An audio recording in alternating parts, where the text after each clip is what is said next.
This story chronicles the journey of the laziest child in the world as he becomes the strongest of all, guided by the legacy of the ancient emperor's spirit, standing alone against everyone. But his journey will not be easy. The story opens under a beautiful clear sky. A monk is speaking to someone, asking if he wants to know about Yan Ho. We are introduced to the living Buddha, Master Musan. A skinny scholar tells him that he wants to learn about Yan Ho because he is collecting materials to write his history. With a forced calm expression, the monk says, Yan Ho, known as the radiant martial sovereign, was a very kind and upright man. The Buddha must have sent him to us. The scholar gets excited and starts writing everything down, saying, just as I thought. He then asks the monk what Yan Ho was like in his everyday life. The monk clearly looks uncomfortable. Finally, the monk loses his composure, curses Yan Ho angrily, and says he can't do this. Hearing a monk curse shocks the scholar so much that he nearly falls over. The scene then shifts to the Hubei Ping clan, where we see the scholar being kicked out. We meet the furious supreme elder of the Peng clan, Peng Dojuk. He is extremely angry just from hearing Yan Ho's name. He yells at the scholar, asking why a worthless, trashy human like him would come asking about Yan Ho. The elder orders someone to bring a whole bag of salt and scatter it all over the place where the scholar is standing. The scholar is shocked and scared when he sees that everyone reacts the same way the moment they hear Yan Ho's name. An explanation about Yan Ho, the radiant martial sovereign, follows. He was a legendary figure who ended the era of chaos. He was known as a true gentleman, a great man, and a famous chivalrous warrior spoken of across the world. Some called him the greatest of all time, others the greatest hero. We see the scholar walking somewhere using a qigong technique. He wonders why everyone avoids talking about Yan Ho. As a historian, he believes it is his duty to record even the hidden sides of history. Today, he might finally learn the real reason. We are introduced to the beggar sex divine Mad Dog. The Mad Dog bursts out laughing when he hears that the scholar was chased away from both Shaolin and the Hubei Peng clan. The scholar confirms it and says that people's reactions were almost the same everywhere he went. The moment he mentioned Yan Ho's name, they would cut him off before he could even finish. Hearing this, the scholar is surprised. The main story begins about 100 years ago at the Guangdong Y clan. Yan Ho was the absolute worst kind of person. We meet the 12-year-old Yan Ho. He is half asleep and mumbles that he wants to become the strongest in the world. From the Mad Dog's perspective, there was once a boy who dreamed of becoming the greatest under the heavens. Born into a martial clan, he was raised learning the code of chivalry. Because of that, he already knew the quickest way to reach the top: relentless effort. For a boy with such strong willpower, there was only one small problem. It was too late to start today. We see Yan Ho getting up and looking at the sunset. He thinks hard for a moment, then lies back down under his blanket and says, "What a shame. Today was supposed to be the day I laid the foundation to become the best." He decides he will sleep well tonight and train hard tomorrow. Footsteps are heard and someone enters Yan Ho's room, telling him to get up. He repeats it louder, this time shouting. Yan Ho reluctantly gets up. We are introduced to the patriarch of the Guangdong Y clan, the righteous chivalrous swordsman and Yan Ho's father. He asks Yan Ho if he knows what time it is. Yan Ho replies that he saw the sun.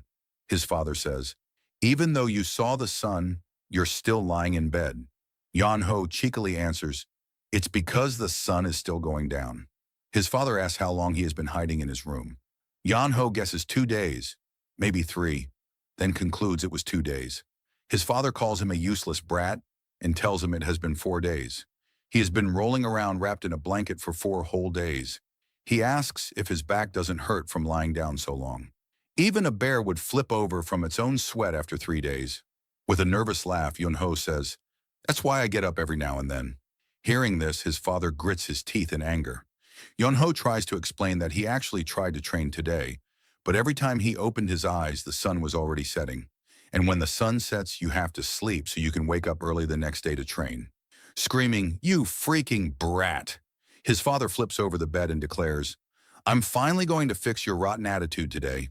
From the Mad Dog's perspective, he says with a little joke, "That day in the great Guangdong Y clan, the sun had already gone down." The scene shifts to the office of the Guangdong Y clan. The patriarch looks clearly stressed and tired. We are introduced to the clan administrator Zhou Bang. He asks the patriarch if he is stressed about the second young master again. The patriarch replies, "Who else would I be worried about?" The administrator tries to calm him, saying Yon Ho will grow up and mature soon. But the patriarch blames himself for everything. An explanation follows about Wai Zhonghan, the patriarch of the great Guangdong Wai clan. He had left home on a martial dual pilgrimage the year Yon Ho turned 2.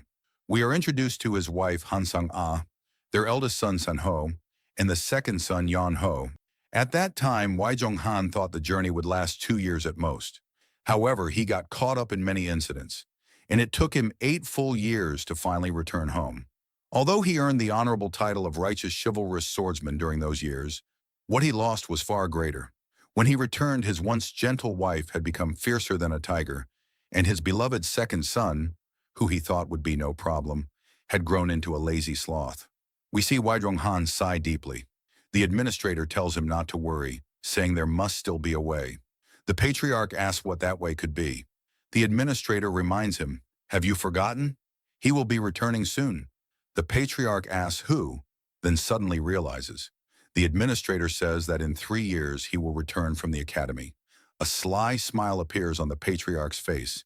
He knows there is one person Yon Ho is actually scared of. We see someone arriving behind Yon Ho. Yon Ho suddenly feels chills and thinks, "Why am I getting these cold shivers?" When he turns around, he sees his older brother. We are introduced to the eldest son of the Guangdong Wai clan, San Ho. San Ho asks Yon Ho how long he has been sleeping. Looking nervous, Yon Ho asks when San Ho got home. San Ho replies, "I asked you first." While scratching the back of his head, Yon Ho gets even more nervous and stays quiet. San Ho stares at him with an intense gaze. Scared, Yon Ho quickly says, "It's not what you think. I trained really hard early this morning. I just took a short nap because I got tired." "It's true." San Ho asks if he really trained. Yon Ho answers yes. San Ho then tells him to use a technique to split the candle in front of them into two. He wants to see how much Yon Ho has improved in these 3 years. Holding a sword, Yon Ho reluctantly gets into position. San Ho tells him to go ahead. Yon Ho starts making excuses, saying they are indoors and it could be dangerous.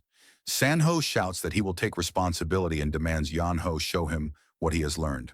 Yon Ho prepares himself, steps forward, and swings his sword, trying to show off a powerful technique called the soaring dragon. But nothing happens to the candle. Yon Ho thinks to himself, "I screwed up."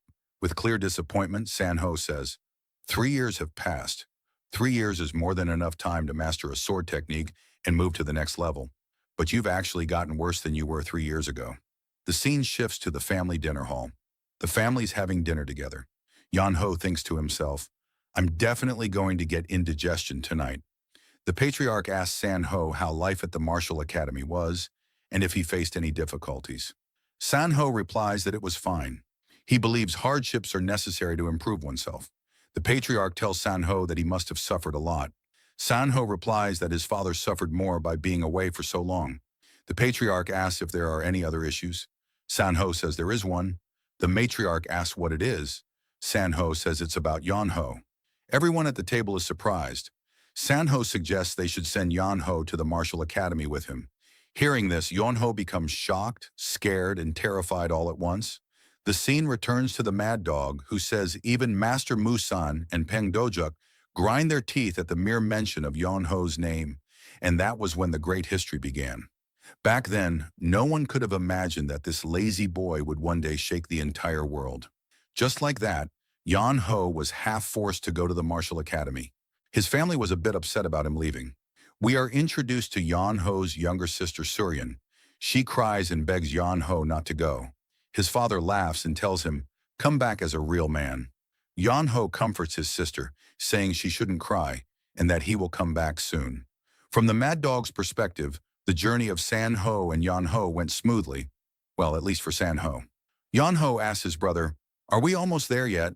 San Ho replies, "There are still 10 more days left." Hearing that, Yon Ho is shocked. San Ho adds that they would have arrived in just 5 days if Yon Ho knew how to ride a horse. Yon Ho complains from behind, "I've never ridden a horse before." San Ho says he wasn't blaming him, he was just answering the question. Yon Ho, feeling very tired, asks San Ho to rest. "Do you know how steep this hill is?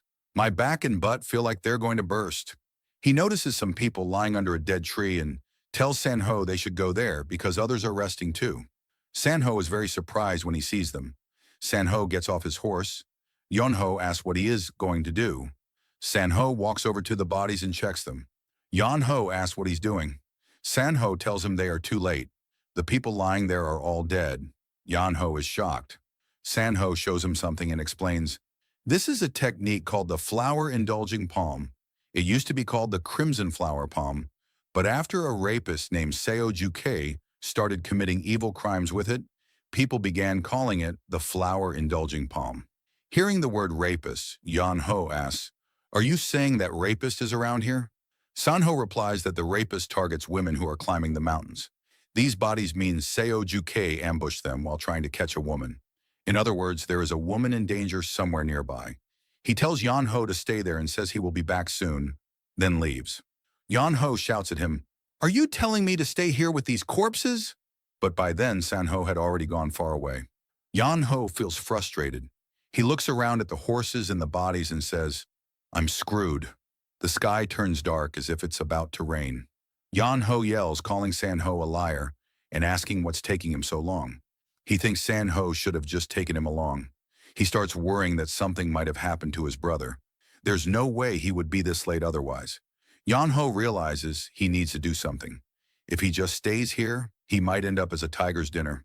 Suddenly thunder strikes and Yonho gets scared. Rain starts pouring down. We see Yonho, the horses, and the bodies getting soaked as he thinks, "I'm really screwed." Wondering how he ended up in this situation, Yonho struggles to put the bodies onto the horses' backs. He gets frustrated because he can't leave them behind to become tiger food, but he also can't bury them in the rain. He needs to find shelter. Suddenly, the horses refuse to listen to him. Thunder strikes again. One of the horses kicks Yonho, and he falls down the hill. Yonho wakes up in pain. His back hurts from the fall, and he curses the horses. He gets up and realizes he is inside a cave. He becomes happy, thinking he finally found shelter from the rain. The horses soon follow him into the cave. Yonho ties the horses and thinks, "I can't even hit them." Looking at his dirty clothes, he sighs, "What a mess. This is exactly why I prefer staying at home." He leaves a mark outside the cave so his brother can find him.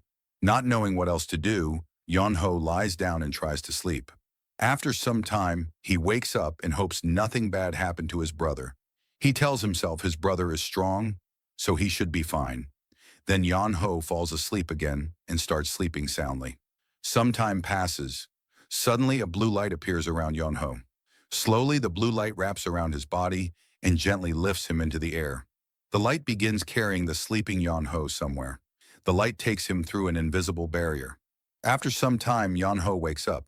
He looks around, confused, and thinks, "Where am I?" The place looks like the same cave he was in, but the structure seems different. He wonders if he somehow rolled deeper into the cave while sleeping.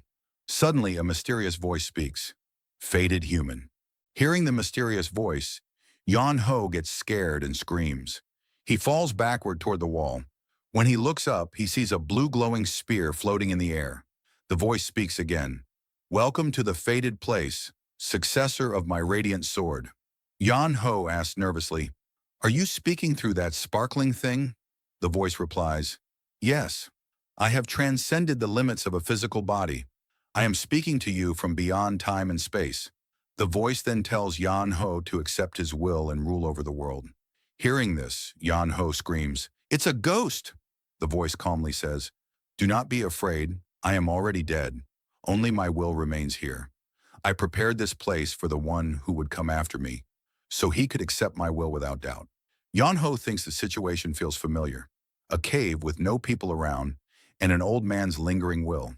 With a sly, disgusting smile, he thinks, "Is this a fated chance?" He believes the heavens are finally rewarding him for his kindness. If he becomes strong right here, he won't have to go to the martial academy anymore. The old man's voice says there is no time to waste. He tells Yonho to inherit his sword and bring justice back to the world. He will teach Yonho the radiant sword and wants him to train endlessly. The voice adds that Yonho should be talented enough if he carries his bloodline. If he trains hard here for 30 years, he should be able to reach something close to the old man's level. Hearing 30 years, Yonho is shocked and quickly says, I don't think this fate is for me. Please find the next person. The old man becomes speechless for a moment, then asks in surprise, why? Yonho replies that he would rather give up this chance than stay here for 30 years. Back to the mad dog's perspective. He says that fateful meeting is how the lazy loser, Yonho, became so incredibly strong. Yonho tells the old man again that he doesn't think this is his fate and asks him to find someone else. Then Yonho turns and tries to run away. The old man calls out, wait! When Yonho looks back, the blue light transforms into the shape of an old man. We are introduced to Baek Muhan. Seeing the old man, Yonho says, I was right. You really are a scammer. The old man gets angry and asks, how dare you call me a scammer? Yonho replies, you pretended to be something mysterious, and when that didn't work, you showed your real self. The old man explains that he wasn't pretending. He is truly a spirit who has left his physical body. Yonho doesn't believe him and throws a punch. His hand passes straight through the old man, causing him to fall. The old man asks, what are you doing? Seeing his hand go through the old man, Yonho screams, you really are a ghost. The old man says this is the spirit transmission arts, a technique only martial artists at the highest level can use. But Yonho says, people just call them ghosts. The old man gets furious and shouts, I am not a ghost. Back to the mad dog. While telling the story, he says to the scholar, that's how Yonho met his master. The scholar asks, does something like the spirit transmission arts really exist? The mad dog replies that it is a technique only the greatest martial artists can achieve. The young scholar asks, then who is one martial artist who can use it? The mad dog asks, do you know the Sword Emperor? The scholar answers, of course. He is the strongest person in history, the greatest member of the Thousand Swords Baek clan, and a master who will be remembered forever in martial arts history. The mad dog says, yes, I'm talking about Baek Muhan, the Radiant Sword. The man later called the Sword Emperor is the master of the Radiant Martial Sovereign. The young scholar is shocked and asks, didn't the Sword Emperor live 300 years ago? The mad dog replies, that's right. The Sword Emperor belongs to a generation that has already been forgotten. Still, it is true that the Sword Emperor made Yonho who he became. Hearing this, the scholar says in amazement, how incredible! He then asks, the Radiant Martial Sovereign must have immediately begged to become the Sword Emperor's disciple, right? The mad dog smiles and says, it was the opposite. The Sword Emperor, who had waited 300 years with none of his descendants finding him, needed a disciple at any cost. Yonho casually asks the old man why he is throwing a tantrum. He says he really can't learn from him and that he is leaving. The old man replies, did you really think I would let you go so easily? He closes the entrance of the cave with a powerful force. Seeing this, Yonho gets irritated. The old man starts laughing and asks, what do you think? He explains that the cave door is an extremely thick stone gate. With Yonho's current weak abilities, he will never be able to lift or break it. But if Yonho learns the old man's martial arts, he will be able to cut through the stone gate like a piece of paper and leave whenever he wants. Sighing, Yonho says, there's no helping it, and pulls out a sword. Seeing the sword, the old man says, I already told you, you can't cut that stone gate with your current abilities. Despite that, Yonho starts scratching and scraping the stone wall with his sword. The old man is left speechless. He asks, what are you doing? Yonho replies, can't you see? I'm digging a hole. No matter how hard the stone is, it's still stone. If I keep grinding it with metal, it will slowly break. I should be able to break through in a year or two. The old man asks in disbelief, you're really going to do that for a whole year or two? Yonho laughs and says, that's funny coming from someone who wanted me to train here for 30 years. In anger, the old man thinks, this bastard is crazy. I can't even beat him to death. The old man hovers around Yonho and tries to persuade him, just try learning it. I promise I won't disappoint you. Yonho says, I don't like you.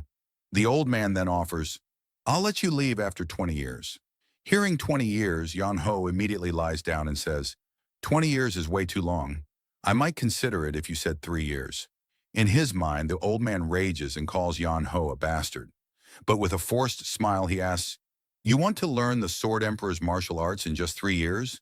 Even if Zhang Sanfeng came back to life, he couldn't do that. Yonho gets up and says, then I guess we're not meant to be. We see the old man turn red with rage, cursing Yonho rapidly. The curses are not heard. Then the old man gives in and says, 5 years! Give me 5 years and I will do whatever it takes to make you the strongest in the world. Hearing this, Yan Ho thinks, the strongest martial artist in the world in 5 years. Plus, he has never seen such a vivid and clear spirit before. With a sly, disgusting smile, Yan Ho thinks maybe the technique isn't just passed down by words. Maybe the old man is telling half the truth. If so, he might really have been the strongest master in the world. Yan Ho decides to use this opportunity to become a powerful martial master. He finally says, fine, I'll try it. Back to the Mad Dog's perspective, he says of course Yan Ho didn't know at the time that the old man was the Sword Emperor. But the Sword Emperor was quite unfortunate too, because the person he met at the end of 300 years just happened to be a lazy sloth. The old man angrily shouts at Yan Ho, calling him a bastard and telling him to wake up. Yan Ho replies, I'm so tired. Don't you sleep? Then he realizes, oh, right, you're dead. Yan Ho continues, but I'm a living human. Humans need sleep. Don't you know that? Baek Muhan curses the sky, the heavens, the earth, and everything else. Then he sighs and says, I'm sorry, now train. But Yan Ho slept all day long and only practiced the moves once during training. The always angry poor Sword Emperor says, at this rate, it will take 50 years, not 5. Yan Ho asks, isn't there an easier way to learn? The old man replies, this is already easy enough. Yan Ho thinks to himself that if the old man didn't speak, he would at least be less annoying. He tells the old man, this is why I need to meet a talented master. We see Baek Muhan turn red with anger, looking like he's about to suffer from chi deviation, if he still had a body. The Sword Emperor thinks bitterly, wanting worldly success, wanting to pass down his martial arts, leaving his spirit behind like this, forcing him to endure this terrible situation. If he had a body, he would beat Yan Ho first and then teach him. We see Yan Ho lying down and rolling around lazily. He calls the old man master and asks, how did you do that? The old man asks, what? Yan Ho says, dropping that stone gate. Can't you use that same power to control my body and teach me martial arts? The old man explains that he simply pulled a string on a device he had prepared in advance. Yan Ho asks how, since the old man has no body. The old man replies that it has nothing to do with having a body. He used psychic levitation to pull the string with pure chi. Then the old man suddenly realizes something interesting. He lets out a devilish laugh and thinks, why didn't I realize this earlier? The old man keeps laughing. Yan Ho asks, what's wrong with you? Have you finally gone crazy? The old man says he was too focused on the fact that he no longer had a body. Or maybe some parts of his spirit were incomplete after maintaining it for 300 years. Anyway, thanks to Yan Ho, he learned something very useful. Yan Ho asks the old man what he is mumbling about. Suddenly, something flies past Yan Ho. At first, he doesn't understand what it is. Then he sees a rock stuck in the stone wall. The old man laughs and says, thanks to you, I realize that even without a body, I can still move rocks whenever I want. Yan Ho becomes terrified and quickly backs away. The old man continues speaking. While levitating several rocks in the air, he says, if I can move rocks, then I can also do things like this. Seeing the rocks floating and aiming at him, Yan Ho shouts, stop, let's talk. But the old man launches the rocks straight at Yan Ho. After that day, Baek Muhan and Yan Ho's training continued day and night without rest. During the day, Yan Ho learned swordsmanship non-stop. At night, they debated and discussed martial arts. Whenever Yan Ho slept, he practiced the unparalleled dream mythic arts that Baek Muhan taught him. Living became the sword. Life itself became the sword. Yan Ho had no time to be lazy anymore. And just like that, 5 years passed by in the blink of an eye. The day before he would finally leave the cave, while Yan Ho is sleeping, the old man gently calls out to him.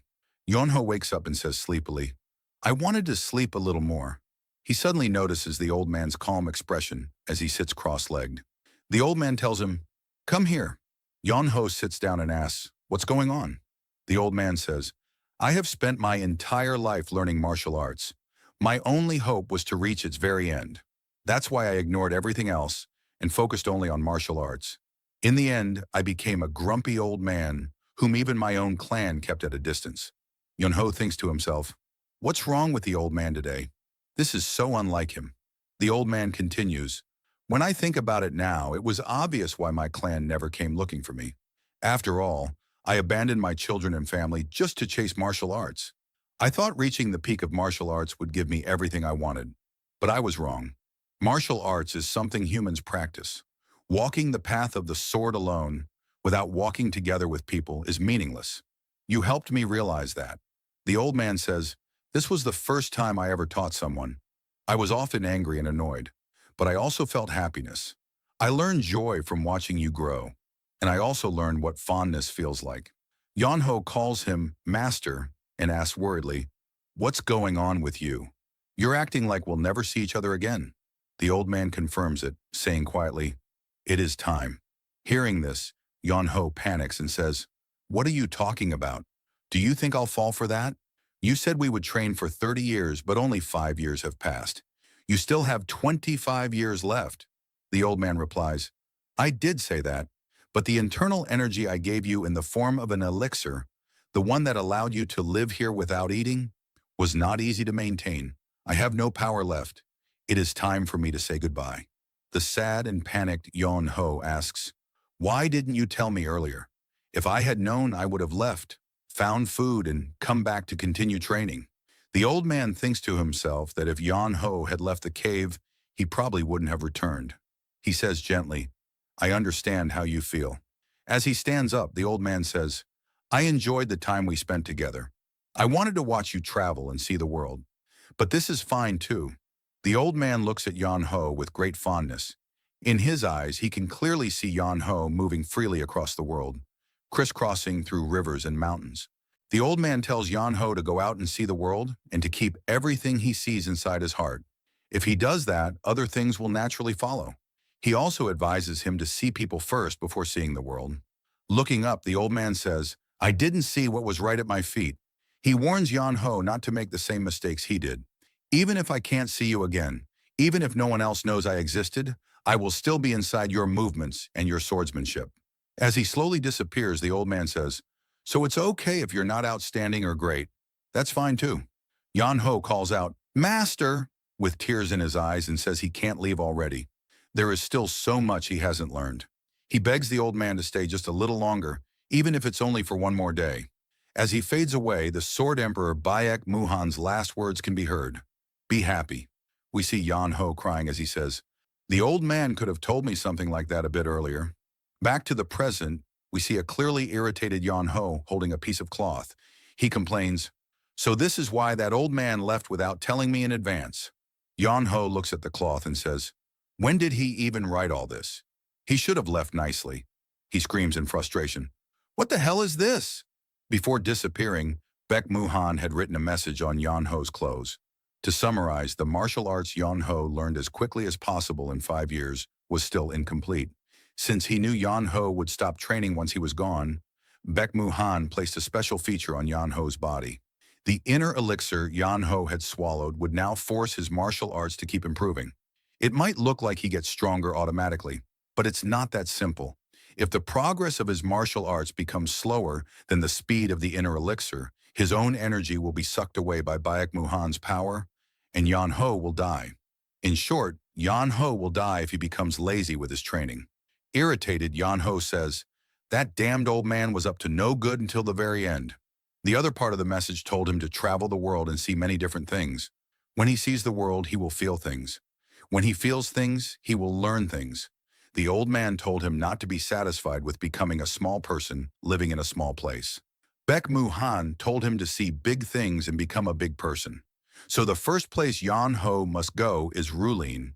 He has to find the world's greatest scholar and stay with him. He will definitely feel something there. Yon Ho sighs and says he was planning to go straight home, but he will go back after finishing what he needs to do. He thinks he has to do what must be done. He then gives his final bows to his master. After that, Yon Ho leaves the cave and heads toward Rulin. In front of the now empty cave, Baek Muhan's spirit reappears. He lets out a loud devilish laugh. Calling Yon Ho a bastard, he says, if you don't learn about the world, you will dry up like a mummy and die. What kind of martial arts exists if you just stay hidden in the middle of nowhere? Baek Muhan refuses to let Yon Ho live like that. The world is too wide and too big for him to waste his talent. With a happy and satisfied face, Baek Muhan says, "It would be such a waste of your martial arts." The scene shifts to Kai Feng.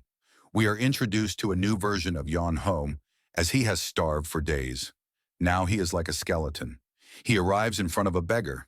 We are introduced to the beggar's ex-branch leader, Zhang Ail. Looking at Yon Ho, Zhang Ail thinks, "Who is this mummy?" Yon Ho says he came because he had something to ask. Zhang Ail questions, saying, "Money?" Yon Ho asks, "Does he need to pay?" The beggar says, "Of course. Nothing in this world is free." Looking at Yon Ho, Zhang Ail thinks his voice sounds like he's barely 20, but his face looks to be 50. Anyway, Zhang Ail has never seen such a beggar among all the beggars he has seen. Zhang Ail says he wants to do it for free since they are in the same field. But it's the rule here.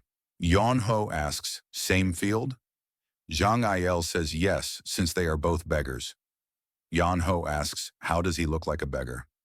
Zhang Ail says he is obviously a beggar. Anyway, if Yon Ho has no money, Zhang Ail can't give him info or anything. He asks Yon Ho to leave and to come back with some money after doing some begging. Yon Ho says why would he beg when he is not a beggar? With a stiff face, Zhang Ail says, "It's not that beggars beg, it's that once one begs, one is a beggar." Yon Ho looks like he could make money by just putting a basket in front of where he sits. So why is he wasting his talents? Zhang Ail suddenly asks Yon Ho, "Does he want to work with Zhang Ail?" We see a lot of money in front of Yon Ho. Zhang Ail gets happy and says to earn half a year of operating costs for this branch, and half a day, he says the god of wealth has come. Zhang Ail asks Yon Ho what he wants to know. Yon Ho says a list of locations, hobbies, and specialties of famous scholars, and a list of locations, hobbies, and specialties of famous blacksmiths. Zhang Ail tells Yon Ho he did promise him, so Zhang Ail will tell him, and he asks Yon Ho to come back after 7 days. Yon Ho lies down, saying he has nowhere to go and has nothing to do, so he will just stay here. Zhang Ail says fine. After a few days, Zhang Ail comes to regret those words. One of the beggars comes running to Zhang Ail, saying there's trouble. Zhang Ail asks what's the fuss about? What trouble could there be for some beggars?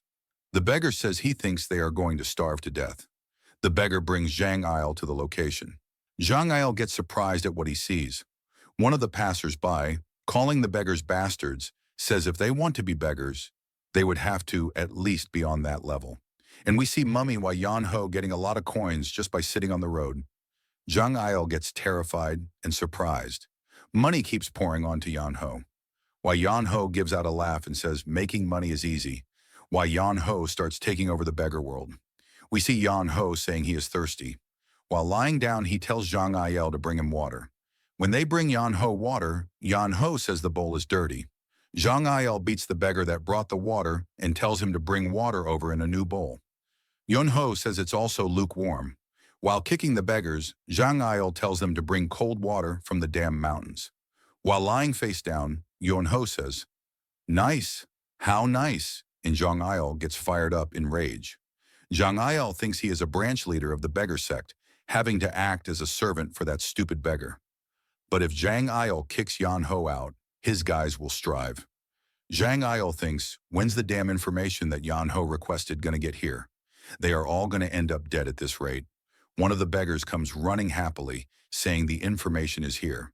Hearing that, Zhang Ail also gets happy. Yon Ho sees the information. Yon Ho asks Zhang Ail, "Is that all? Does Zhang Ail really want to sell something like this for money?" Zhang Ail asks Yon Ho, "What does he mean?" Zhang Ail takes the paper from Yon Ho's hands. He sees the information and thinks, are those bastards actually trying to kill them all? This information is only like half of what Yon Ho requested. Zhang Ail thinks this is bad, and he needs to do something. Yon Ho asks Zhang Ail if the information is not complete because Yon Ho didn't pay them enough. Zhang Ail takes Yon Ho somewhere else to get the information. We see a womanly figure standing. Calling Zhang Ail fox dog, she says how rare it is to see Zhang Ail here. We are introduced to the house sex Kai Feng's branch leader, Gui Nang Nang. Zhang Ail greets the branch leader. While laughing, Yon Ho says, "Is Zhang Ail's title a dog? Is he a little despicable?" Zhang Ail says he needs information while Yon Ho keeps calling him despicable. Branch leader Gui says this is surprising. The beggar sect's branch leader of Kaifeng is coming to the house sect for information. She is sure that Zhang Il is aware that they are rivals. She asks Zhang Il what brings him to the house sect. Zhang Il says he is not asking for the beggar sect, and he has brought a customer here. We see Yan Ho still laughing and calling Zhang Il a despicable. Branch leader Gui asks Zhang Il, is he kidding her right now? She says it's not the beggar sect asking, but the client is a beggar. She asks Zhang Il, is he insulting them, or is this a provocation of sorts? Branch leader Gui says they do not have information to sell to the beggar sect. Hearing that, Yan Ho says he is not from the beggar sect. While turning back, branch leader Gui says she will have no choice but to take action if they keep insulting them in this manner. Yan Ho should be aware that they have pride. Yan Ho asks, isn't the house sect an intelligence organization? But she doesn't even know if Yan Ho is from the beggar sect or not. She is living off selling information when she doesn't even know that. Yan Ho tells branch leader Gui that she doesn't even have the basics down. Hearing that, she gets angry and calls one of her guards, Gongmu. When Gongmu replies, she asks, who is Yan Ho? Gongmu says they don't know about Yan Ho, but he is not from the beggar sect. Hearing that, branch leader Gui gets irritated. Then Yan Ho says, see? Now she can sell Yan Ho information, right? Clearly being irritated, branch leader Gui says no, and she doesn't want to. She tells them to get out. Hearing that, Yan Ho laughs and says she doesn't have a business mindset. Yan Ho is offering to pay her, yet she still refuses. Yan Ho guesses it's not long until the house sect is done for. Branch leader Gui warns Yan Ho he had better watch his mouth unless he wants to see his limbs cut off. Yan Ho says he is not wrong, is he? Yan Ho calls the branch leader an old lady. We see the old lady's face. Sorry guys, forgive me. I can't explain what she is feeling. Branch leader Gui asks Yan Ho if he is insulting her. Then she tells Gongmu to teach Yan Ho a lesson. We see a masked man going towards Yan Ho to strike him. When Gongmu's hand is about to reach Yan Ho, he pushes Zhang Il to the side and punches Gongmu. We see Gongmu head down on the floor unconscious. The branch leader gets really surprised. The same goes for Zhang Il. Branch leader Gui says out loud that Yan Ho is a martial master. Yan Ho apologizes and says it's just his instinct to counterattack if someone tries to hit him. He would have gone much easier if Gongmu told him he was going to attack.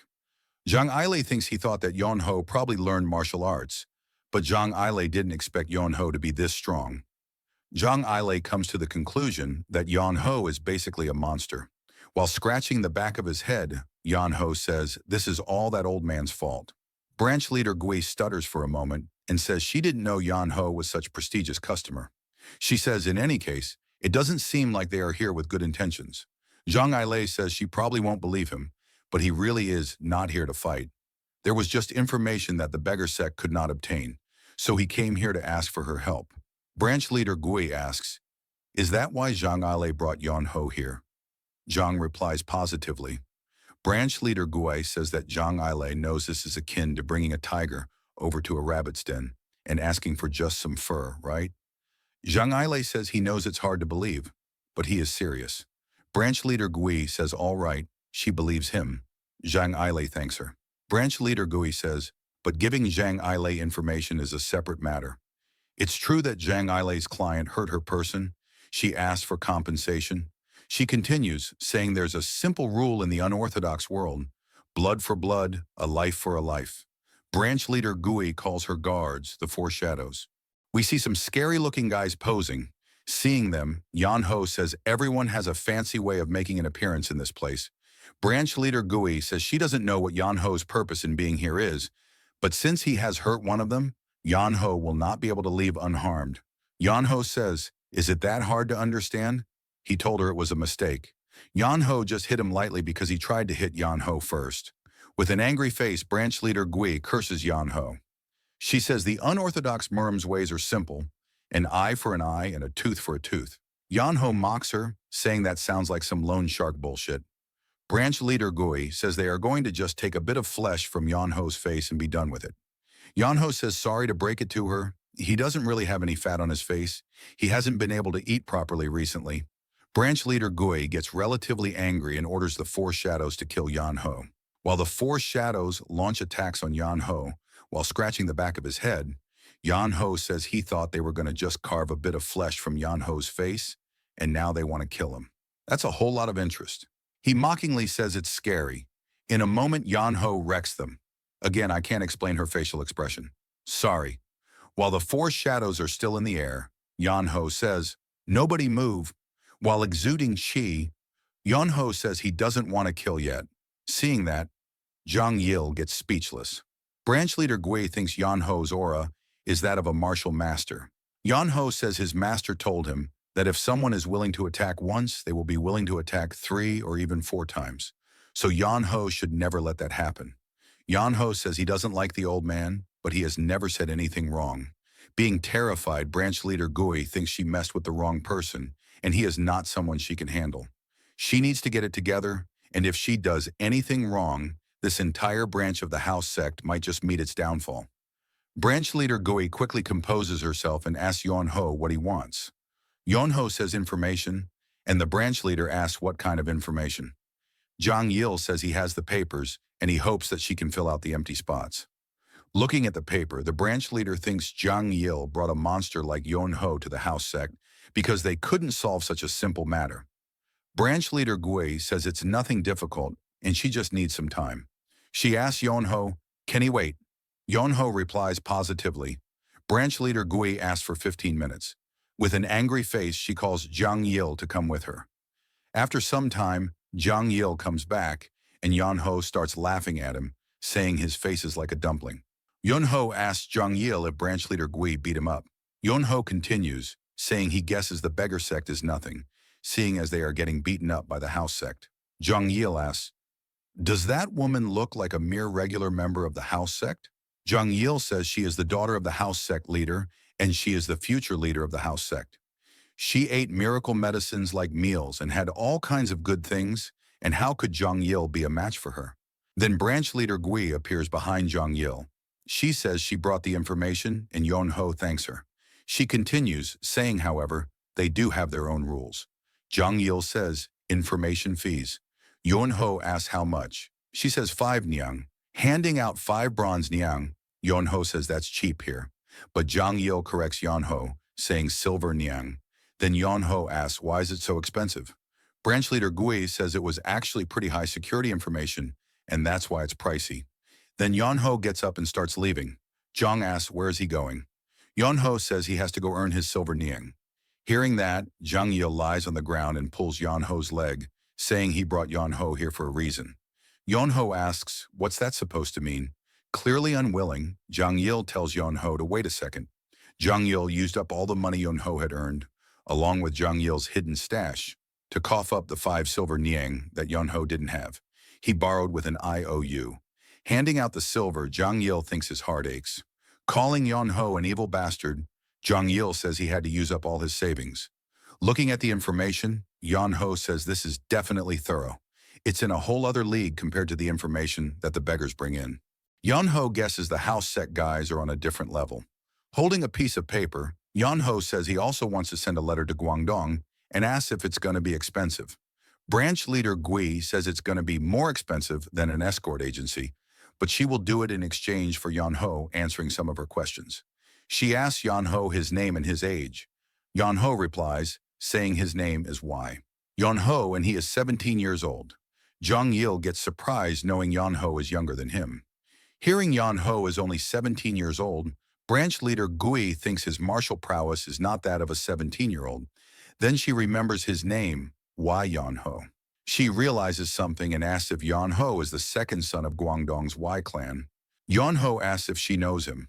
Branch leader Gui says of course. The Guangdong's Y clan requested them to find Yan-ho. Zhang Yil asks Yan-ho if he is San-ho's younger brother. Yan-ho asks Zhang Yil how he knows Yan-ho's older brother. Zhang Yil says San-ho is his friend. Branch leader Gui asks Yan-ho if he is sending the letter to the Guangdong's Y clan. It will take at least 10 days to arrive. Yan-ho says it's all right, saying they waited 5 years, and 10 more days won't hurt. Branch leader Gui hands out a red cloth, saying it marks one as a special guest of the house sect. If Yan-ho ties it where he wants, an informant of the house sect will come find him. She thinks someone who is skilled enough to take down the 4 swords at the age of 17, there's no one like that in the Central Plains. Creating a connection like this with him should do them good. Yan-ho says it's useless to him. Branch leader Gui says in that case, she will give information for free next time. She says it's specially for Yan-ho. They don't want to lose Yan-ho as a customer because of what happened earlier. Yan-ho laughingly says nothing really happened, right? Jung-il says his face is like a dumpling and he has been rendered completely broke. The branch leader says it often happens when you are a loser. The scene shifts to outside where Jung-il can be seen depressed about losing his money. Yan-ho, with a straight face, says money comes and goes. Besides, a beggar shouldn't be greedy like that. He tells Jung-il to tap into his beggar roots. Jung-il gets frustrated, thinking he can't even beat this guy up. Jung-il says anyway, Yan-ho got the information he wanted, so they won't have to see each other anymore. Pulling Jung-il, Yan-ho says there's a problem. Jung-il asks what is it. With a happy face, Yan-ho says he doesn't have any money. Jung-il wanted to beat him up, but he couldn't. The scene shifts to the house sex branch, where we see branch leader Gui in deep thought. She calls Gongmu and tells him to send a letter to the main sect and to tell them the second son of the Guangdong's Y clan who went missing has come back as a martial master. Yan-ho arrives at the Great Hanlim Institute. We are introduced to Song Lim, the Great Hanlim Institute. We see a scholarly man sitting beside the lake drinking his tea. We are introduced to the third grand scholar, Mun Yu-huan. His daughter comes, saying there is a guest for him. We are introduced to Mun Yu-huan's daughter, Mun Yu-nij. Mun Yu-huan says he doesn't have anything on the schedule today. His daughter says they said they wanted to play a game of Go with him. Hearing of Go, Yu-huan gets all cheered up. Yu-nij brings Yan-ho. Yan-ho says he hopes he is not intruding. Yu-huan says of course not, and it is an indulgence to have guests over. He heard Yan-ho wanted to play Go with him. Yan-ho says that's the only kind of thing he knows how to play.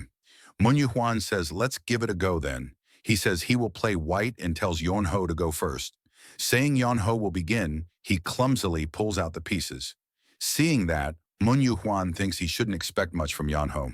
He looks like he is here to get a free meal, so Yu-huan will just help him out after a game. Then Yan-ho makes his first move. Seeing that, Yu-huan gets surprised and thinks, looks like Yan-ho is not a beggar, and they start playing. Mun Yu-huan thinks Yan-ho is fast with his moves, and it's rare to see someone his age so experienced. They play a couple more rounds.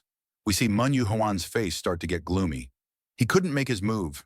He thinks, what the hell? Yan-ho is not just being fast. With a sly smile, Yan-ho asks Yu-huan, isn't he gonna go? Mun Yu-huan thinks why Yan-ho is amazing.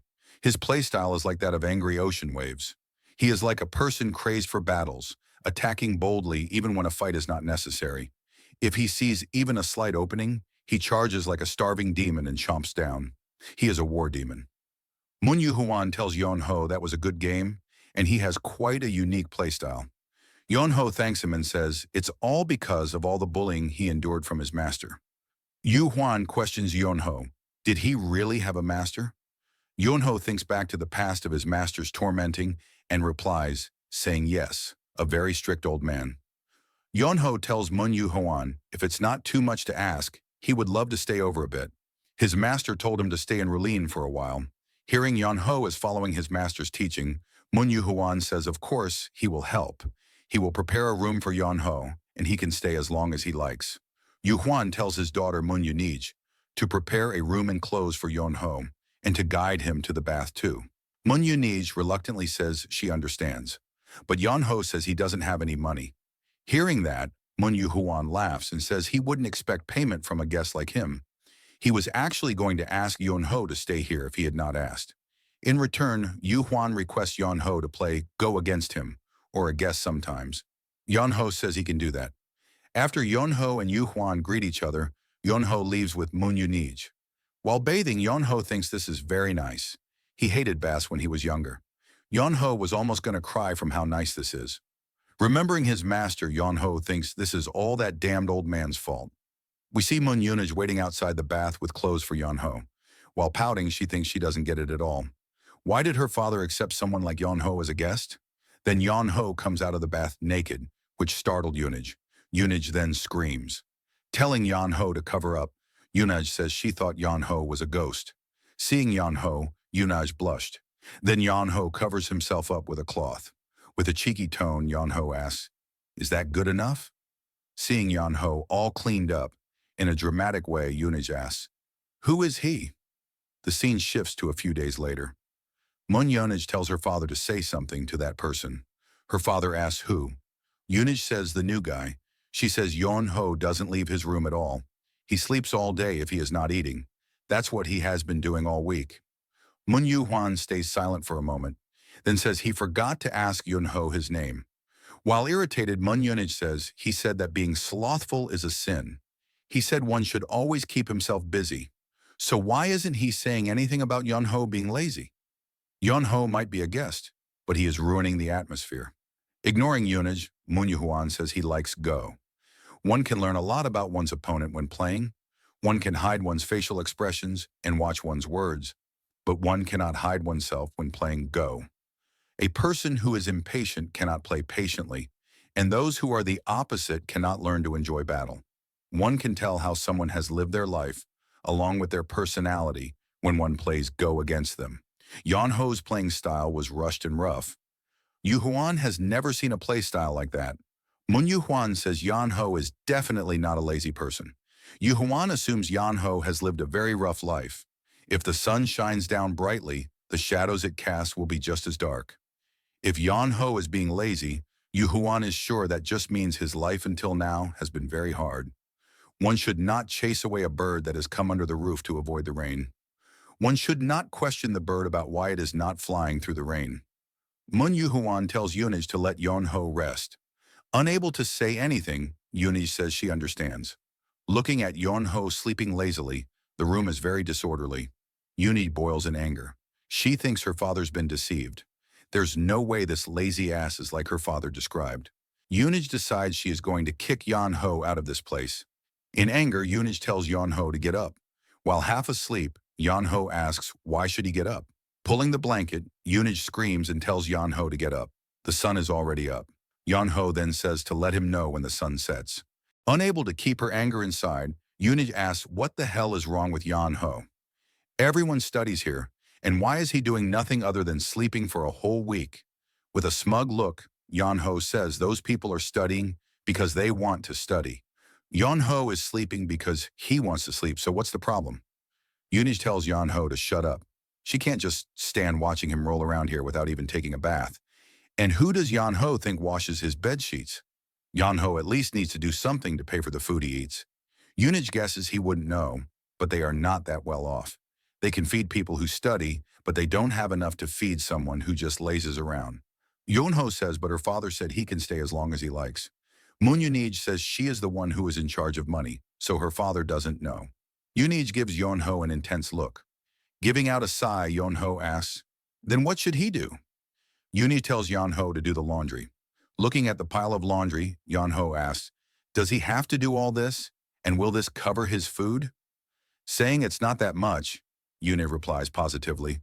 While sneakily laughing, Yunij tells Yan Ho good luck and to make sure all the clothes are clean.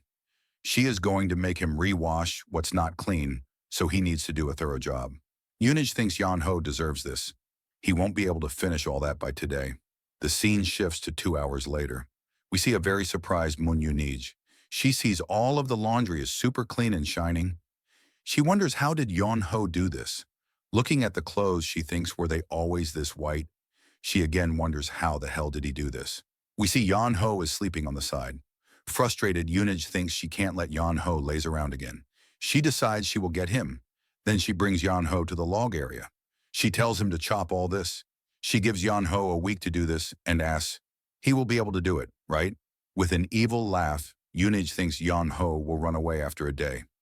After some time, Yunij comes back and sees all the logs are done, and Yan Ho is sleeping on top of the logs. She again gets a surprise and thinks that should have taken 10 people 10 days to do. Then she gives Yan Ho dishwashing job, but the same thing happens this time too, and we see Yan Ho sleeping again. We see a dumbstruck Yunij. Then comes gardening, which also shines, and we see the same scene of Yan Ho sleeping. A very frustrated and angry Mun Yunij thinks, how is Yan Ho so capable? Back to Mad Dog's perspective. He says thus why Yan Ho's ruling life began, but it was a mistake to take him in. Mun Yu Huan never should have let Yan Ho into his home. The young scholar asks why. The Mad Dog says it's because that guy brings disaster wherever he goes. It may not be intended, but wherever he goes, trouble follows. It was the same in Rulin. A scholar hall that had been so quiet and peaceful was swept over with chaos once Yan Ho showed up. The scholar asks what happened. The Mad Dog says it all began when the game called Go started. We see a very irritated Yan Ho thinking, how did he get into this situation? He thought it was going to be an occasional visit.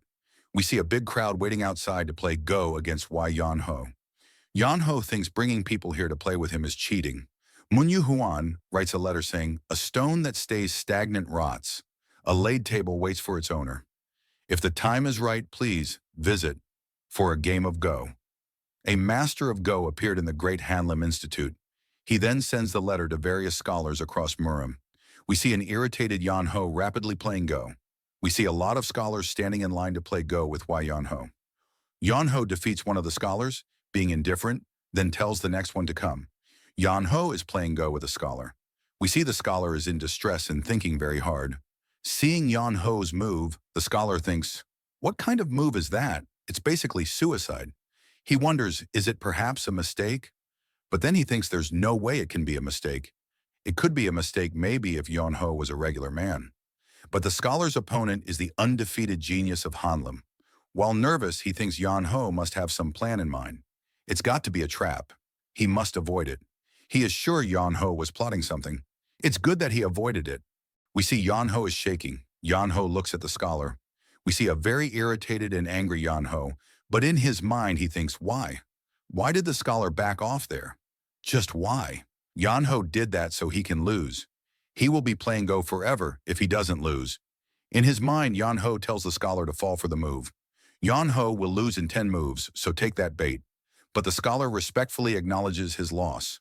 While crying, Yan Ho also greets back the scholar. Nearly exhausted, Yan Ho starts walking towards his room.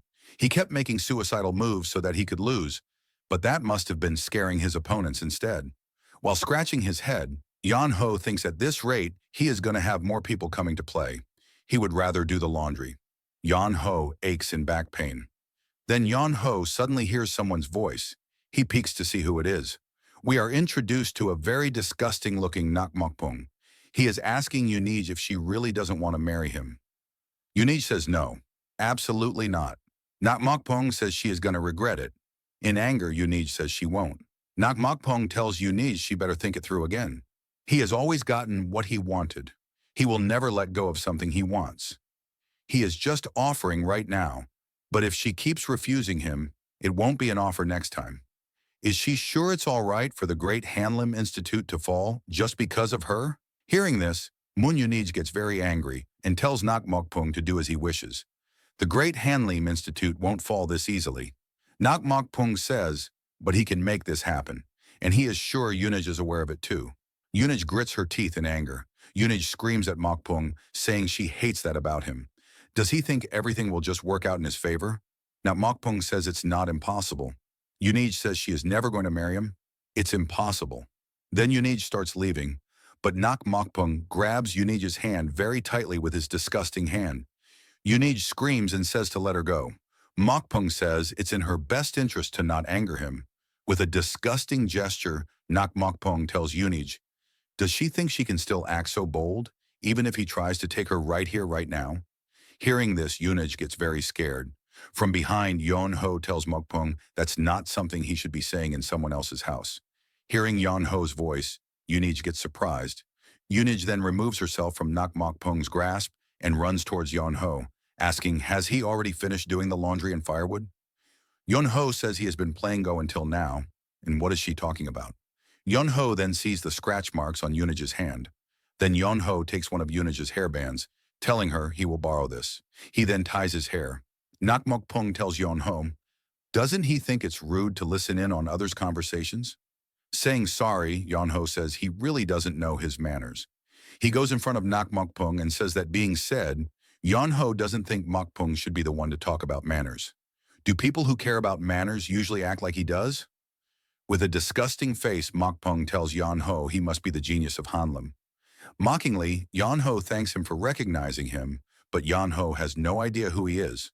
When Nak Mokpung tries to introduce himself, Yan Ho ignores him and says, it's all right, he doesn't really care. Mokpung gets very angry and says the genius of Han Lim should just play Go instead of getting in his way. Yonho says what a shame. He is really good at getting in people's way, just like right now. Gritting his teeth in anger, Nak Mokpung curses Yonho. But before he could say anything else, some scholars appear and ask who is that. One of the scholars requests Yonho to play with him tomorrow. Seeing the changed situation, Nak Mokpung leaves. Before he leaves, he reminds Yonji not to forget, if she doesn't come running into his arms in 3 days, he is going to do things his way. Yonho asks Yunij who was that. Yunij says he is a man called Nak Mokpung. He is the adopted son of the imperial palace attendant who wields a lot of power. Yonho asks what was Mokpung telling her. Yunaj says Mokpung wants to marry her. Yunaj refused him every single time, but it's very annoying. Yonho says, but isn't he all right? He is from a good family and he is determined. Hearing this, Yunaj gets very angry and says Mokpung is not trying to marry her because he likes her. He just wants to use her. Yonho might not know, but her father has really a good network in Rulin. People say that he is a perfect candidate to be a politician too. The reason he lives this life despite all that isn't just because he has no interest in civil service. Then Yonho cuts her off and with a silly gesture says, it must be because of Go, right? Yunij says no. It's because the eunuchs of the imperial palace are very wary of her father. Yonho says, why would the eunuchs do that? Isn't her father just an owner of this institute? Yunij says it's not just some institute. The Great Hanlim Institute is different from the others. They are not affiliated with any other organization, so getting to this point was difficult. But thanks to that, they have been able to form many deep connections with other organizations. The reason the eunuchs are in power despite being corrupt and useless is because the forces of Rulin have not unified to drive them out. However, if her father were able to control the forces of Rulin, the eunuchs would be in danger. That's why Nak Mokpung's father is desperate to stop her father from taking on civil service. Recently, Mokpung's father has found a way to not have to fear Rulin uniting, while also gaining a close connection to a powerful figure in Rulin. It's the marriage between Nak Mokpung and her. We see Nak Mokpung kneeling and telling his father he is sorry. An individual called the Genius of Hanlim appeared, so it might be hard to continue the plan. We are introduced to the head of the eunuchs, Nakji. Nakji asks, the Genius of Hanlim, isn't he a useless good-for-nothing who just plays Go all day? We are introduced to Royal Head Inspector Li Huangya, the Emperor's brother. He asks Yu Huan is he still not interested in a government position. Yu Huan apologizes to Li Huangya and refuses. Li Huangya asks Yu Huan why can't he see that he needs to be at the center, maintaining balance to stop Nakji. Hearing this, Yu Huan stays silent and doesn't say anything. Li Huangya sighs in frustration and says their movements have been suspicious lately. There is instability in the military as well as the scholar officials. Nakji is getting into their heads. Yu Huan tries to say something, but Li Huangya stops him and says he knows that Yu Huan wants to ask why a man who cannot even have children would want to start a revolution. Yu Huan answers positively. With a stern voice, Li Huangya says if he were to tell Yu Huan that there is another master whom Nakji is serving, the terror of the political fight between the eunuchs is beyond their imagination. Yet Nakji managed to get past them all despite having absolutely no foundation. Isn't that strange?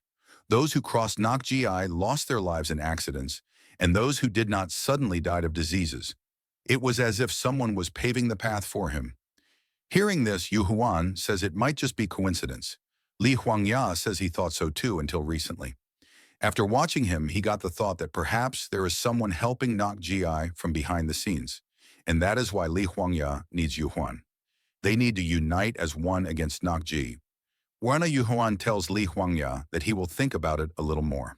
Changing the topic, Li Huangya asks Yu Huan, what kind of person is the new genius that he has taken in?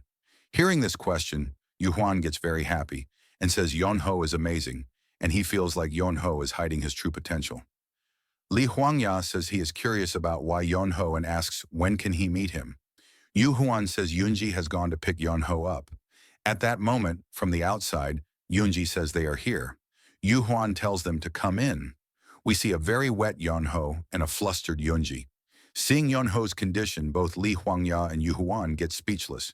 Yu Huan apologizes to Yon Ho for calling him too early and asks Yon Ho did he slip well. Sarcastically, Yon Ho replies he slept very well, if only somebody didn't pour cold water on his face while he was slipping. Ignoring Yon Ho, Yu Huan says he is glad Yon Ho slept well. Pointing at Li Huangya, Yu Huan tried to introduce him, but while winking, Li Huangya says he is just an old passerby. While greeting Li Huangya, Yun Ho says it sounds like there is a grand reason behind his visit and asks what is it. Yu Huan says what other business could he have? He wants to play Go. With a straight face, Yun Ho says he can't.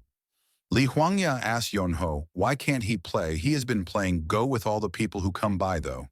Why Yun Ho says he is not saying that he won't play Go, but there are proper orders to things. There are people who got here before him waiting, so Li Huangya should wait his turn. Hearing this, Li Huangya laughs and says he can resolve that. He will ask the others to be understanding. Hearing this, Yon Ho gets irritated and says that's not really resolving things, is it? That's just coercion. Hearing this, they both got dumbstruck and speechless. Yon Ho tells Huangya that he seems like he has got a pretty high social status. Yon Ho is sure everyone would be forced into going along with what Li Huangya says without a choice, rather than because they agree with him or are understanding. Why Yon Ho says he values promises and rules. Li Huangya thinks Yon Ho is more firm in his own beliefs than he expected. This is difficult. Huangya asks Yon Ho can't he do something about that, but Yon Ho refuses, saying he needs to wait his turn. Yunji tells her father she thinks she can resolve this. Yunji clenches her fist in anger and thinks, rules, promises, as if he values those things. While putting her hand on Yon Ho's shoulder, she says if Yon Ho just plays this game, she will cancel all the other games of Go he is supposed to play today. We see a very different Yon Ho. Yon Ho says it's tempting, but he too has morals and ethics. But if Yunji also cancels tomorrow's matches? But before Yon Ho could finish, Yunji says no and tells him not to try bargaining for any more if he wants to rest today. There is no room for negotiation. He should make his choice. With a swift motion, Yon Ho sits in front of the Go board and says, let's begin. Seeing Yon Ho's behavior, both Li Huangya and Yu Huan get surprised. Li Huangya thinks this is the worst. Yon Ho is not a man of his word. He would like to just leave, but he decides to see this through. While making his move, Li Huangya wants to see what Yon Ho is like. The game finishes fairly quickly. In the nighttime, we see Li Huangya is sitting in front of the Go board and in deep thought. Yu Huan asks him did he not enjoy the game of Go with Yon Ho. Li Huangya keeps looking at the Go board and thinks, such a violent and quick style of play. One wouldn't see such plays even if one were to play a game of Go in the middle of a battlefield. He wonders just what kind of life Yon Ho has lived. However, Yon Ho is not the right one. The laziness, the violence, they aren't what he wants. Li Huangya tells Yu Huan it was a waste of time. He doesn't understand why Yu Huan values him so highly. Yu Huan says it's because he saw. Li Huangya asks what did he see? Yu Huan says during one of his games against Yon Ho, he made a prophylactic move, and Yu Huan thought it was a very good move. He thought the game was over, so he took his eyes off the game. But what he saw was the face of a man who had fallen deeply into a rare trance. While leaving, Li Huangya asks Yu Huan, is he sure he saw correctly? With a firm stance, Yu Huan replies, saying he is sure. While pouting, Li Huangya says he doesn't intend on taking Yon Ho in either way. He wasted his time, but he got to see Yu Huan, so it wasn't a total waste of time. Li Huangya says he needs to get going early tomorrow. Yu Huan asks, is he that busy? Li Huangya tells Yu Huan that he told him the atmosphere has been tense lately. Looking at the moon, Li Huangya says what a shame. The night is so perfect. We see someone appearing outside the Hanlim Institution gate. We see a masked man reporting to Nok Mok Pung that the preparations are complete. In a dramatic sight, we see a lot of masked men with swords in hand behind Nok Mok Pung, ready to strike anytime. With a creepy smile, Nok Mok Pung orders them to get it done quickly. The masked men leap towards the great Hanlim Institute. We see someone is brooming the premises.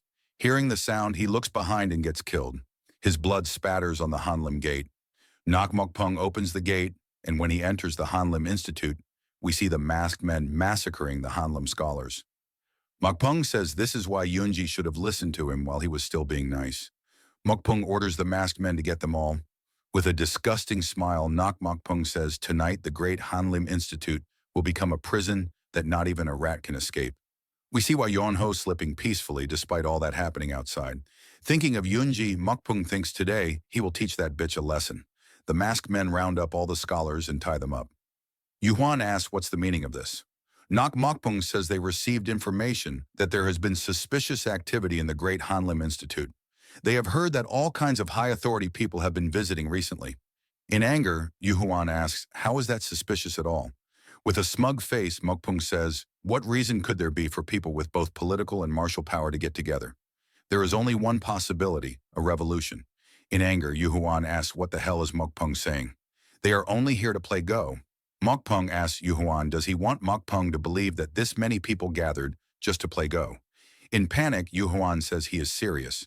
He is sure that Mokpung has heard rumors about the genius. Mokpung says he did hear the rumors, but rumors can be easily made up. Mokpung asks, and where is the so-called genius? One of the masked men asks Mokpung who is he looking for. Mokpung says the genius that Yuhuan is talking about. The masked man says there are no more people remaining in the building. Mokpung asks, did Yunho run off? He must have left earlier. It would be impossible to run away after they got here. Mokpung calls Yunho a lucky bastard. Mokpung tells the scholars they will all be freed if they are innocent. They will free them and apologize if they find that there is no problem. While bringing a book, a masked man says he found it.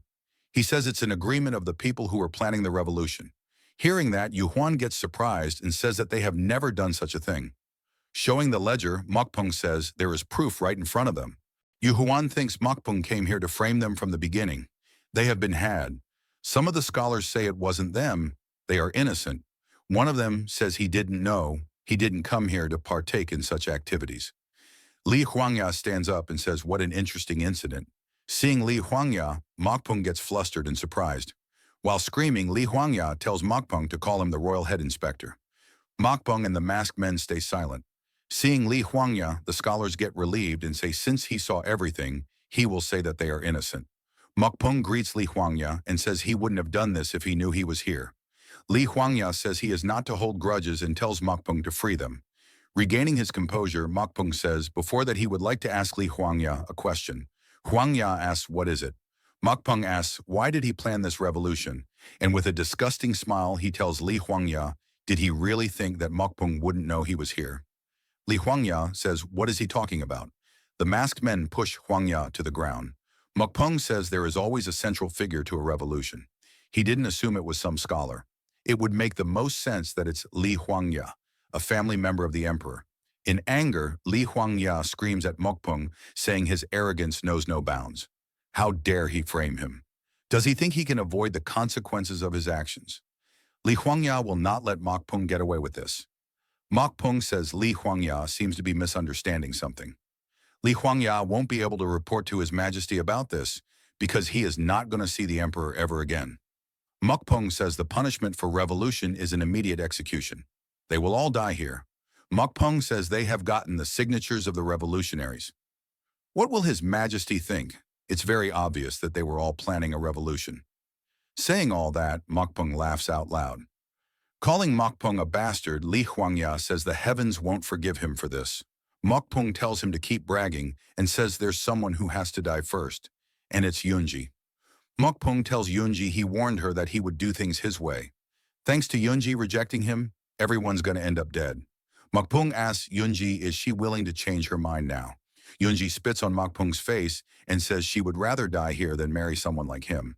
Hearing this, Mokpung makes a disgusting face. While touching Yunji's cheek, Mokpung tells her not to worry. He won't kill her. He will make it so that she thinks death would be the better outcome. He tells her to imagine the worst scenario possible. He will inflict pain upon her that is 100 times worse than what she can ever imagine. While trying to bite her tongue, Yunji tells Mokpung, does he think she would just let that happen? She would rather die than be humiliated by him. Mokpung tells Yunji if she kills herself, her father will be the one to suffer the torment. If her father also kills himself, then the rest of the people here will suffer the torment. Mokpung tells Yunji not to think this will end here. All family members related to those who plan a revolution are killed. If she wants to kill herself, then she should go ahead. While laughing, Mokpung says the others will just have to pay for the sins instead. Yunji grits her teeth in anger. While pulling Yunji's hair, Mokpung tells her to kill herself. He wouldn't mind having more people to entertain him anyway. While touching Yunji's cheek, Mokpung says, "Then should they begin?" Yunji, unable to do anything, in her mind pleads for somebody to help her. When she opens her eyes, her face turns gloomy. She sees Yeonho leaving.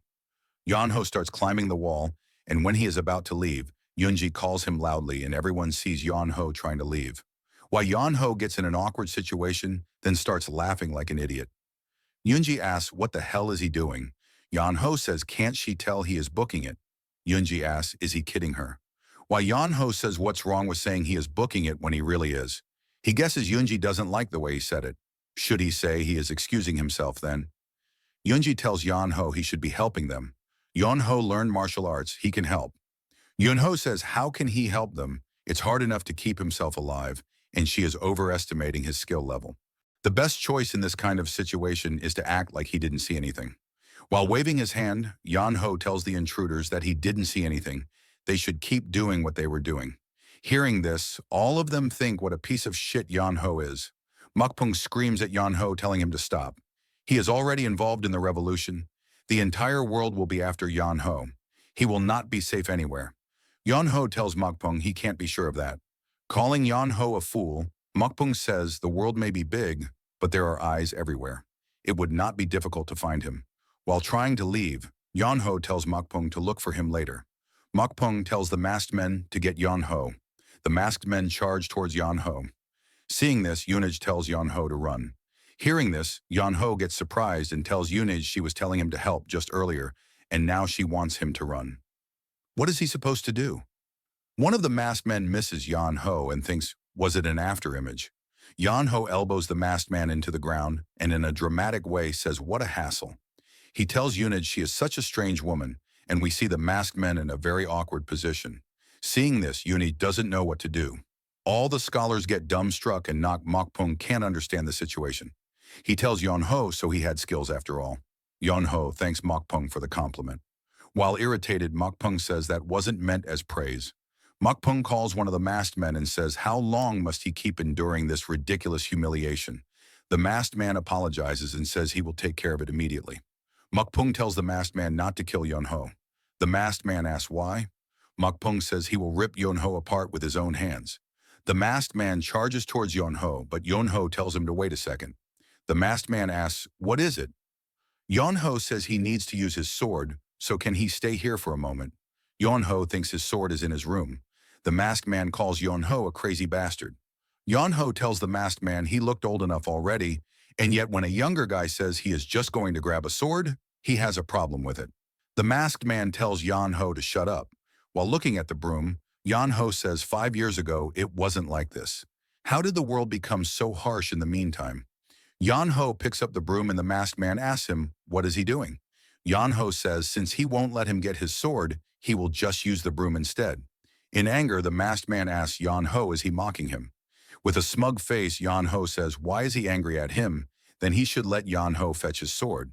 While charging towards Yeonho, the masked man says he won't kill him, but he will make sure he feels pain so intense he will wish for death instead, even if Yeonho later cries and begs.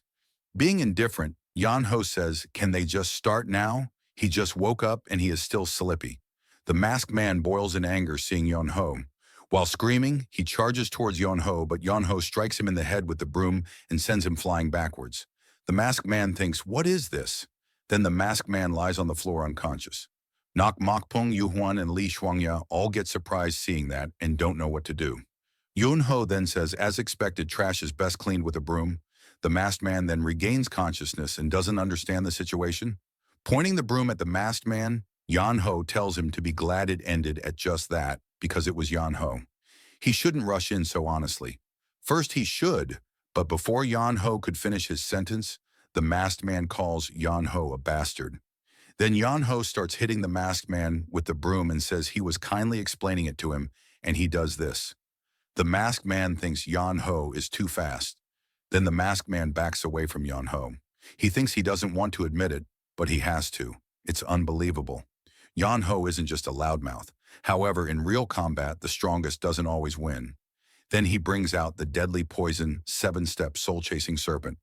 Seeing the poison, Yeonho tells the masked man doesn't think it's dirty. Yan-ho then says, but poison won't work on him. The masked man asks Yan-ho, is he saying he is I'm to all poisons?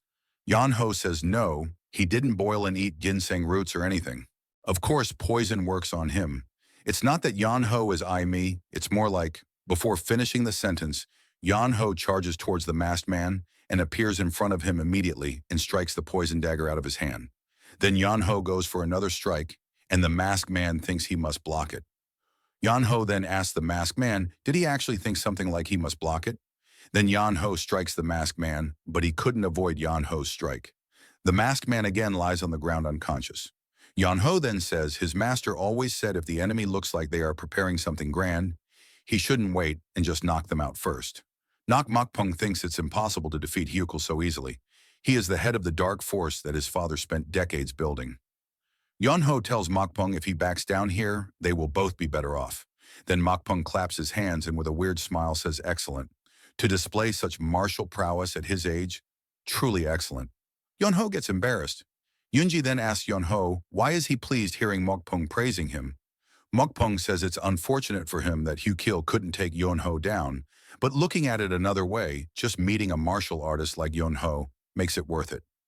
Mokpung then asks Yon-ho to work for him. Hearing this, Yon-ho gets surprised. Yunji asks Mokpung what is he scheming. With boiling determination, Mokpung tells Yon-ho to come to him. He will give Yon-ho things he can't even imagine. Power to hold the world in his hand and immense wealth. Yon-ho says anyone with sense and honor would never fall for such honeyed words, right? Hearing Yon-ho saying that, Yunji gets moved. But then Yon-ho says he will fall for it and he wants to hear about the numbers. Hearing this, Yunji makes a disgusting face and tells why Yon-ho to just die. Li Huangya screams and asks why Yon-ho, what is he doing? Are power and wealth that important? Shamelessly, Yon-ho says, definitely. Mokpung also agrees with Yon-ho. Yunji also agrees with them. Li Huangya gets flustered and says, that's true, of course. He asks, how much can Mokpung offer anyway? He will give them to Yon-ho. Hearing this, Yon-ho gets intrigued. Mokpung mockingly asks, what does Yon-ho think Li Huangya can do for him? Li Huangya may be the emperor's brother, but he has already given up on both wealth and power. At best, he could get Yon-ho a position as an official. In contrast, Mokpung's father can give Yon-ho all the power and wealth he could ever imagine. Yon-ho tells Li Huangya he is definitely losing right now. Yu Huan cuts in and says helping an evil man with his schemes and conspiracies is very different from helping to reveal the conspiracy. He asks Yon-ho, did his master not teach him morals? Hearing this, Yon-ho asks Yu Huan, is he really talking about Yon-ho's master? While nervous and worried, Yon-ho asks Yon-ho, what did his master say? What did he advise Yon-ho to do in such situations? Yu Huan thinks, seeing as Yon-ho is always mentioning his master, he must value the beliefs of his master very much. There is no way a master would teach his disciple bad morals.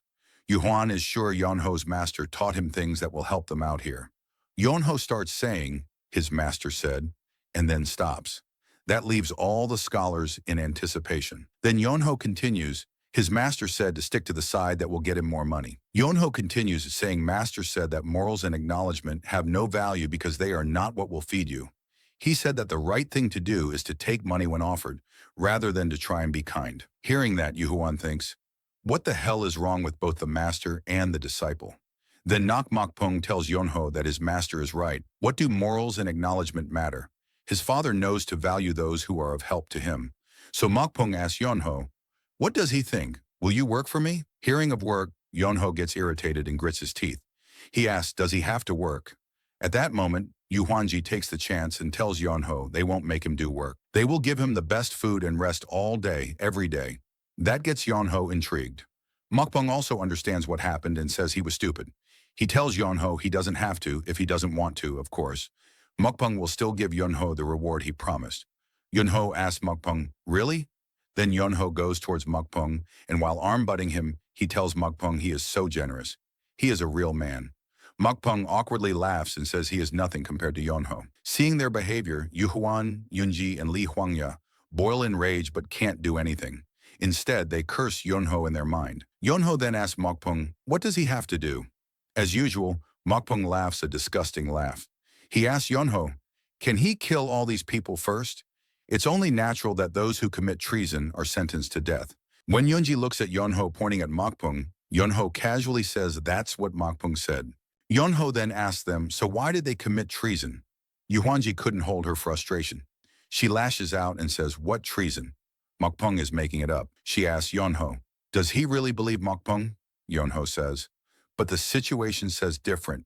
They even found the book of signatures. Yu Huanji then screams at Yonho and calls him a damn bastard. Yonho tells Mokpung he feels like it's a bit much to kill them. Besides, Yonho has never killed anyone before. Mokpung says then he will do it. He orders someone to bring him a sword. Mokpung continues, he doesn't like to dirty his hands, but there should be no hesitation in carrying out sentences. Yu Huan tells Mokpung to stop. Yu Huan is sure Mokpung is a learned man. How can he do something so disloyal to the nation? While ready to strike, Nak Mokpung says what he is doing right now is out of loyalty to the country. Yunji is crying and calling her father. Yu Huan closes his eyes, ready to die. He said sorry to Yunji. When Mokpung is about to cut Yu Huan's head, Yonho stops his sword and tells him, that's enough. Seeing Mokpung couldn't take his sword from Yonho's grip, he wonders how is Yonho so strong. Mokpung then asks Yonho, did he forget what they just talked about? Yonho says, of course not, but he has had enough of playing along. Yonho asks Mokpung, does he know what is necessary to be lazy? It's avoiding trouble. Yonho once broke an ink slab that his father really liked when he wasn't home. He only came back 3 days later. Yet those 3 days felt like death.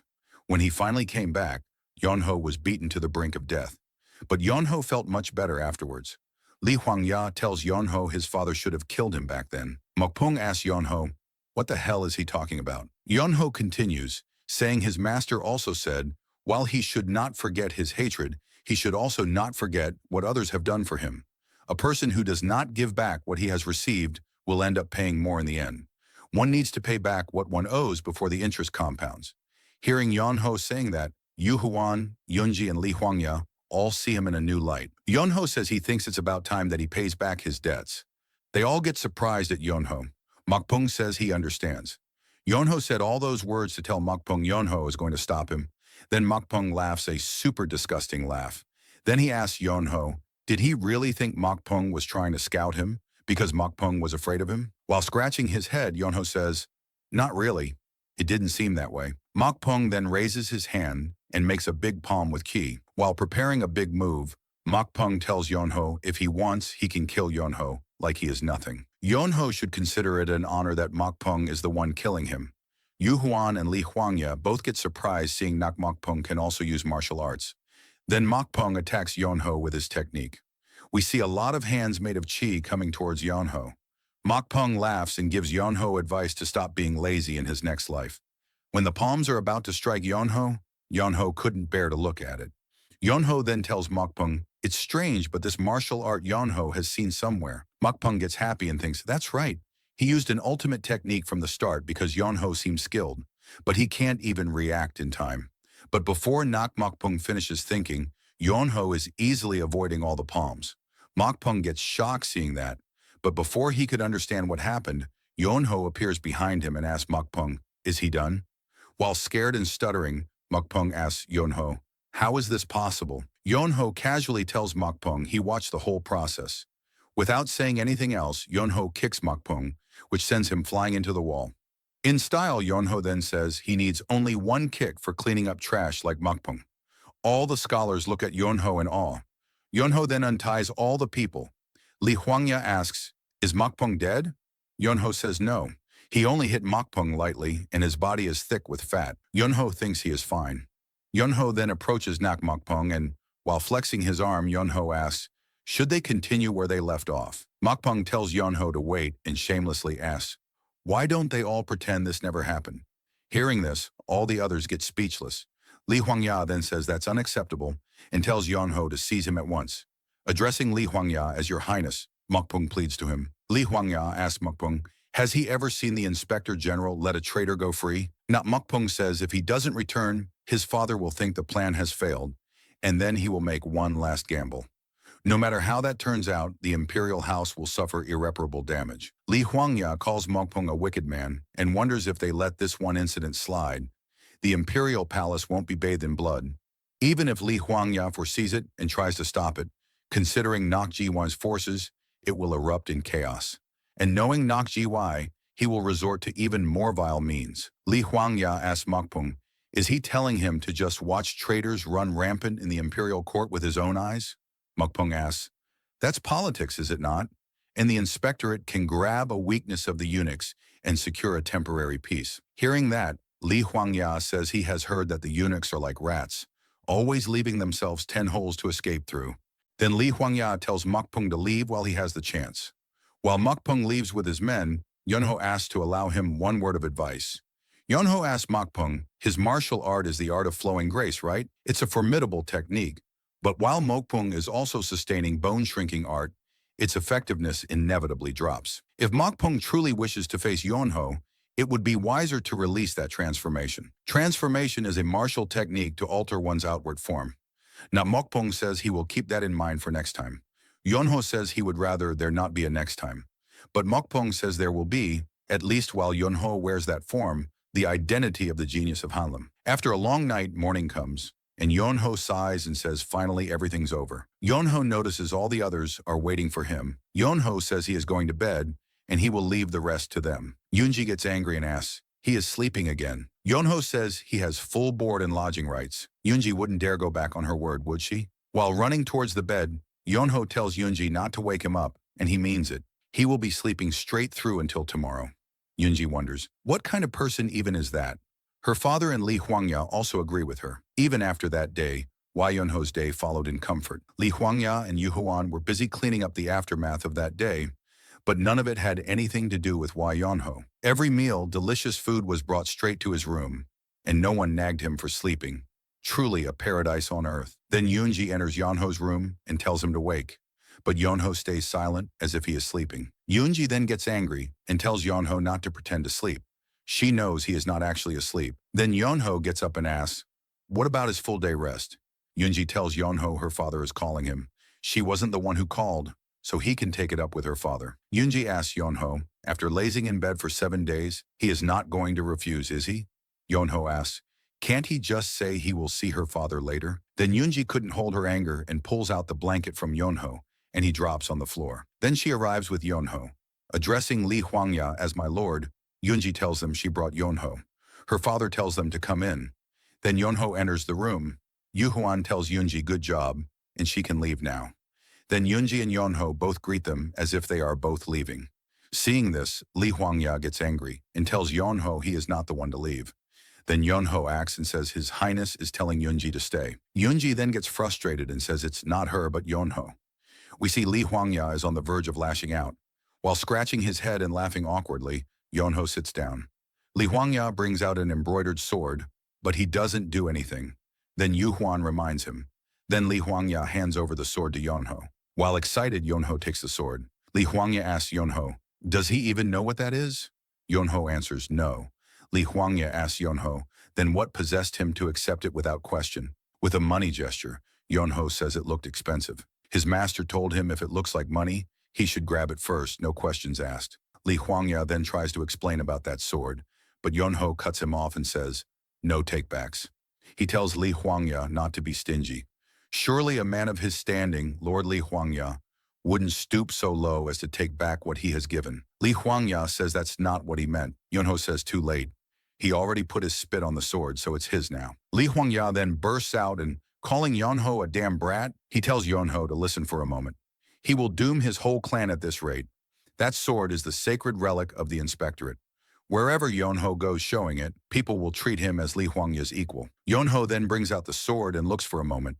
Seeing Yunho, Li Huangya asks, is there a problem? Yunho asks, that's it. Isn't there some practical benefit, like being able to buy food or a house? Li Huangya asks, and what? Yunho asks Li Huangya, why is he of all people saying this? Yunho did his part that day. If his lordship is saying this makes them even, that's not good enough. Give and take. That's how the world works. That's just the way of things. These days, people want something more material, more realistic. Yunho gestures and says it's awkward. He can't even say it outright. Li Huangya clenches his fist and asks Yunho, does he want him to forget about the inspectorate's relic and give Yunho money instead? Yunho says not that he would put it so bluntly, but he does have some manners. Li Huangya couldn't hold his anger in and throws an inkstone at Yunho. Yunho catches it and asks, is it his too? It looks pricey. We see poor Yu Huan thinking, but that's his precious inkstone. Li Huangya then calms down and says he will say it again. That sword is the sacred relic of the inspectorate. Wherever Yonho goes, he will be treated as if he holds the same office as Li Huangya. In other words, it's like granting Yonho a post equal to the Inspector General himself. Yonho asks, so it's basically more work for him. Li Huangya says he said it's a government post. Yonho asks, isn't that the same thing? Li Huangya says it's not. Yonho asks, how so? Then Li Huangya tells Yonho to just accept it, that it's different. Yonho says fine. Out of his respect for his elders, he will let it slide. Yuhuan says from long ago the inspectorate has sent secret inspectors into the Central Plains. The position has been vacant for some time. Yuhuan asks Yonho to take it up. Showing the sword, Yonho asks, just with this? Li Huangya then tells Yonho he didn't tell him to govern. It's a reward. Li Huangya will sell even his own house to give Yonho a reward if he must. He calls Yonho a stubborn turtle. Hearing that, Yonho says that's a relief. He thought this would get troublesome. Li Huangya asks, what does he mean? Yonho says it's nothing. Then Li Huangya and Yuhuan remember Yonho's money gesture, and they think Yonho was definitely going to sell the sword off. Li Huangya asks Yonho, what clan is he from, and who is his master? Yonho says he can't say. Li Huangya asks Yonho, he won't answer because he doesn't trust him. Then Li Huangya gets angry and screams at Yonho, saying he knows his rank, yet he still doesn't trust him, and now Yonho means to hide his identity. With a straight face, Yonho says, this isn't about identity. It's about how he can't trust someone who hides his martial arts and puts on an act that's obvious to anyone. He asked Li Huangya, how many seconds would it take him to subdue Nakmokpung? 5 or 3. That catches Li Huangya off guard. Yonho says dancing on someone else's chessboard like this is unpleasant. While releasing his aura with a serious tone, Yonho says he can't stand it. Li Huangya went silent for a moment when he realized that he had been caught. He finally spoke and asked if Yonho had known all along that he was capable of martial arts. Yonho admitted that he had found it strange. He explained that while he knew some people were obsessively devoted to the game of Go, the idea of traveling 400 kilometers just to play was absurd. Yet far too many people had come to that place with the excuse of Play-Go. That led him to assume that there was some kind of hidden plot behind it, and it just so happened that he appeared at the same time. When Mokpung revealed himself, the entire incident escalated. That was the moment Yonho realized he had to make a decision about which side he would take. Li Huangya asked if siding with them had not been the obvious choice. Yonho replied seriously that it had actually been more likely that Mokpung was telling the truth. He reasoned that while the book of signatures might have been fake, the royal head inspector had indeed been secretly gathering people to join his forces. It was hard to believe that such a move was just a casual friendly activity. The most likely explanation was treason. Li Huangya then asked why, if that were the case, Yonho had helped them. Yonho admitted that it was because the girl had called for him. He confessed that his original plan had been to run away if he did not get caught. But since the girl had genuinely seemed ignorant of what was going on, he could not just abandon her. He added that his master always told him that meaning and worldly matters were important, but that it was all for nothing if one could not see the person in front of them. Li Huangya said that was why Yonho had acted the way he did, trying to observe his reaction throughout the incident. Yonho agreed, but he added bluntly that it had felt awful. Then he got to the point and asked directly whether Li Huangya was planning treason. Li Huangya challenged him by asking what he would do if he admitted that he was. Yonho answered that, in that case, he would simply go to sleep comfortably. Li Huangya pressed further, asking if that would still be the case even if he truly intended to commit treason.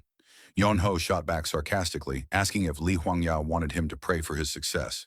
Li Huangya then asked if Yonho had no loyalty to the emperor. Yonho answered honestly that he had never received anything from the emperor, so why should he feel any loyalty toward him?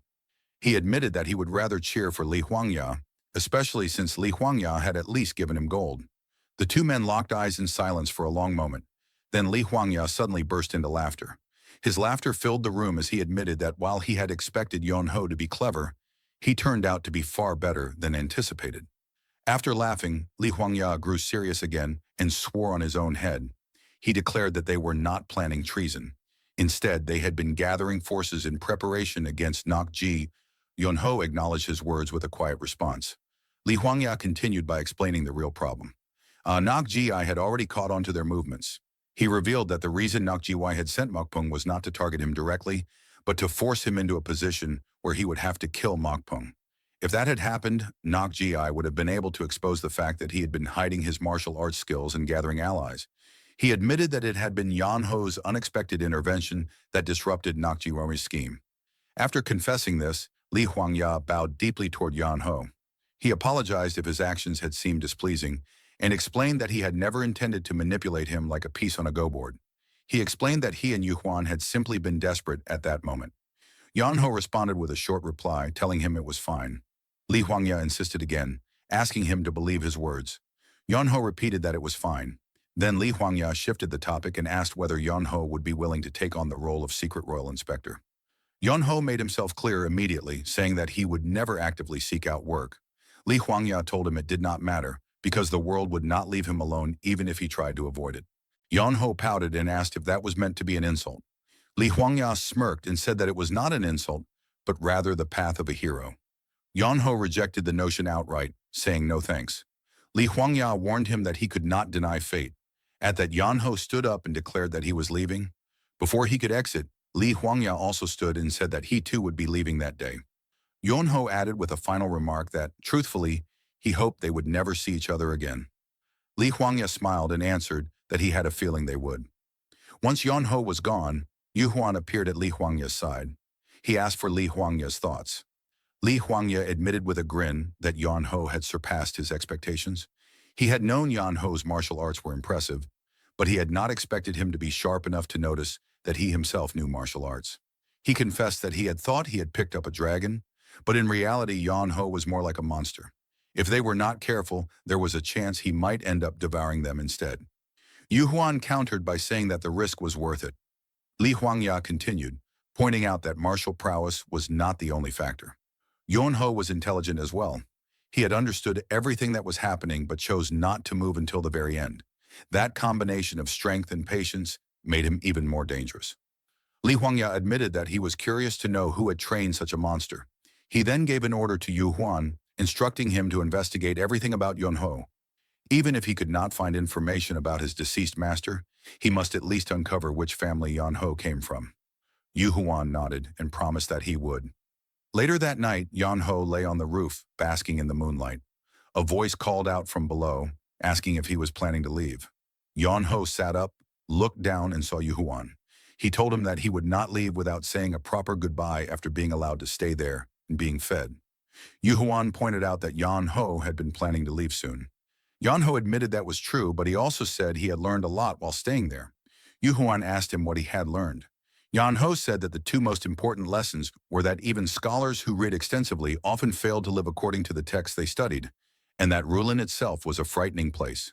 Yu Huan asked what he meant by frightening.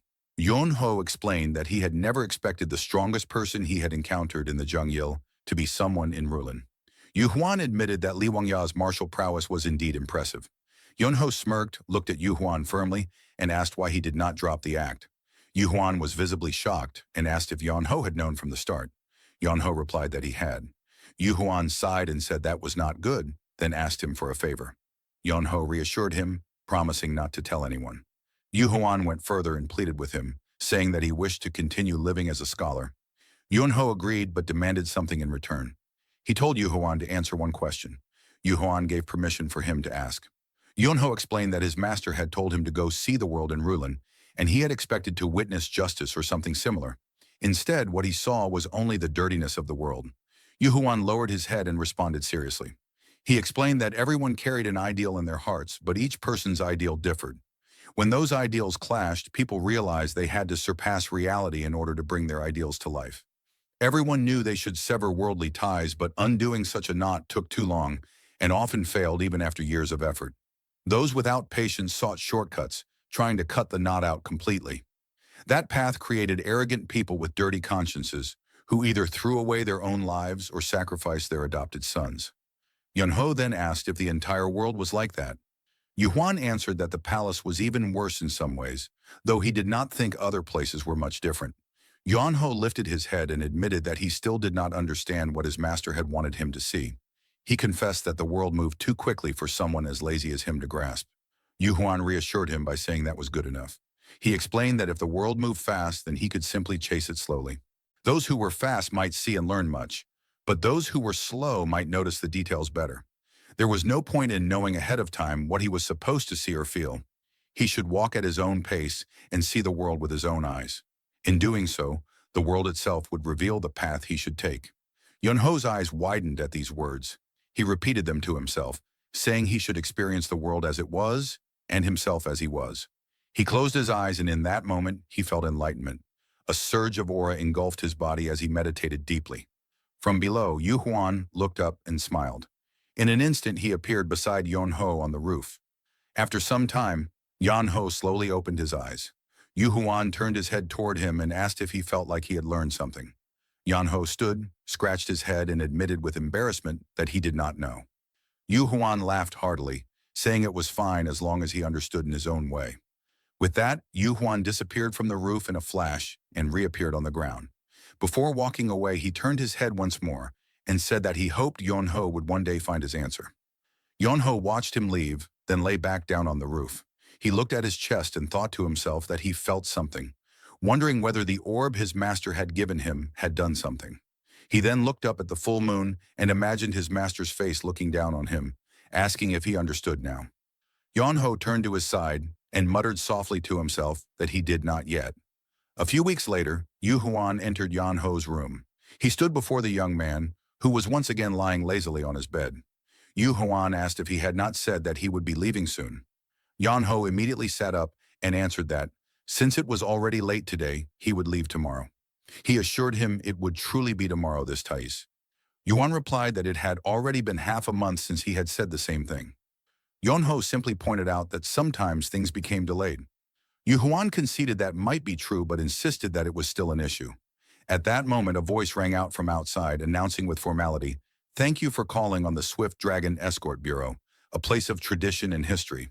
Yu Huan turned his head toward the sound with curiosity. The voice drew closer as it continued, asking what cargo they must transport. The door to the room opened and Yunji appeared. She stepped inside, pointed coldly toward Yunho, and declared that he was the one. Yunho blinked in confusion, pointed to himself, and asked if she truly meant him. A heavy silence filled the room until one of the escort warriors glanced at Yunji and remarked that the one she had indicated looked like a person. Yunji placed her hands firmly on her waist and stated that it only appeared that way.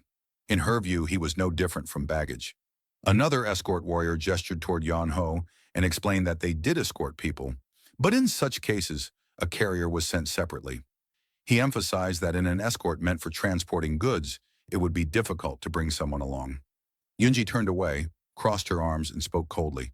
She told them there was no need to worry. After all, cattle and chickens were also loaded into the cargo wagon. Yunho might look human, but to her he was no different. She instructed them to place him on top of the baggage, feed him 3 meals a day, and assured them he would not cause trouble. She then offered to pay the fare as if he were a passenger. No, she corrected herself. She would pay double. She demanded they take him with them. The escort warrior tried to insist that no matter how much she offered, there were still rules they had to follow. Before he could finish, Yunji sharply cut him off and shouted that she would pay triple. The warrior persisted, saying they still had rules, but Yunji raised her voice even louder and screamed that she would pay quadruple. Without hesitation, she and the warrior shook hands in agreement. Another escort warrior leaned toward Yunho and told him that they would accept him, asking him to come along. Yunho, still sitting on his bed, protested loudly. He shouted at Yunji, demanding to know if she was seriously say that they would load him like baggage and send him away. Yunji pouted, looked aside, and remarked that at least he was quick-witted. Yu Huan, watching the exchange, asked his daughter what on earth was going on. Yunji responded bluntly that it seemed best to get rid of this freeloader quickly. Yunho shouted even louder, declaring that it was unbelievable. He said he had heard mortals had declined, but he never imagined it had come to this.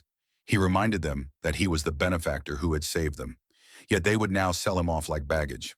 Yu Huan turned to him and admitted that it was true. Still, he reasoned that, since they had received grace from him, they should at least allow him to act freely for now as a gesture of gratitude. Yunho turned away, lay back down on his bed, and faced the opposite direction. Yunji added sharply that if things were left this way, he would probably remain there until the next year. In Hei's eyes, what she was doing was helping him. Hearing this, Yunho instantly sat back up and shouted at her, demanding how she could possibly call it helping. Yunji pointed directly at him and reminded him that he had once said he would go to the Hebrew Sacred Beast Pavilion. Yunho froze in surprise and asked what she meant. She explained that since the route led to Hubei, he could simply travel with the escort bureau going there. She argued that walking all the way himself would be troublesome and exhausting. Yan Ho admitted that her reasoning was true, though he hesitated. Yunji, wearing a faint grin, told him that he could ride in a wagon pulled by horses, the escort bureau would earn their pay, and she and her father would finally be rid of him. She concluded that this was a path where everyone benefited. Yunho's expression grew serious, and he admitted that Yunji's argument was very persuasive. After a short silence, he finally stood up. Yunji ordered him to stop talking and follow the escort warriors. As he followed them, he muttered that his mother had always told him never to follow strangers. Yunji reassured him that it was fine, insisting that the men were trustworthy, that their status was legitimate, and that there was nothing to worry about. Yan-ho still looked reluctant, but followed nonetheless. A short while later, he sat atop the wagon, resting on the goods. He admitted aloud that he had not expected to leave so suddenly and said he would be going. Standing in front of him, Yunji and her father bid him farewell. Yu Huan told him to take care of himself. Yunho looked at Yunji, who wore a wide grin, and remarked that she seemed very pleased. She answered with amusement, asking if it was that obvious. Yunho turned to the escort warrior and instructed them to depart. As the wagon began moving, he lay down on the baggage but turned his body sideways, glancing one last time at Yunji and Yu Huan. Yunji waved and shouted for him to stay healthy. Annoyed, Yunho yelled back, asking how she could drive him out and then tell him to stay well. Yunji retorted that he should also fix his laziness. Yunho pouted, muttered his reluctant agreement, and waved back at them. Once he had left, Yu Huan turned to his daughter and told her to come inside. She agreed but glanced back one last time at Yunho, who was already in the distance. A warm smile spread across her face as the gusting wind blew past her. After some time, the escort warriors made a stop. A stern-looking man approached, displeasure clear on his face, and introduced himself as Gok Biyang, the head of the Swift Dragon Escort Bureau. He looked at Yunho, who was still asleep on top of the wagon, and asked the others if this was truly the item. One of the warriors confirmed it. Gok Biyang frowned and asked if they were to play games with him, demanding if they knew how much more preparation was required when a person joined an escort. The warrior explained that they had wanted to refuse, but since the request came from the prestigious Hanlin Great Academy, they could not decline. Gok Biyang asked since when Yunho had been in such a state. The warrior answered that it had been ever since he left the academy. Gok Biyang crossed his arms, studied Yunho still sound asleep, and thought to himself that the young man never seemed to tire, which in its own way was impressive. Another warrior added that the academy had instructed them to simply feed him 3 meals a day, as if he were cattle or chickens, and he would behave until arrival without causing trouble. Gok Biyang admitted that he could not understand it at all. He called out to Yunho, but the young man did not stir. Irritated, Gok Biyang knocked on the wooden crate below him and shouted again. At last, Yunho opened his eyes, looked at him, and asked what he wanted. Clearing his throat, Gok Biyang introduced himself as the head of the escort. Yunho asked curtly, and Gok Biyang explained that the escort was not about serving people, but transporting goods. If Yunho insisted on coming along, it might be quite inconvenient. He asked if he was still willing. Yunho replied that there was no need to worry, since he was registered not as a person, but as cargo. Gok Biyang warned that it would be uncomfortable, but Yunho assured him he could endure it. If all he needed to do was lie still until they arrived, then it was worth it. Amused, Gok Biyang remarked that he was a remarkably positive fellow. He then turned away and ordered the group to depart. Yunho waved lazily and told him he would be in their care. 5 days passed since leaving the Hanlin Great Academy. One morning, Yunho awoke, stretched, and yawned. He muttered to himself that the situation was unbearable. If he stayed awake, he felt tortured, and if he slept, that fraudulent master of his appeared in his dreams to harass him. He cursed the dream lotus arts and wondered how long this torment would continue. What if it lasted his entire life? Frustrated, he dismissed the thought, muttered that he no longer cared, and lay back down. Up ahead, Gok Biyang noticed movement in the bushes and ordered the group to stop. He called out firmly, introducing himself and requesting an audience.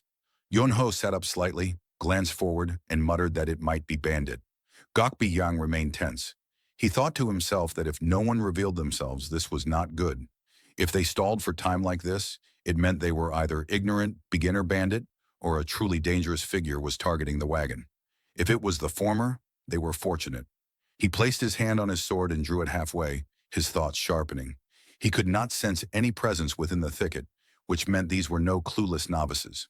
He raised his voice again, warning that if the figure did not step forward, he would regard it as an attack against the escort bureau. Everyone went silent, their attention fixed on the bush.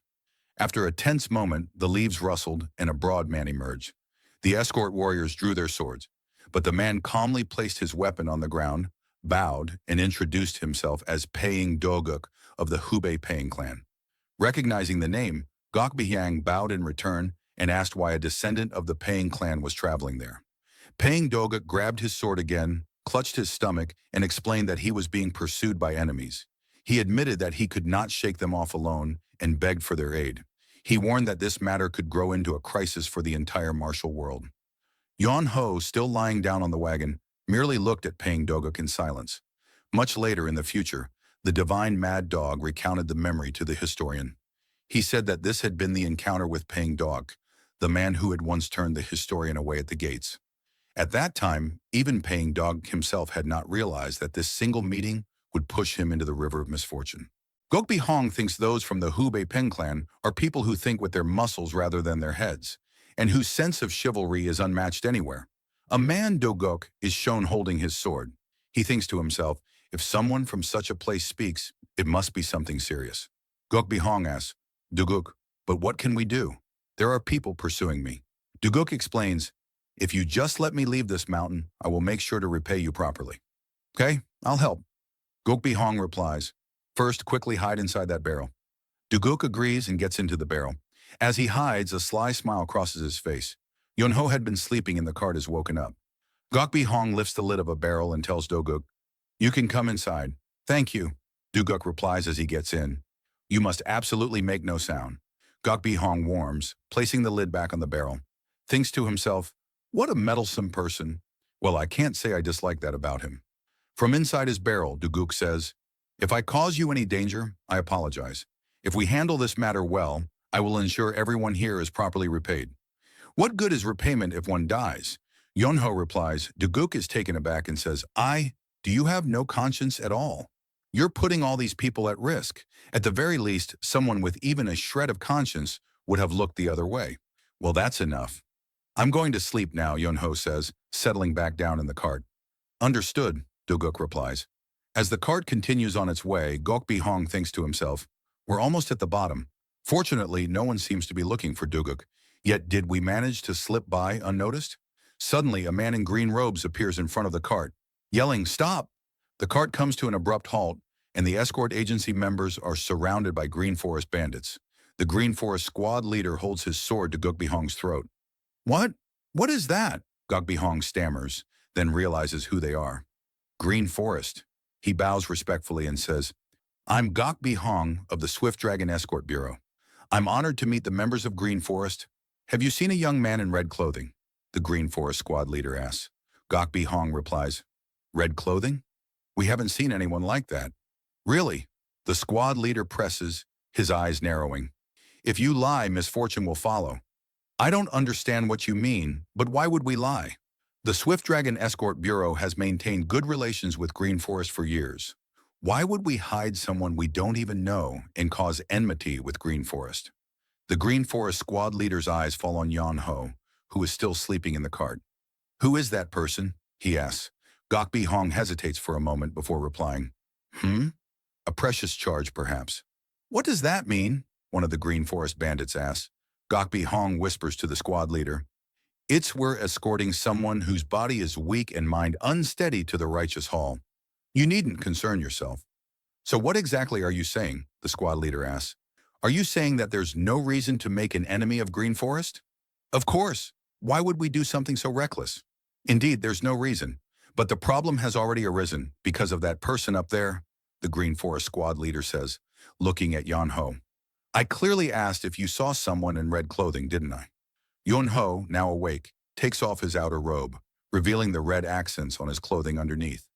I did not see anyone in red, he says. Gokbi Hong thinks to himself, did he really specify someone in red clothing? Are you attempting some kind of prank? The Green Forest squad leader asks, pressing a blade to Gokbi Hong's throat. Gokbi Hong sweats nervously, thinking, did they already know that Duguk is hiding here? He then says aloud, all right, this will work. Let's start by killing one of them. And if they haven't seen anyone, then we'll kill the next. By killing them one by one, we'll see if anyone is truly innocent. I wager before the third is dead that someone here will claim that they saw him. What do you mean by that? Gukbi Hong exclaims. Very well. Then who will go first? The squad leader asks, pointing at one of the Dragon Escort Agency members. You. Answer me. Have you seen the young man in red clothing? The squad leader demands. The escort agency member stammers. Your life depends on this one answer. The squad leader warns. Terrified, the man replies, I haven't. Then it seems like death will answer for you, he says. As he swings his sword, the escort agency member cries out in terror. Just as the bandit leader swings his sword, Gokbi Hong grabs his arm and stops him, cursing, Damn it, he's here. Both Gokbi Hong and the Green Forest members look on in shock. As the Green Forest bandits surround the cart, Yon Ho sits up from his resting place. What did you just say? The Green Forest squad leader asks, his hand still held back by Gokbi Hong. Yon Ho's voice is heard. He is here. He emerges and sits atop the cart, looking down at the bandits. The one you are looking for, Do-guk. Ah, you're caught now. You can step forward. Yon Ho kicks open the barrel that Do-guk is hiding in. What are you doing? Gokbi Hong exclaims. Enough, Yon Ho tells him. There is nothing more foolish than risking your life for someone else. He then addresses the barrel. What are you doing, you fool? Do you intend to wait until everyone here is dead before stepping out? After a moment of silence, the barrel lid opens. Do-guk emerges from the barrel. The Green Forest squad leader tells him, if you had fled, there might have been even a slight chance of survival. But foolishly, you crawled forward. If I had done that, everyone here would already be dead. Do-guk replies, are you trying to play the part of some chivalrous hero? The squad leader scoffs. I, Do-guk, may not be a hero, he yells, but I am no petty fool who would watch innocent people die without intervening.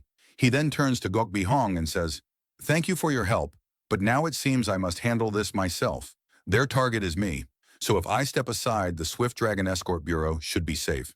But you, Gokbi Hong begins, concerned. I will be fine, Do-guk assures him. Do-guk adds, avoiding them would be difficult anyway.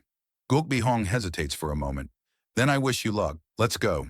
As Gokbi Hong and his men prepare to leave, Yon Ho calls out, wait a moment. We can't go yet, Yon Ho says.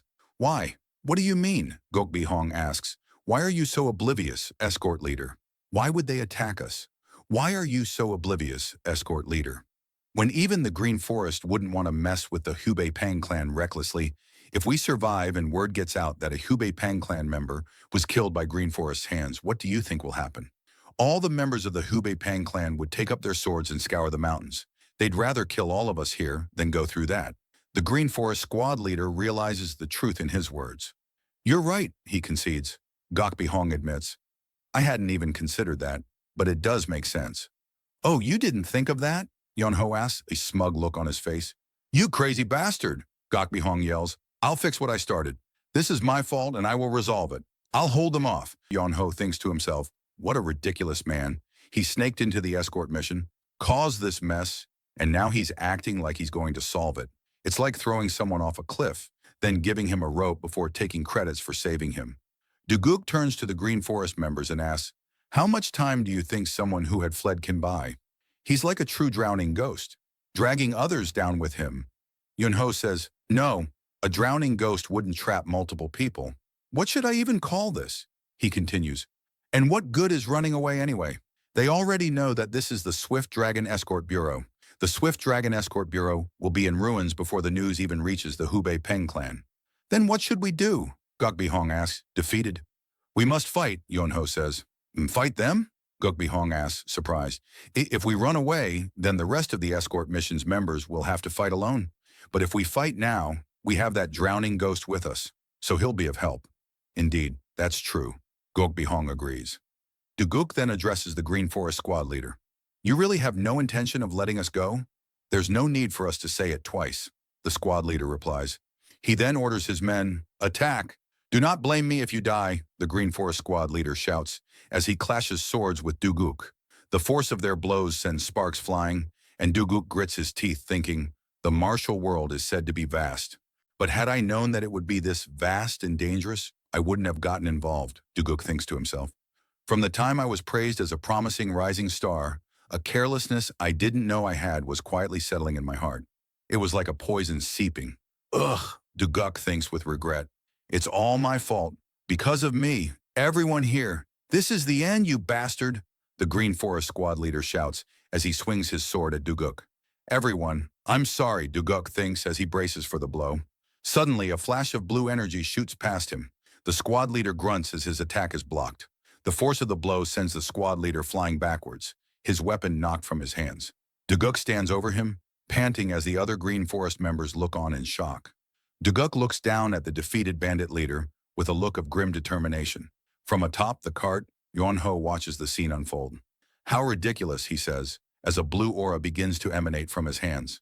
In the midst of a fierce battle, Duguk and a member of the Green Forest both exclaim in shock as another Green Forest member is suddenly knocked unconscious. Duguk, breathing heavily, stares at the scene with a puzzled and intense expression. So, he thinks to himself, his eyes widening as he spots a small blue glowing bowl on the ground, next to the fallen enemy. The thing that knocked him out is that bowl. From atop a nearby cart, Yan Ho casually holds another bowl and chides him. You're getting distracted again. Forced to refocus on the fight, Duguk is immediately swarmed by several Green Forest members. He struggles to parry their coordinated sword strikes, his own blade clashing against theirs in a flurry of sparks. Meanwhile, Yan Ho continues to sit lazily, juggling two bowls in his hands as he looks down at the chaotic melee. He addresses, You brought over all the enemies, and now you're going to die without having done your share of the fighting? You really are a water ghost, he adds with a sigh. Geez, you're gonna die at that rate. Gok Bi Hung, with a sword held to his throat, glares up at him from the midst of the battle, his face filled with desperation and anger. Who grunts in frustration. Duguk watches from the midst of his own fight, his expression a mixture of annoyance and disbelief. And what the hell is he doing there, he thinks, glaring up at the lazy young master. He's quickly surrounded by more Green Forest members. He mutters, realizing the danger he's in. I need to get it together.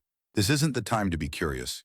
His eyes glow with a fierce red light as he focuses his energy. What I can do right now is to... He unleashes a powerful attack. 5 Tigers' gate-destroying blade. A massive spectral tiger appears behind him as he swings his sword with incredible force. To fight as many as I can. Duguk roars. His powerful blade technique sends a wave of pink energy that cuts through the ranks of the Green Forest members. As the dust settles, he finds himself surrounded again. Right.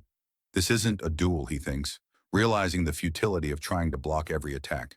There's no need to try and deflect or block those. He braces himself as 3 Green Forest members leap at him from above, their swords poised to strike. I'm gonna die, he thinks. But before the killing blow can land, the attackers are suddenly blasted away by a surge of blue energy. Just die, man, Yonho yawls down from his perch. Come down and help me, Gok Bi Hung screams, fending off another attack. Huh? I'm an item to be transported, remember? Yonho replies nonchalantly. Duguk thinks, what the hell is he on about? Yes, but this isn't the time to be thinking about that. Gok Bi Hung shouts, Duguk is confused. Why is he agreeing? Yonho explains, some mean girl told me that if something were to happen, I should stay up here instead of causing more trouble. She said that otherwise I'd be doing the Hanlim Institute harm and that she'd chase me till the ends of the earth to harass me. I'll take responsibility, so please just help me. Gok Bi Hung pleads, I don't know. I tend to keep the promises that I make. Yunho says with a shrug. Don't you think you'll be uncomfortable on your journey if we die? Gok Bi Hung yells, his voice strained. I'm not really comfy right now either, though.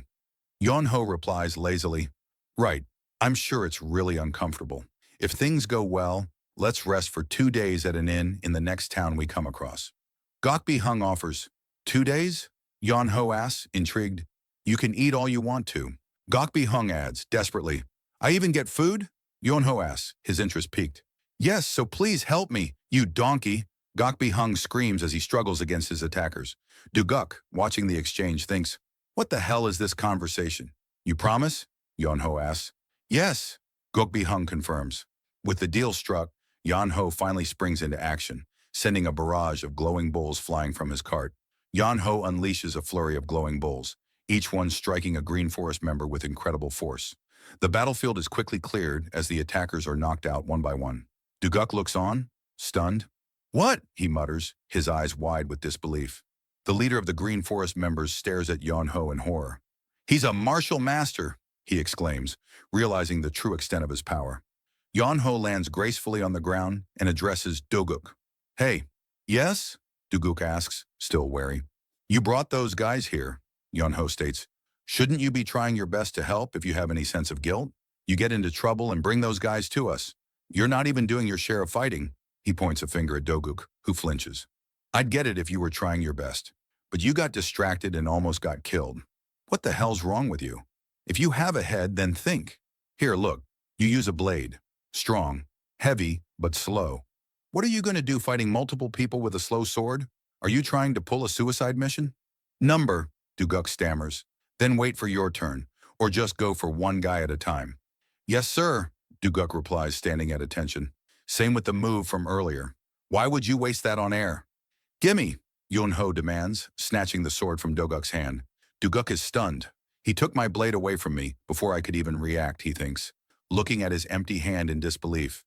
With a swift, powerful motion, Yeonho swings Doguk's sword, unleashing a wave of blue energy that carves through the ground and sends the Green Forest members flying. What you did here is this. The Five Tigers gate-destroying blade? Doguk exclaims in disbelief. How does he know it? Did he copy it just from watching me earlier? Yeonho turns to him and continues his lecture.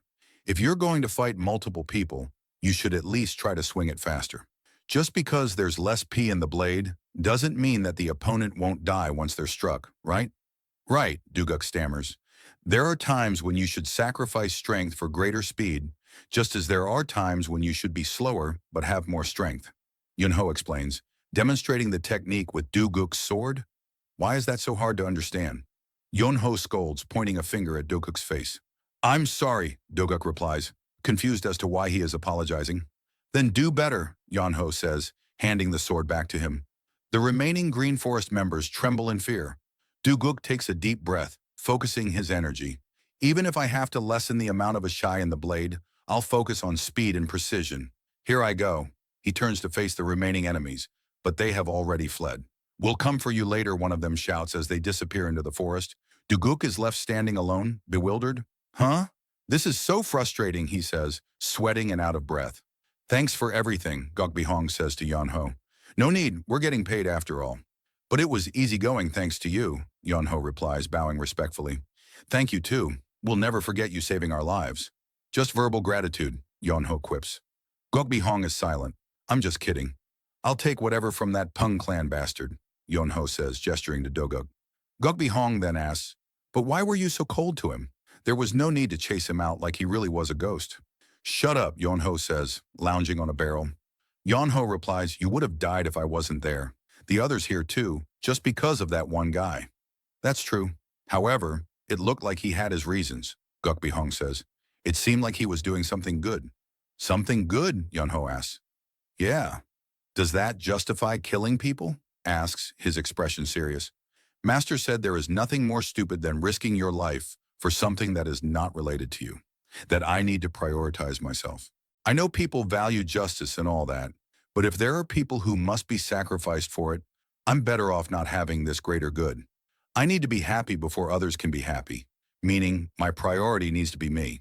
Looks at him and asks, didn't you suffer enough damage to care about that guy anyway? Well, both the goods and the martial artists of the Swift Dragon Escort Agency are safe. The Venerate Heaven Orthodox Murim Alliance is supposed to take care of the Green Forest matter, Yeonho says. That's good to hear, Gogbihong replies. I hope I'll get to see you again. Probably not, Yeonho says bluntly. Don't say something so ominous, Gogbihong exclaims. Goodbye, Yeonho says, turning and walking away. Gogbihong watches him go and sighs. It would be so nice if he were a bit more disciplined. Meanwhile, Yeonho arrives at a large, impressive building. Finally, I'm here, he says to himself. Yeonho arrives at Nature's Hand Manor. Meanwhile, inside the manor, the Wei clan warrior reports to Weijang Han, the patriarch. We didn't find him this time either. I'm sure he's alive somewhere, Weijang Han replies, a worried expression on his face. Where are you, Yeonho?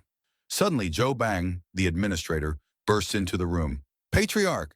There's a message. What is it? Weijang Han asks. Young Master Wai Yeonho sent a letter, Zhou Bang exclaims. Weijang Han's eyes widen in shock and relief. Yeonho! He shouts. In a dimly lit, ornate room, Nok Ji lies in bed, speaking to his son, Mokpung. Even a simple plan failed. Were you really that afraid to die? He asks. No, Mokpung replies, bowing before his father. If I had died at Li Huangya's hands, my death would have had meaning. But I fought someone else. So even if I died there, it would have done nothing to harm Li Huangya. Does that paint a meaningful picture to me? Does that change the fact that you fled with your tail between your legs? Nokgai retorts. From the beginning, this plan was a gamble. Our mission was to seize the opportunity, not to run away from it. He sighs, but still, remember this, son. Go now. Yes, sir, Mokpung says, taking his leave. As Mokpung departs, Nokji lies back in his bed, his thoughts turning to the recent events. In the end, he'll encounter it, he says to himself, a worried expression on his face. A useless, ambitious pig, Nokji mutters, disgusted. That eunuch doesn't know his place. Nokji still has value.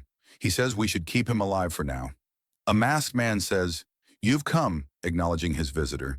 He claims that simply by existing, Nokji can hold back the imperial family.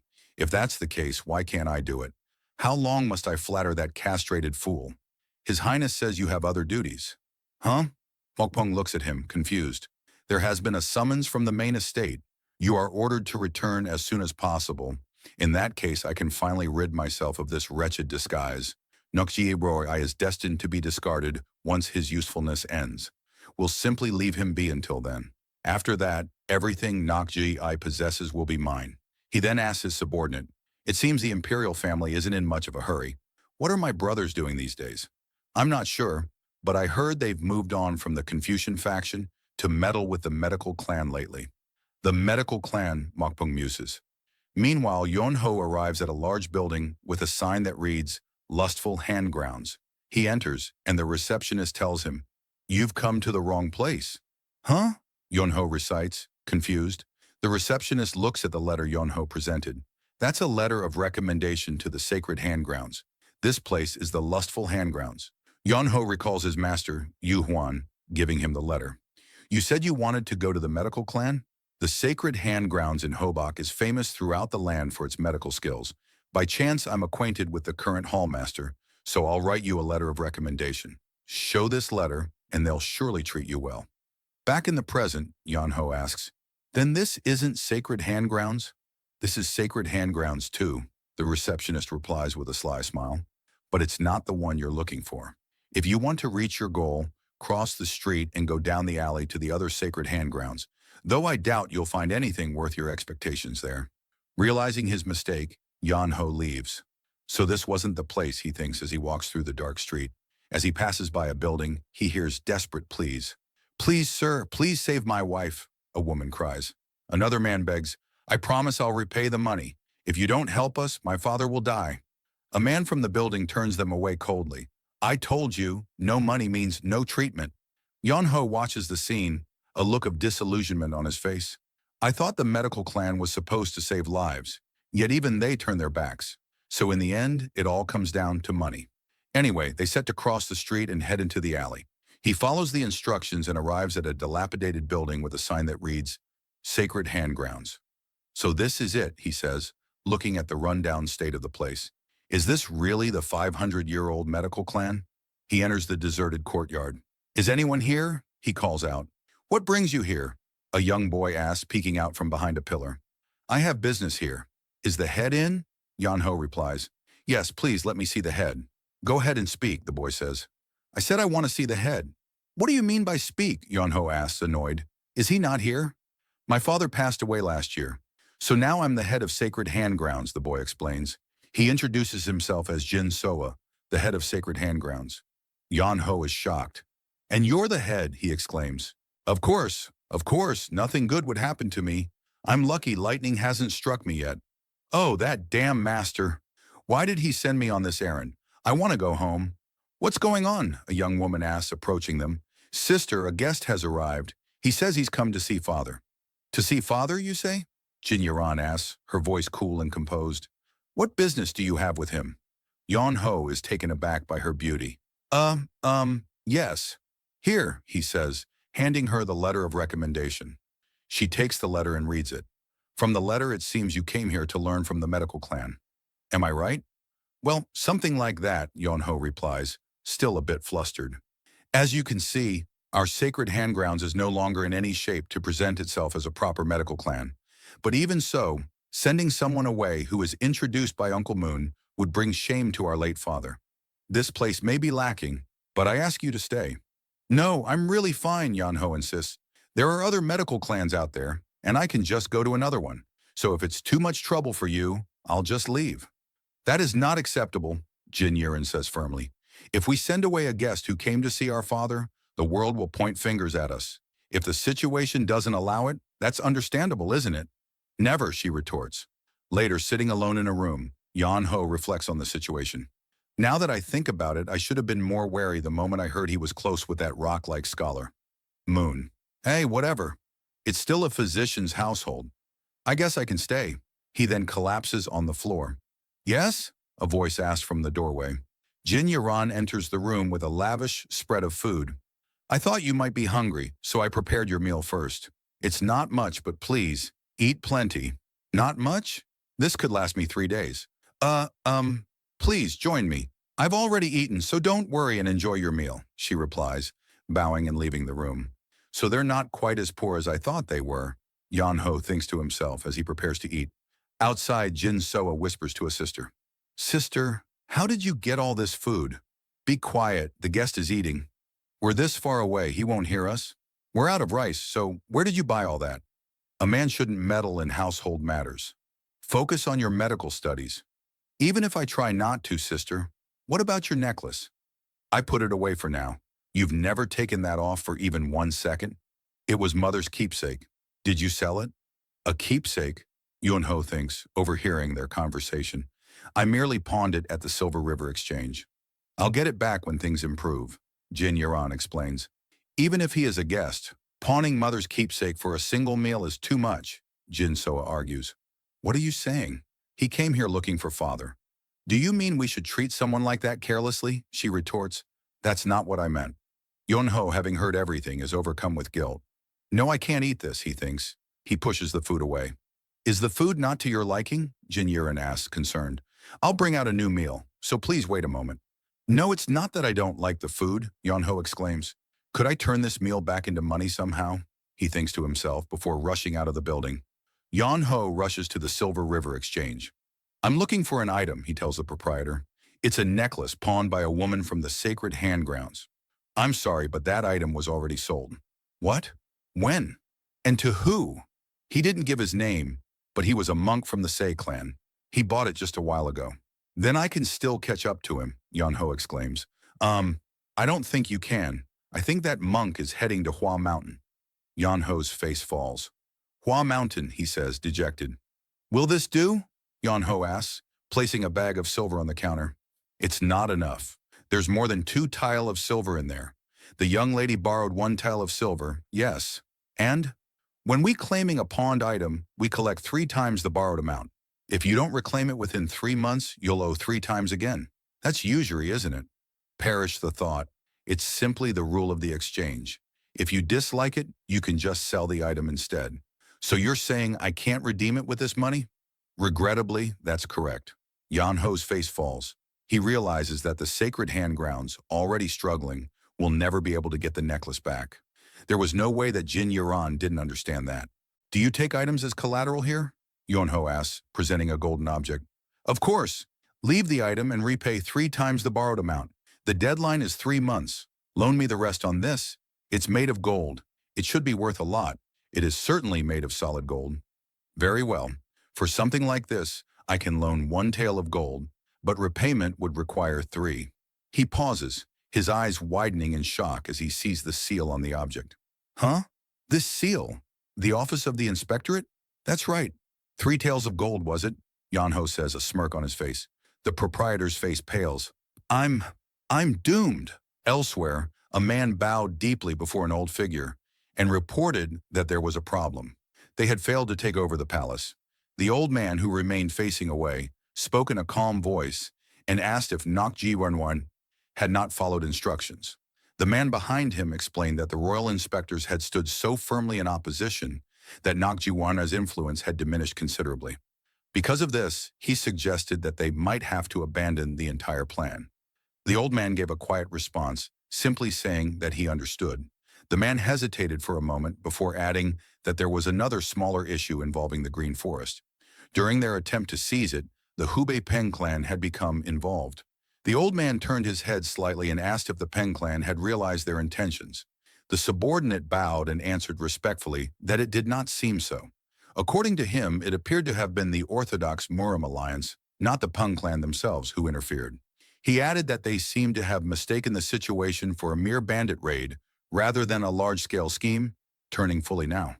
The old man spoke with composure, stating that all kinds of problems were bound to occur during the execution of a grand plan and that the true key lay in how one resolved them. The man acknowledged his words and reported that their dealings with the physicians were proceeding smoothly, as were their other arrangements. The old man then stated that it was almost time to tie the knot.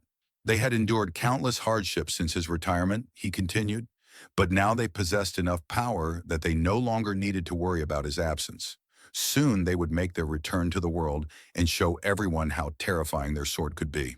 At the Silver River Exchange, He Dabung had been sitting comfortably when he saw Wei Yonho's sword. The moment his eyes recognized it, he shot up from his seat, dropped to his knees beside Wei Yonho, and bowed repeatedly to the floor. Trembling, he stammered an apology, saying that he had failed to recognize him. Wei Yonho looked at him silently while He Dabung's thoughts ran wild with panic. He wondered what he should fix first, the fact that he had completely cheated that woman out of her necklace, or the fact that he had demanded an absurd interest rate. His body shook as he tried to explain himself, saying that the interest rate he charged might seem high, but many people pawned their items and never returned. He claimed that he had no choice and that, with compound interest, their profit was only 4.5%. Wei Yonho repeated the number slowly, 4.5%, and asked what the annual interest rate was. He Dabung stuttered and replied that it was not much, at most 60%. Wei Yonho leaned in slightly, pressing him with an expression of disbelief. He questioned how 60% could be called reasonable, repeating the number and stating that he had never heard such nonsense before. He Dabung's body trembled as sweat began to roll down his forehead.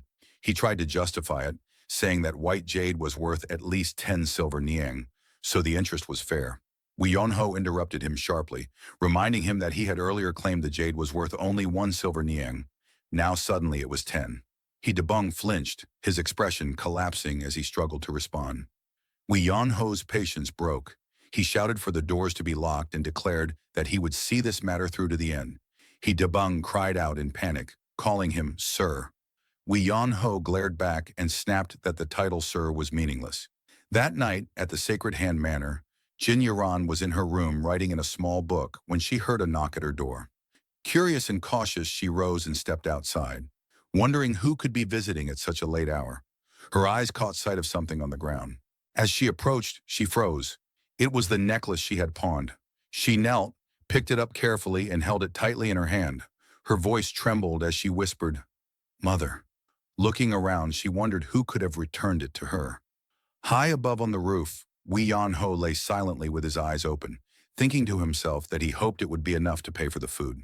Meanwhile, at the Venerate Heaven Orthodox Murim Alliance, inside the General Strategist's pavilion, Duguk sat nervously in front of a table. His heart pounded as he thought to himself that he must have done something wrong. He recalled that he had indeed done many wrong things, and that realization did little to calm him. Suddenly, the sound of footsteps approached. A man entered the room and Doguk immediately stood straight and bowed. The man gestured for him to sit and spoke simply, telling him to take a seat. Doguk obeyed with a hurried yes. The man before him was Jo Hyun, the general strategist of the Orthodox Murim Alliance, known across the martial world as the Divine Strategist. As they both sat, Doguk's mind spun. He wondered nervously why such a high figure would call for him. Jo Hyun spoke first. He said that he had heard all about what had happened in the Green Forest and asked if Doguk had encountered the 10 swords of the Green Forest. The moment he heard that title, Doguk's body went stiff and he stammered in disbelief. Jo Hyun nodded calmly, confirming that those had indeed been his pursuers. He remarked that Doguk was fortunate to have survived. Doguk thought privately that it all made sense now. Jo Hyun continued, stating that he would handle the situation with the Swift Dragon Escort Agency himself. He added that because of this incident, they might be able to uncover something far larger. The real problem, he said, was the young man who had helped Doguk that day. Inwardly, Jo Hyun pondered what he had heard. The Swift Dragon Escort Agency was one of the Green Forest's elite forces. Even though Doguk was skilled, it would have been difficult for him to defeat even one of their members. Yet someone had single-handedly crushed 10 of them without struggle. Jo Hyun asked aloud if Doguk had learned the man's name.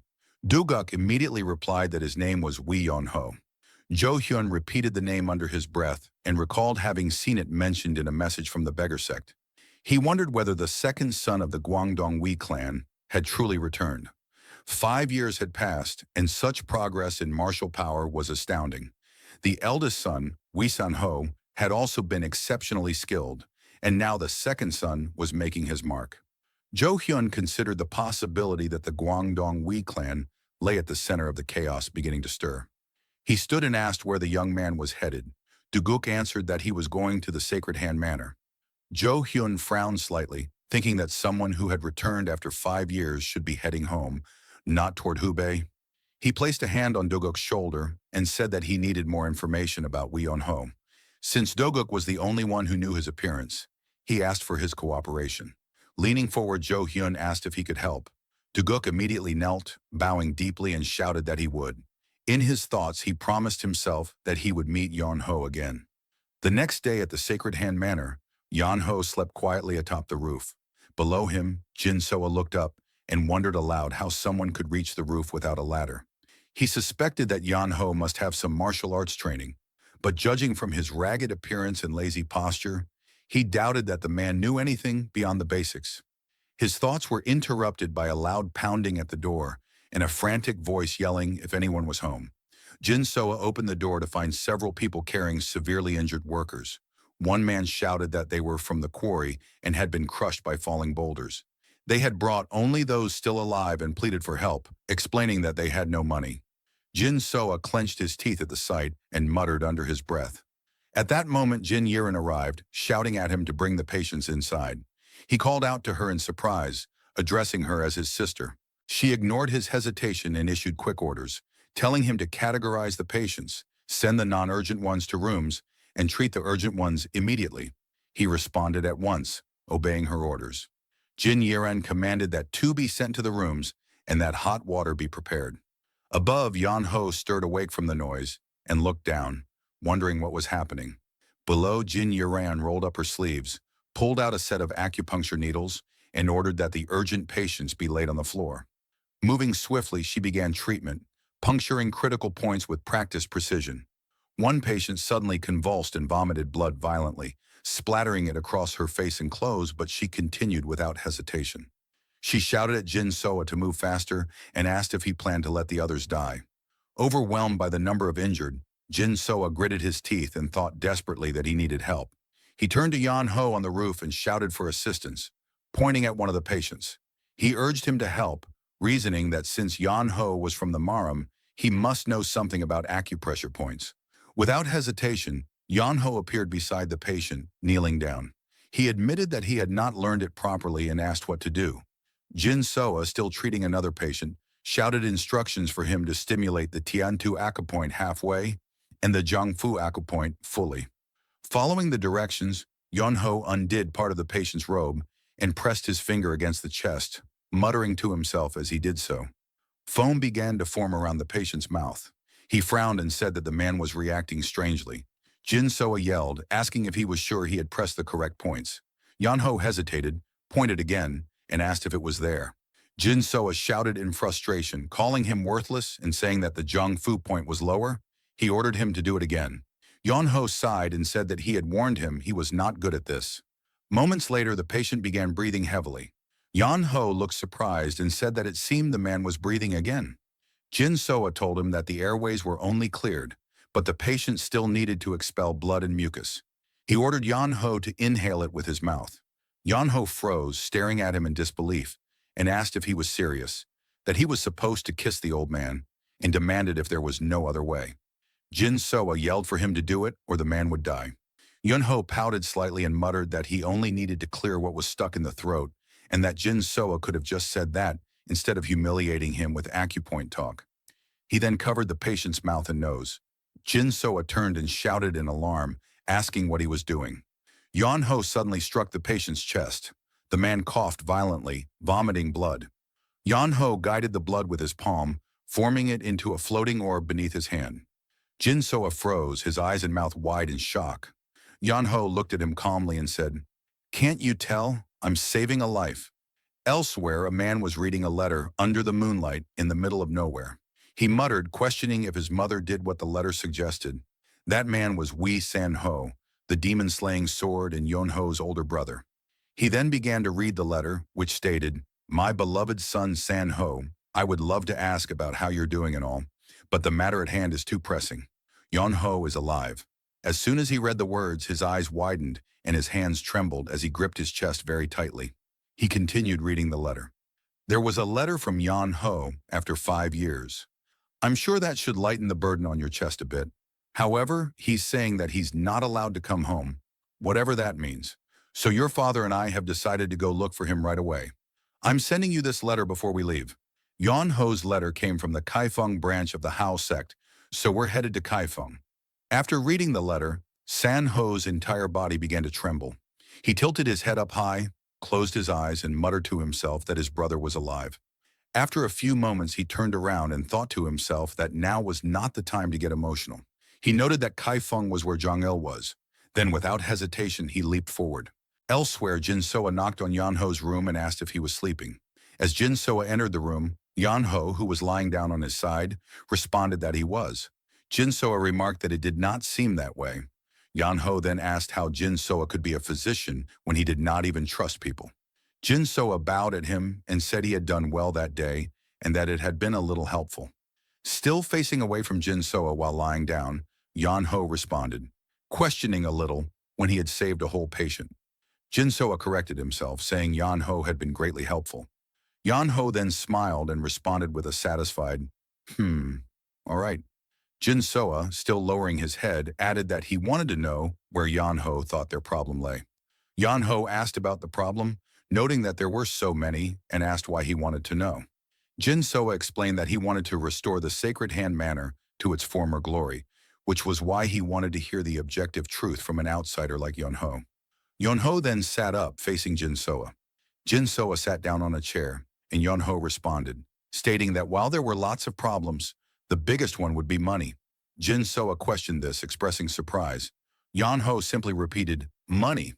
Jin Soa then exclaimed that medicine was the most important thing to a physician's household and asked if money was not a secondary problem. Yon Ho then told him to think about it from the beginning, asking what had brought on his household's downfall. He reminded Jin Soa that he had said the giant physician's place across the street used to be theirs. Jin Soa sighed deeply and began to speak about his father.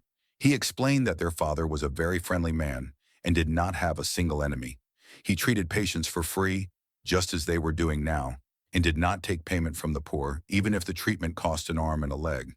This was possible because they had wealth from previous generations, but the storage began running out of gold by the time Jin Soa was born.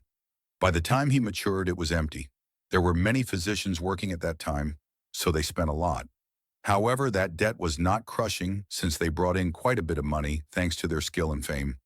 But Jin Soa thought that at some point, his father realized that his method was not sustainable, so he thought of a way to repay the debt. Yon Ho then spoke, asking if his father was scammed or assassinated. Jin Soa responded, calling that kind of talk nonsense and suggesting that Yon Ho had read too many novels.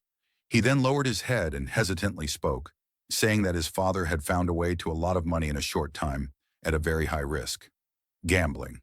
Yon Ho then exclaimed, asking if Jin Soa was telling him that his father gambled to try and repay debts and brought his entire family to ruin, questioning if he was just trying to win big.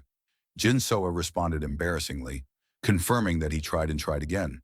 He never ate proper food and only drank during those days, so he passed away from nutrient deficiency and alcohol poisoning. After hearing the reasons for the Sacred Hand Manor's downfall, Yan Ho thought to himself, "What the hell?" He then tilted his head and spoke out loud, asking if Jin Soa wanted to know how he was supposed to revive the Sacred Hand Manor and why he would ask him that.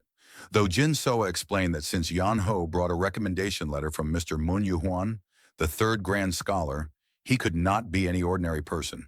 Yan Ho then smirked and responded, stating that he was wrong and that he was an ordinary person. He insisted that this was something Jin Soa should ask a professional. The next day, they arrived at the Silver River Exchange. They sat down in front of He Debung, and Yan Ho began to speak, saying that Jin Soa would ask a physician about medical stuff and a pharmacist for medicine, and with money. He Debung then nervously cut him off, saying, "So, Royal Inspector, you want me to invest in the Sacred Hand Manor?" Yan Ho confirmed this, telling him to think about it and asking if the Sacred Hand Manor would be in its current state if He Debung had been the one managing it. He Debung replied, "Of course not." Yun Ho stated that they had the medical skills but not the administrative skills. He then asked what would happen if He Debung were to help with that. He Debung finished the sentence by responding that that would definitely bring in money. Jin Soa then turned to Yan Ho and said he did not want to work with He Debung. Yan Ho pointed out that Jin Soa had no choice right now, and that He Debung was the one who had the power of choice. He stated that Jin Soa was not all that and could not be picky. Jin Soa then responded, asking what he had done that was so bad. Yan Ho spoke flatly, saying, being broke. Jin Soa then added as he looked at He Debung that their household was renowned for its medical skills, and he questioned working with a loan shark. Hearing the words loan shark, He Debung snapped at the youth, shouting, "What? Loan shark?" He angrily pointed out that Jin Soa's family were the ones who blew away their money like nothing, and that at least he knew how to popcorn his money.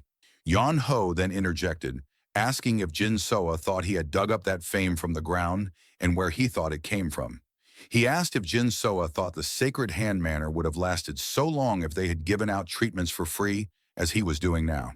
He noted that Jin Soa's former pavilion was really fancy too, and that the ancestors Jin Soa was so proud of all received money from their patients, which was how they were able to build such a grand pavilion.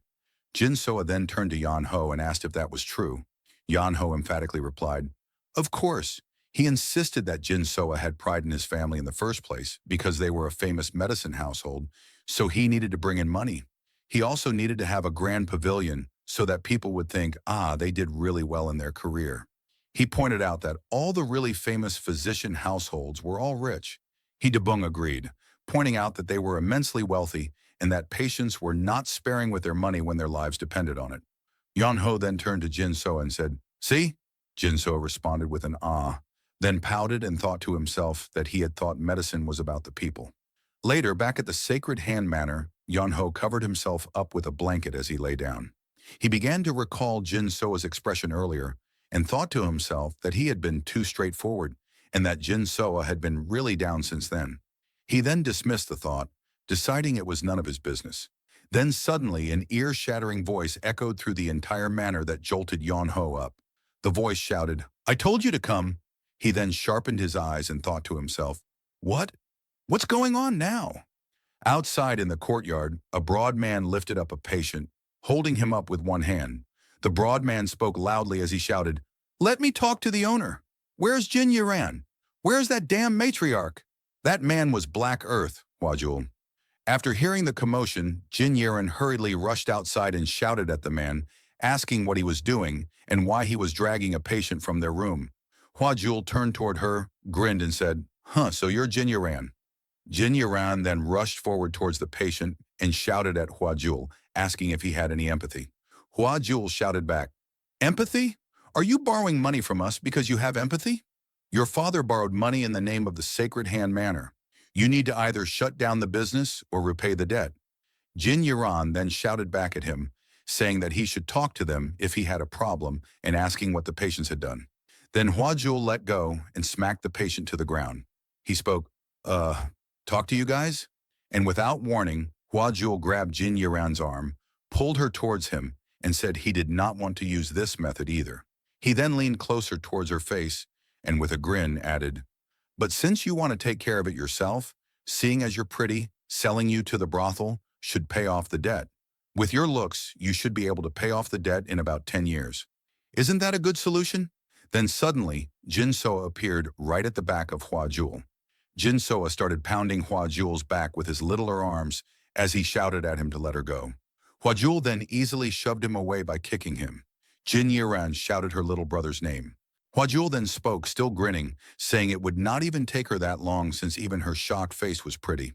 He suggested that her brother should worry about how to use her for money instead of her safety. Then suddenly the patient started to jump on Huajul to stop him. Huajul shoved Jin Yuran to the ground. The patients and Jin Soa began shouting as they rushed at Hua Jul, crying, "No, not the physician! Take me instead, you terrible bastard!" Then one of the patients started biting Hua Jul's arm and shouted that he was going to die anyway and would take Hua Jul with him. Hua Jul clenched his teeth as he shoved them off. Then Jin Yaran screamed out loud, telling them to stop, that it was not their problem to deal with. She then lowered her head and added, "Don't put your hands on the patients. I'll go." Hua Jul then looked down at her as he grinned and said, "All right." Jin Soa then shouted towards his sister, asking what she meant. Jin Yiran then turned to her little brother and, with a smile, said she would repay the debt somehow, and told him not to worry about her, but just to think about restoring their household. As Hwajul held Jin Yiran's arm, they walked away. The patients and her little brother started crying at the sight, shouting, "Physician and sister." Then suddenly a calm and firm tone echoed in the courtyard, saying, Wait." Both Hua Jul and Jin Yaran turned their heads at the sound.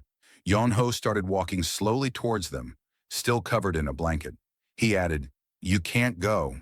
Hua Jul looked at him and, with a smirk, responded, "Who the hell are you?" Yonho then responded, "I'm Wei Yonho."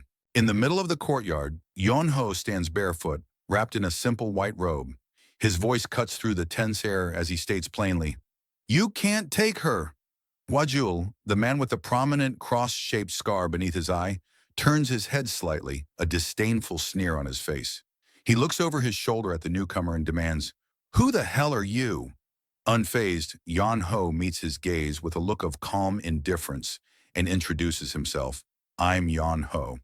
The scene is set in a wide-open courtyard where several servants are kneeling in submission. Hwajul, holding onto a young lady, is completely bewildered by the sudden interruption. He internally questions the stranger's sanity, thinking, "What the? Is this guy missing a few screws?" Deciding to ignore him, he dismissively says, "Let's go," and begins to walk away with the woman. However, his path is blocked as Yan Ho suddenly appears beside him, his hand firmly gripping Hua Jul's arm to stop him. Looking directly at him, Yan Ho repeats his warning. "I said you can't take her with you."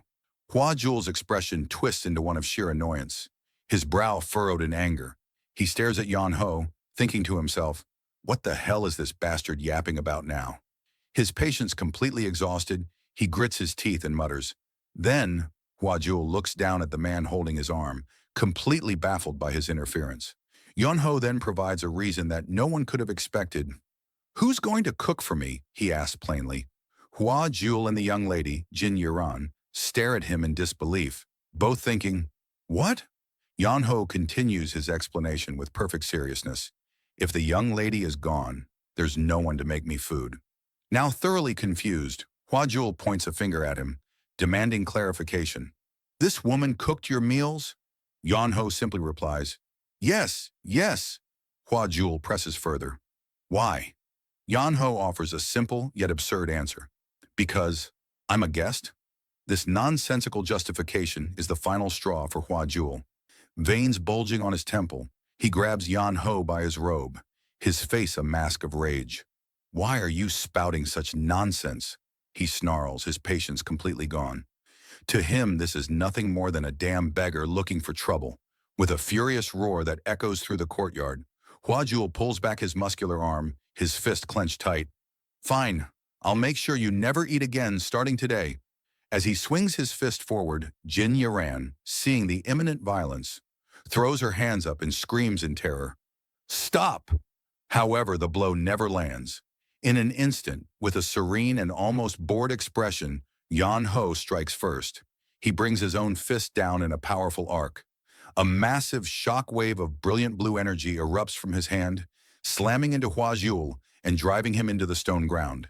The impact shatters the courtyard floor, creating a deep crater where he lands, instantly neutralizing him. Jin Yaran is left frozen in place, her mouth agape and her eyes wide with shock as dust and particles of blue energy swirl around her, a silent testament to the incredible power she just witnessed. The courtyard is a scene of chaos. Hwajul lies crumpled at the bottom of the crater his body created, while his subordinates and household servants look on in absolute shock. Standing over the wreckage, Yan Ho looks down at his handiwork with a slightly sheepish look, scratching the back of his head. "Are you okay?" Ah, that wasn't my intention, he says casually. It happened before I knew it.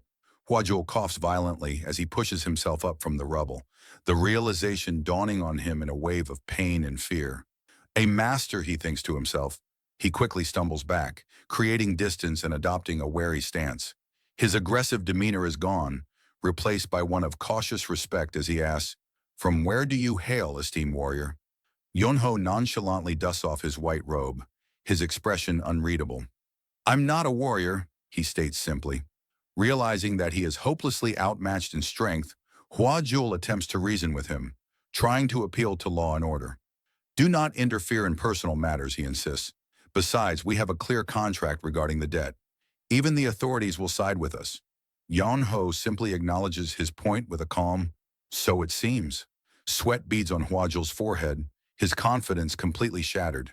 He sees a glimmer of hope that this powerful master might respect the law.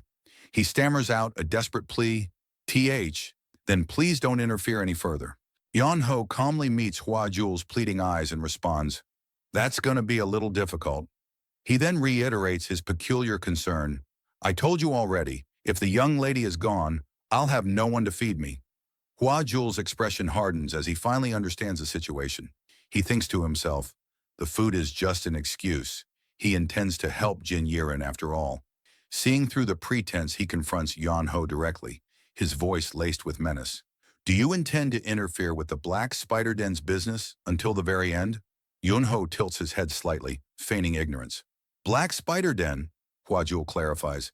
"It's the faction I belong to, and the one that Jin Yiran is indebted to.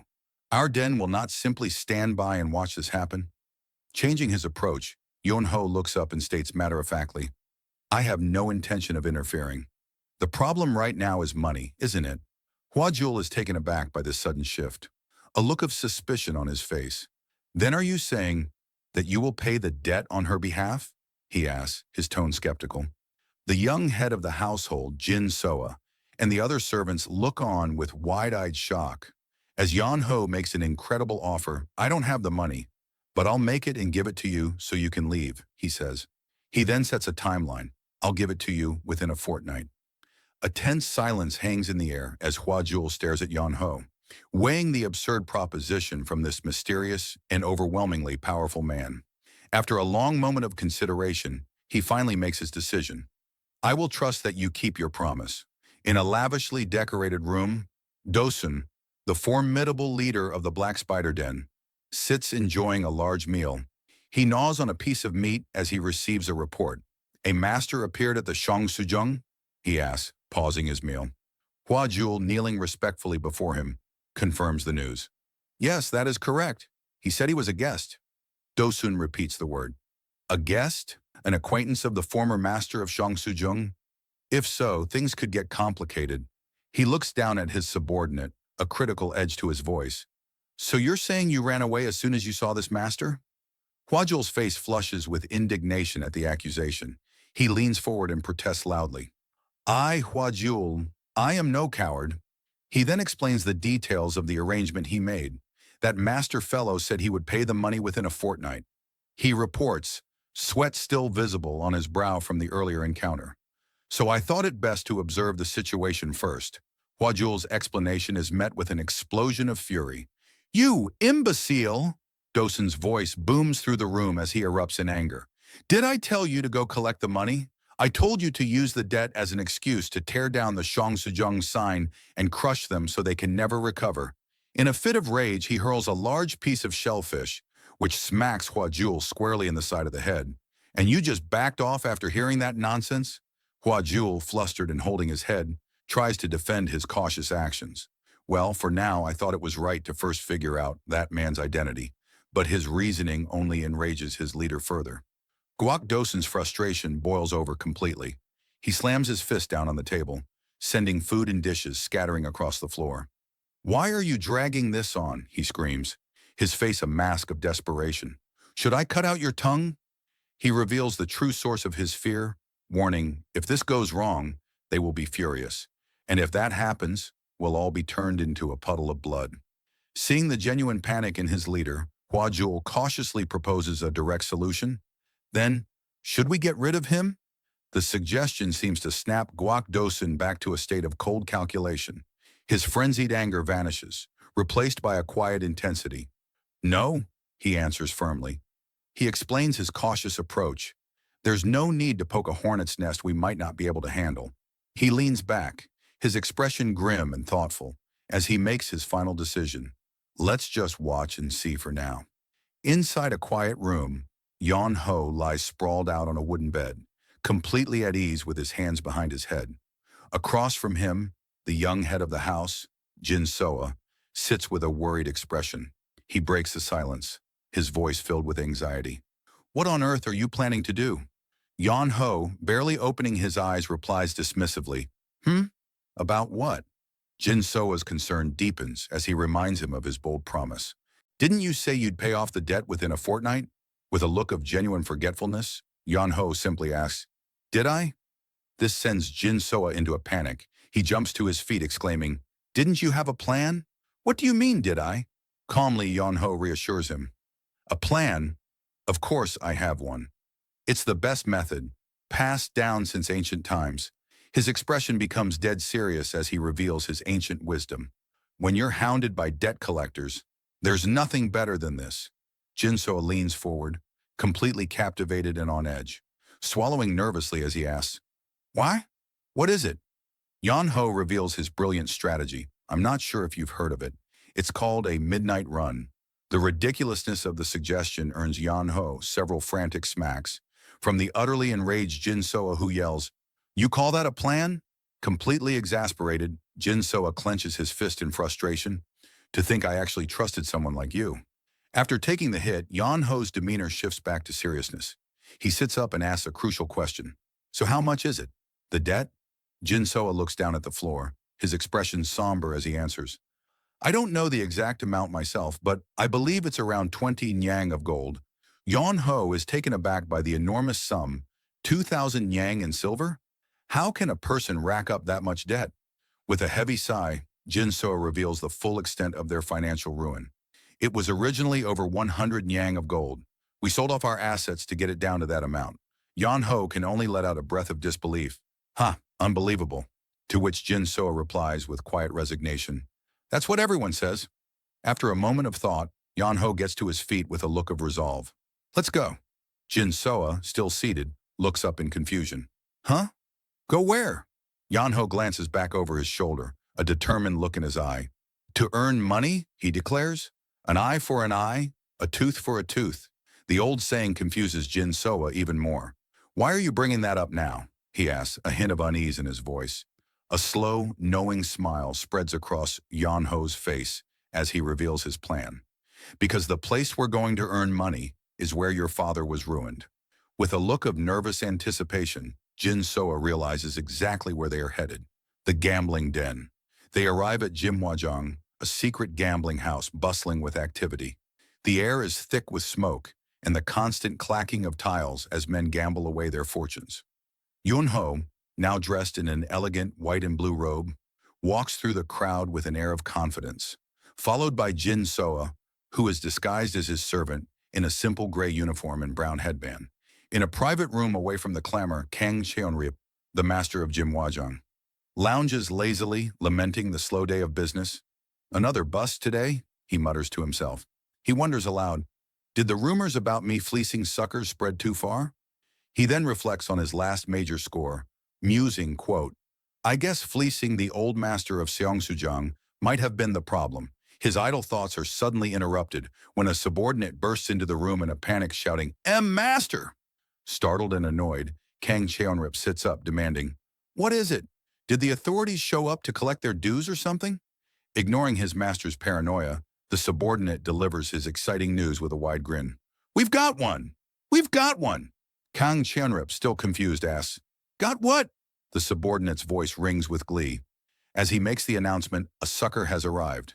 As they step inside, Yon Ho takes in the scene, his eyes scanning the various tables where men are deeply engrossed in their games. So this is the gambling den? He remarks, looking around with curiosity. Jin Soa, sticking close by his side, nervously urges him along, whispering, Yes, so please stop gawking. The young man is fraught with worry, thinking to himself, Is this really going to be okay? trying to win back what was lost to gambling. With more gambling, their presence is immediately noticed. An attendant with a wide, toothy grin rushes towards them, his arms spread wide in an exaggerated welcome. "I goo, young master. What brings you to this humble establishment?" he exclaims with fawning enthusiasm. Yon-ho looks at the man with a cool, detached expression and asks simply, "Do you know me?" The attendant's grin widens even further, his eyes crinkling with feigned delight. "Of course, you're a valued guest who has come to enjoy the night, are you not?" he says, practically bowing. Yon-ho plays along, inquiring with an air of aristocratic boredom. "So, what does one do for fun around here?" The attendant, sensing a wealthy and naive customer, becomes even more obsequious. "Agu, young master. Please speak comfortably," he insists, eager to please. Yon-ho clears his throat, adopting a slightly flustered high-class demeanor. "Ahem, right? What does one do for fun in a place like this?" The attendant gestures grandly with his hand, a magical aura seeming to emanate from his sales pitch. "We have everything from pai gao to bone tiles, dice dongi, horyang pai, and more." His voice is smooth and enticing as he concludes, "If it involves betting money to win money, we have it all." He then beckons them forward, his excitement palpable. "This way, please. Come this way. You simply have to see this game for yourself." He leads them towards a specific table that is drawing a crowd. As they approach, Yon-ho clears his throat again, announcing their presence to the seated gamblers. The attendant points to two small cups and a few intricately carved objects on the table. "This is it," he announces. Yon-ho peers at the items with feigned innocence.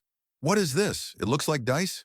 The attendant smiles warmly and explains, "This is a game called Yin and Yang. It's the most popular game in our establishment." He picks up one of the cups, his movements practiced and smooth.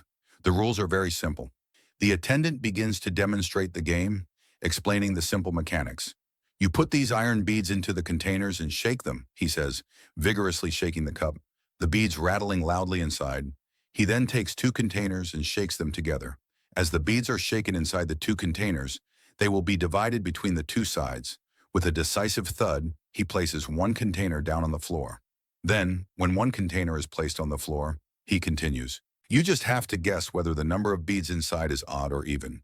Yon-ho, stroking his chin thoughtfully, remarks on the game's nature. "That's incredibly simple."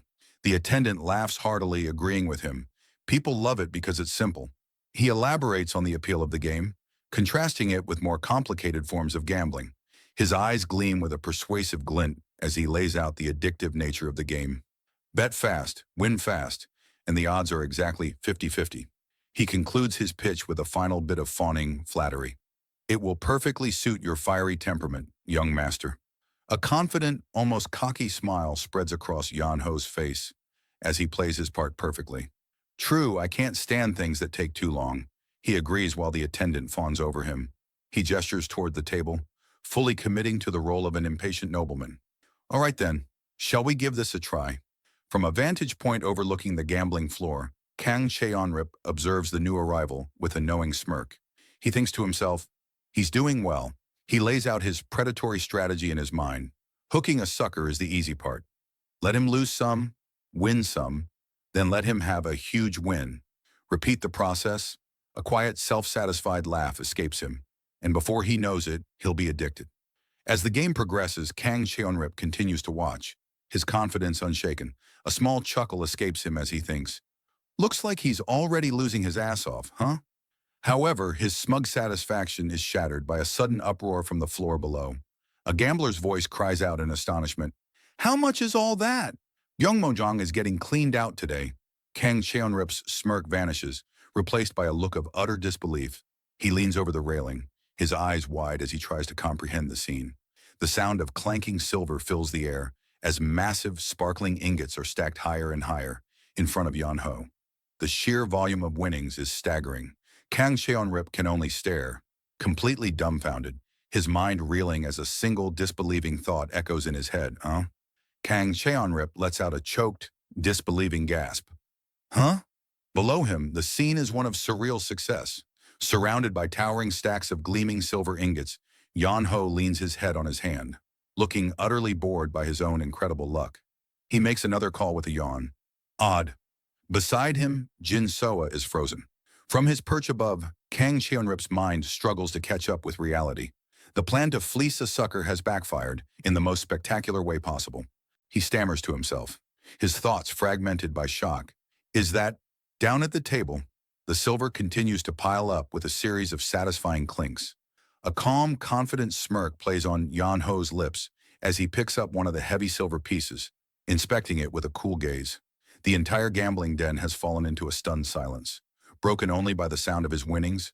For Kang Cheonrip, whose entire establishment is being bled dry, only one frantic question remains. What's going on? The beggar's sect branch leader, Zhang Yil, relaxes, feeling a sense of peace. He muses aloud that with Yan Ho out of the picture, business is finally returning to normal. As winter approaches, he finds a discarded door. Pleased with his find, he considers it his lucky day, but his moment of contentment is short-lived. Suddenly, the door he just set up is violently shattered into pieces. Standing amidst the debris is an imposing figure, his face wrought with intensity. He looks down at the startled Zhang Yil and asks a single sharp question. Is that true? This man is San Ho, the demon-slaying sword, and more importantly, Yan Ho's older brother. Zhang Yil stammers in shock, recognizing the man before him. Without a moment's hesitation, San Ho lunges forward and violently grabs Zhang Yil by the collar. Zhang Yil, he yells, his voice filled with a desperate rage. I asked you, Yan Ho's alive. Is that true? Terrified, Zhang Yil quickly confirms it. Aye, it's true. Just calm down. Let go first, then we'll talk. The confirmation seems to momentarily stun San Ho. He releases his grip, letting Zhang Yil slump to the ground. The fierce anger in his eyes gives way to a quiet realization as he murmurs. So he really is alive. His composure returns, now cold and focused. He looks down at the beggar and asks with quiet intensity, where is he now? Zhang Yil, sweating and intimidated, provides the information. The Hao clan has that information. You'll need to ask them. San Ho's decision is immediate. Let's go, he states. A confused Zhang Yil asks, huh? Go where? Without another word, San Ho grabs Zhang Yil by the back of his shirt, lifting him effortlessly as he begins to walk. To the Hao clan, let's go. San Ho gives the simple command, lead the way. Zhang Yil, still held captive, can only think to himself in exasperation. These lunatic brothers. They arrive at the Hao clan's Kaifeng branch, a lavish and intimidating building. As they step inside, they are met by the leader of the branch. The Hao sect leader looks down at them, her expression venomous. She immediately directs her fury at Zhang Yil. Zhang Yil, you bastard! You actually dragged the demon-slaying sword here? The rising star of the whole righteous faction? Zhang Yil desperately tries to explain himself, shouting, no, that's not why I brought him. But the leader is not interested in his excuses. Shut it, she snarls. I'm settling scores with you today. As chaos breaks out, Zhang Yil's voice is lost in a terrified scream. I told you I didn't mean to. The scene shifts to a lively gambling den where a tense game is reaching its climax. Yan Ho, looking entirely relaxed, casually asks how much he stands to win in the current round. A voice from the excited crowd answers for him, 1,000 yang. 1,000? The sheer size of the pot sends a murmur through the onlookers, with one spectator clarifying in disbelief that 1,000 yang is the equivalent of 10 gold yang. Yan Ho's opponent, a burly man with a strained expression, grips the dice cup on the table, silently cursing his luck. The spectators around him comment on the insanity of the stakes, acknowledging it might be the biggest game they have ever witnessed. In stark contrast to the palpable tension, Yan Ho appears utterly bored, resting his head on his hand. His opponent can only stare, wondering who this mysterious challenger is, as the young man nonchalantly says, now. The crowd whispers among themselves, noting that he's already won 9 matches in a row. The opponent's confidence crumbles, sweat beading on his forehead as he thinks with growing dread, don't tell me he'll win again? The opponent lifts the cup. The dice land, totaling 4. Even, it's even, the crowd shouts. The gambling den erupts in a frenzy of excitement. That's 1,000 yang, one man yells, another proclaims. A gambling god! A gambling god has descended. The spectators are in awe. The young head of Sacred Handgrounds, Jin Soa, leans in close to the winner, Yan Ho, and exclaims, you won, sir. You really won. Yan Ho simply lets out a soft chuckle as he admires his massive pile of winnings. Internally, Yan Ho's confidence is absolute. He thinks to himself that he's the kind of man who can dodge a rock thrown in his sleep just by hearing it. To him, a game like this is child's play. As his opponent trembles in defeat, Yan-ho continues his thought. I can tell odd from even by sound alone. He looks at his winnings and concludes that this is hands down the best way to make money. Yun-ho yawns widely, thinking to himself, shame to stop now, but I should probably call it a day. He glances down at the glittering pile of money, a flicker of temptation in his mind. One more win and I'd hit 20 gold yang. As he contemplates, a man with messy shoulder-length hair and a goatee makes his way through the crowd. He approaches Yan-ho's table with a practiced smile and a respectful bow. An esteemed guest has graced us today, he says smoothly. I failed to recognize such a distinguished visitor, the crowd murmurs as they identify the newcomer. It's Kang Cheonrip, the owner of the Golden Flower Manor. Yan-ho, however, remains completely unfazed by the owner's presence. He looks up with a lazy, unimpressed gaze and states flatly, I'm not an esteemed guest. I'm nothing like that. Kang Cheonrip lets out a good-natured laugh. In a gambling house, the one who puts on a good show is the esteemed guest. His friendly demeanor does nothing to change Yan-ho's attitude. With a deadpan expression, Yan-ho replies, and frankly, I wasn't entertained. Kang Cheonrip lets out a strained laugh. Clasping his hands together, he forces a smile. As expected, you're on a whole different level. Despite his pleasant demeanor, his internal thoughts reveal his true frustration. Damn it, he thinks. He pocketed 1,000 yang in one sitting and still wasn't having fun? He presses on, attempting to entice the young gambler. A man of your status should get a game worthy of you, he suggests smoothly.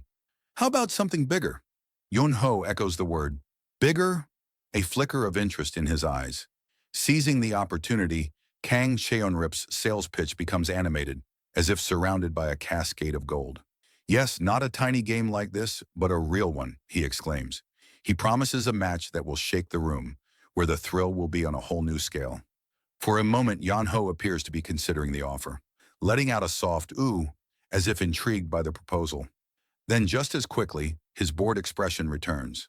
No, I'm good. He turns to Jin Soa and tells him to pack their things, completely dismissing the owner's grand offer. As Jin Soa cheerfully begins to gather their winnings, the man who just lost everything can only watch in utter disbelief and despair. As Yan-ho prepares to leave, Kang Cheonrip's friendly facade crumbles. Sweat drips down his face as his voice takes on a menacing tone. You think you can walk out after taking 10 golden yang from me? You think I'll just let that slide? Sensing he's losing control, he quickly changes his approach, grabbing Yan-ho's shoulder. Young master, how could you leave now?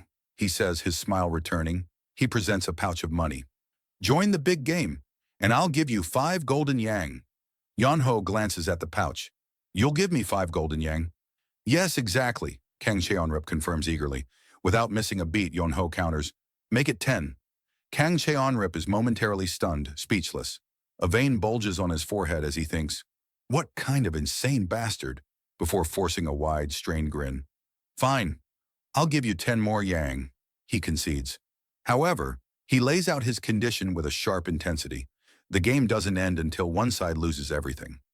Yan-ho pauses to consider the all-or-nothing terms. He thinks to himself that coming back tomorrow would just be a hassle anyway. He looks at the owner and agrees. If you give me 10 yang, I'll do it. Delighted, Kang Cheonrip exclaims. Excellent, a wise choice. As soon as Yan-ho agrees, Kang Cheonrip's triumphant thought flashes through his mind. You fell for it, idiot! He turns and calls out into the gambling den. He agreed to the match. You can come out now. From the shadows, a figure emerges, his presence immediately shifting the atmosphere in the room. The crowd gasps as they recognize him. Aye, it's Dokby. Dokby showed up. The newcomer is none other than Dokby, the one-armed gambling king. He skillfully rolls a set of dice in a single hand, his scarred face impassive as he surveys the scene. Dokby's gaze lands on the massive pile of winnings in front of Yan-ho. He thinks to himself, questioning the rumors he's heard, he won all that money single-handedly in yin-yang? His eyes then move to Yan-ho, sizing him up. He doesn't even look like a gambler. Yan-ho meets the legendary gambler's stare with an expression of complete indifference, his bored demeanor unwavering in the face of his new, formidable opponent. Dokby concludes his internal assessment. Well, the gambler is whoever wins. That's all there is to it. Yan-ho directly addresses the one-armed man. So you're my opponent, mister? That's correct, Dokby replies. And what do I need to do? Yon-ho asks, getting straight to the point. With a flourish, Dokby tosses a handful of dice onto the table. The game I recommend is this, he announces. The crowd immediately begins to murmur about the choice. Dice? Isn't that too plain? One spectator asks. Another disagrees, stating, but it's the most reliable. A more knowledgeable gambler adds, isn't dice where the skill gap shows the most? The sentiment seems to favor the veteran, with someone confidently saying, there's no way that kid can beat Dokby. As Yon-ho lets out a large bored yawn, another person scoffs. What game could he even win against Dokby? The prevailing opinion is that dice is much fairer than those complex games. Kang Cheon-rip lays out the rules for the game. Simple higher total wins, he states. Looking at the dice on the table, any objections? Yon-ho replies with a single, uninterested word. Nope. Dokby then adds his own stipulation, his gaze fixed on his opponent, and the match continues until one side wins every last yang. Grinning, Kang Cheon-rip elaborates on the high-stakes nature of their contest. The pot doubles each round, he says, his excitement growing, and if you run out of money, you can buy back in. He then reveals the final, crucial rule. But the one who won the money decides if the match continues. He spreads his arms, presenting the setup to Yon-ho. Does that work for you? Yon-ho glances around, taking in the scene. After a brief pause, he gives his simple assent. Sounds fine. With the rules set, Kang Cheon-rip throws his arms wide and announces to the cheering crowd, then let us begin. As the match starts, a nervous Jin Soa leans in close to Yon-ho. You can handle this, right? He whispers. Yon-ho, looking completely relaxed and confident, replies with a smirk, have you ever seen me fail? The scene shifts. Yon-ho is now sweating, his pile of winnings drastically reduced to just a few pieces. The onlookers who were once cheering for him now look on with pity and disappointment. Jin Soa, pale and trembling, points out the devastating truth. You lost 10 times straight. Yon-ho, seemingly unbothered by the massive loss, simply responds, so I did. His casual reply sends Jin Soa into a complete panic. So I did, he screeches, grabbing Yon-ho. You told me to trust you. We're going to go broke at this rate. Useless idiot. Dokby, the gambling king, looks at Yon-ho's nearly empty table and declares, looks like this will be the final round. The pot is 2,000 yang. The crowd, sensing the inevitable conclusion, begins to mock the young challenger. Losing all your winnings in one instant, one man says with a sneer. Another laughs, adding, if he loses again, he'll be 10 gold yang in debt, huh? The general sentiment is summed up by a final comment. This is why beginners shouldn't gamble. Throughout their ridicule, Yon-ho's bored expression remains unchanged, his head still propped up by his hand. He simply says, all right then, next round. With a confident smirk, Dokby throws the dice for what he believes will be the final time. As the dice clatter across the table, the bored look on Yon-ho's face finally disappears. His eyes narrow, becoming sharp and intensely focused on the tumbling dice. As they spin to a stop, the dice settle on the table. All sixes. The crowd erupts into a roar. Wow, a perfect score! All sixes, they shout in unison. The onlookers are in awe of the gambling king's skill, celebrating his amazing feat, 6 dice. All perfect, as expected of Dokby. Dokby extends his open palm towards Yon-ho, a smug smile on his face as he asks, so, will you continue? Yon-ho casually asks, why wouldn't I? The match looks decided already, Dokby points out. You never know, Yon-ho replies nonchalantly. But Jin Soa panics, crying out. Yon-ho's demeanor suddenly changes. He turns to the terrified Jin Soa, his gaze intense and serious. Do you trust me? He asks. Despite his previous outburst and overwhelming fear, Jin Soa's answer is immediate and unwavering. Of course, I trust you. If I don't trust you, who would I trust? The absolute conviction in his voice seems to catch Yon-ho by surprise. He looks genuinely touched, saying quietly, no one's ever said that to me before? He places a reassuring hand on Jin Soa's head. Then, taking a deep, centering breath, Yon-ho holds the dice in his own hand, preparing for his final crucial roll. With everything on the line, Yon-ho's focus sharpens. He thinks to himself, if I win this, that's 40 gold yang. His bored facade is gone. With a calm and deliberate motion, he releases the dice from his hand. They tumble across the table. Dokby's confident smile vanishes, replaced by a look of sheer disbelief. His eyes are wide with shock. The entire gambling den falls silent. The onlookers stare, mouths agape, as one person stammers, "This is..." The dice come to a rest. Every single one has landed on the number one, the lowest score possible. Yon-ho stares at the result of his roll in utter confusion, letting out a bewildered, "Uh-huh?" Beside him, realizing that Jin Soa unleashes a desperate, horrified scream. "Shit!" The scene shifts to a dark, quiet room, where a mysterious figure sits in the shadows, their face obscured. They ask a single question. Who is he? Kneeling before is Guak Dosen, the leader of the Black Spider Den, he reports. We still haven't identified him. The shadowy leader contemplates this. An unknown young master, huh? Guak Dosen looks up as the final chilling command is given with cold authority. Kill him, Guak listens, as his superior reiterates the command with cold finality. No loose ends, kill him. Still kneeling, Guak shows a moment of hesitation. But we still don't know how skilled he is, he protests weakly. A sinister smile spreads across the shadowy leader's face. Pathetic. I'll send proper men. We're out of time, they say, their voice laced with contempt. The command is repeated, now a furious shout that echoes in the dark room. Kill him. Back in the gambling den, amidst the chaos and panicked screams of the crowd, Yon-ho looks on.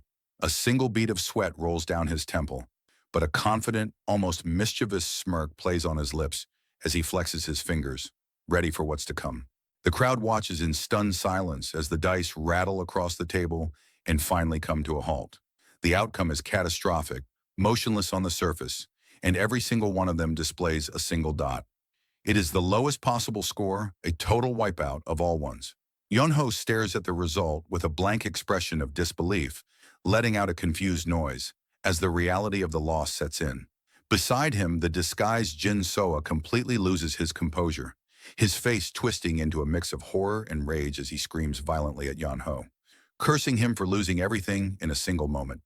Across the table, Dokbi, the one-armed gambling king, looks on with a sinister smirk, his scar crinkling as he coolly tells Yon-ho that he simply got unlucky. Yon-ho can only groan, feeling the weight of the defeat. The situation turns dire as Jin Soa collapses, burying his head in his hands and wailing that they are completely screwed.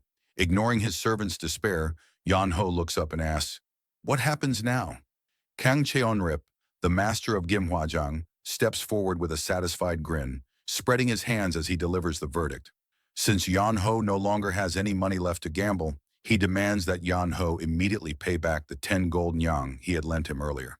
Yon-ho rests his chin lazily on his hand, completely unfazed by the demand for repayment. He corrects Kang Cheonrip, clarifying that he isn't asking about the debt, but rather how much capital he needs to stay in the game. Caught off guard by the audacity, Cheonrip stammers that he would need 40 nyang.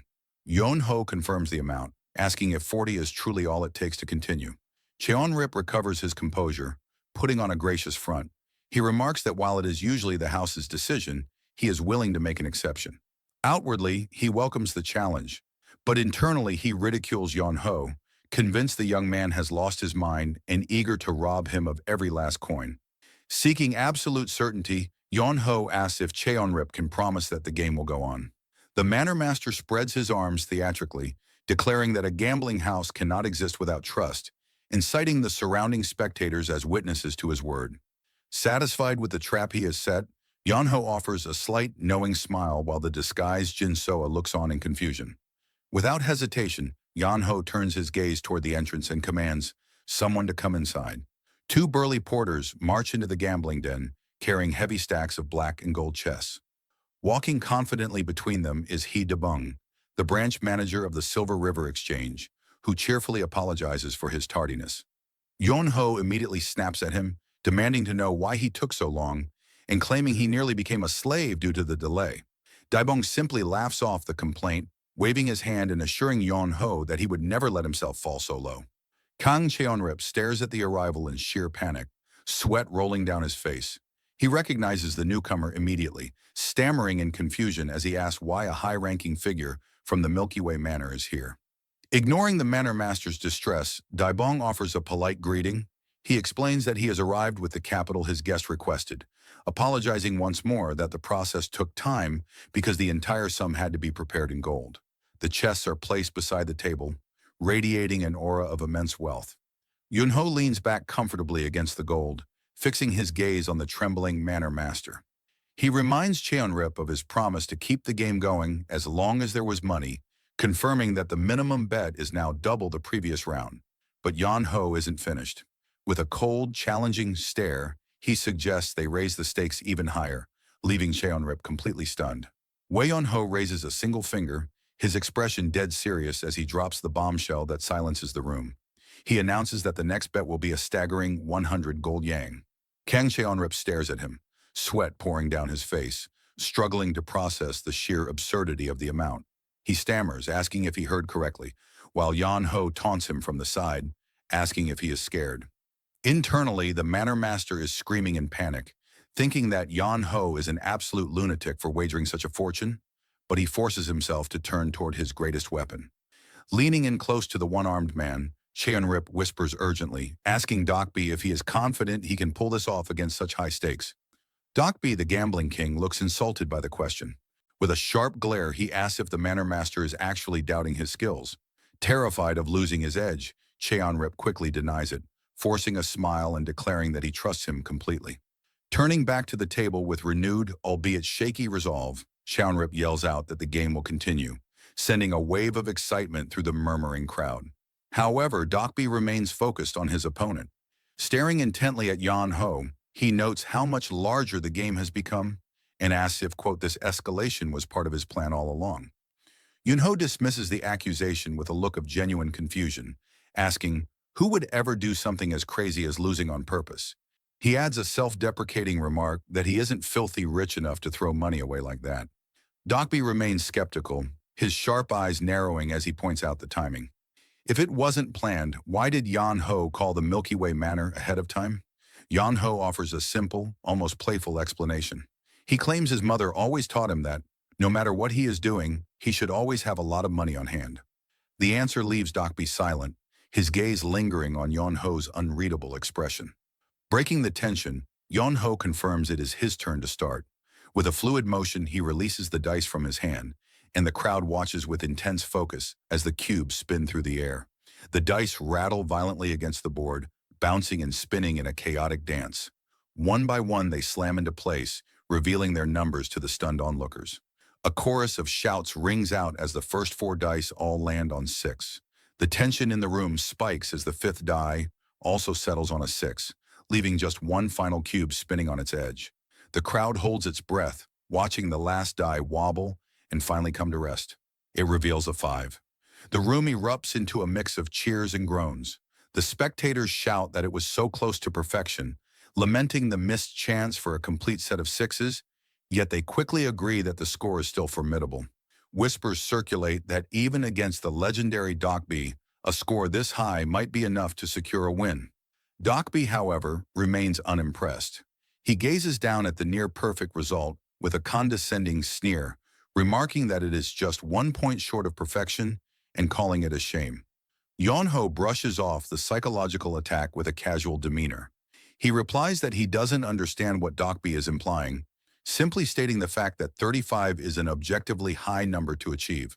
Dokbi's face twists into a menacing grin, his eyes glowing with an intense violet light as he stares down his opponent. He dismisses Yon Ho's high score with terrifying confidence, stating that the number 35 changes absolutely nothing. However, he adds a chilling remark that Yon Ho has made a grave mistake by underestimating him. Determined to crush the young master's hope, Dokbi declares that he will now demonstrate exactly why he is known as the Gambling King. With a sharp, powerful motion, he casts the dice from his hand, sending them streaking across the table with immense force.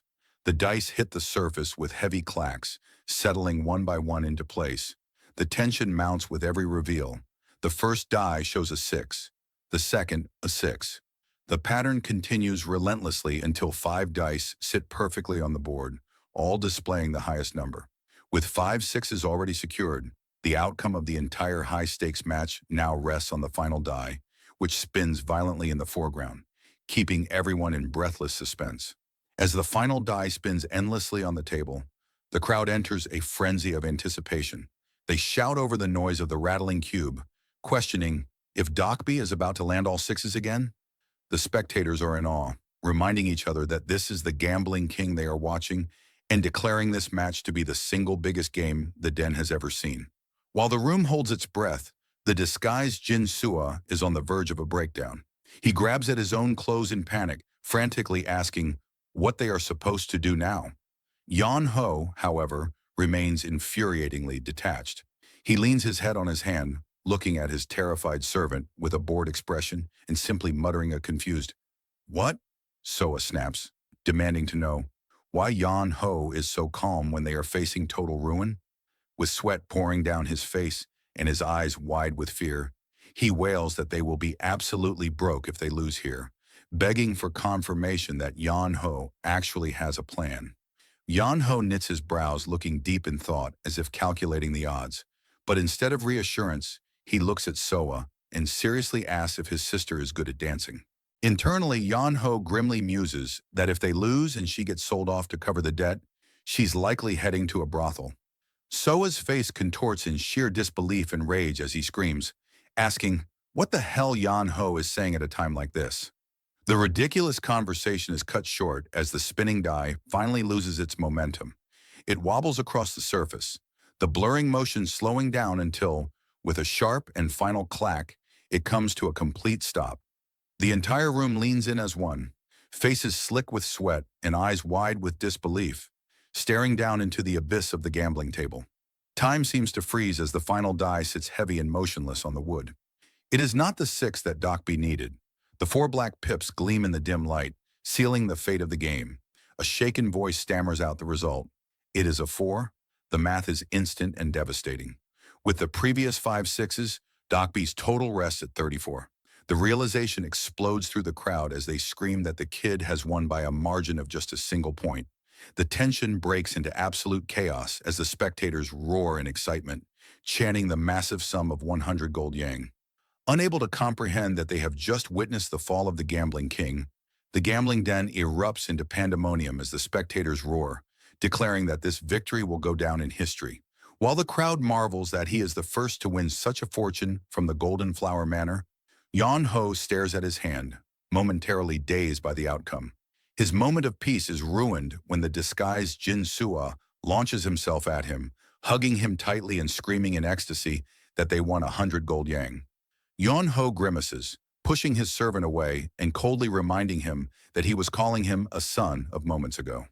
In stark contrast to the celebration, Kang Cheonrip grabs his head in agony, screaming in disbelief that they actually lost.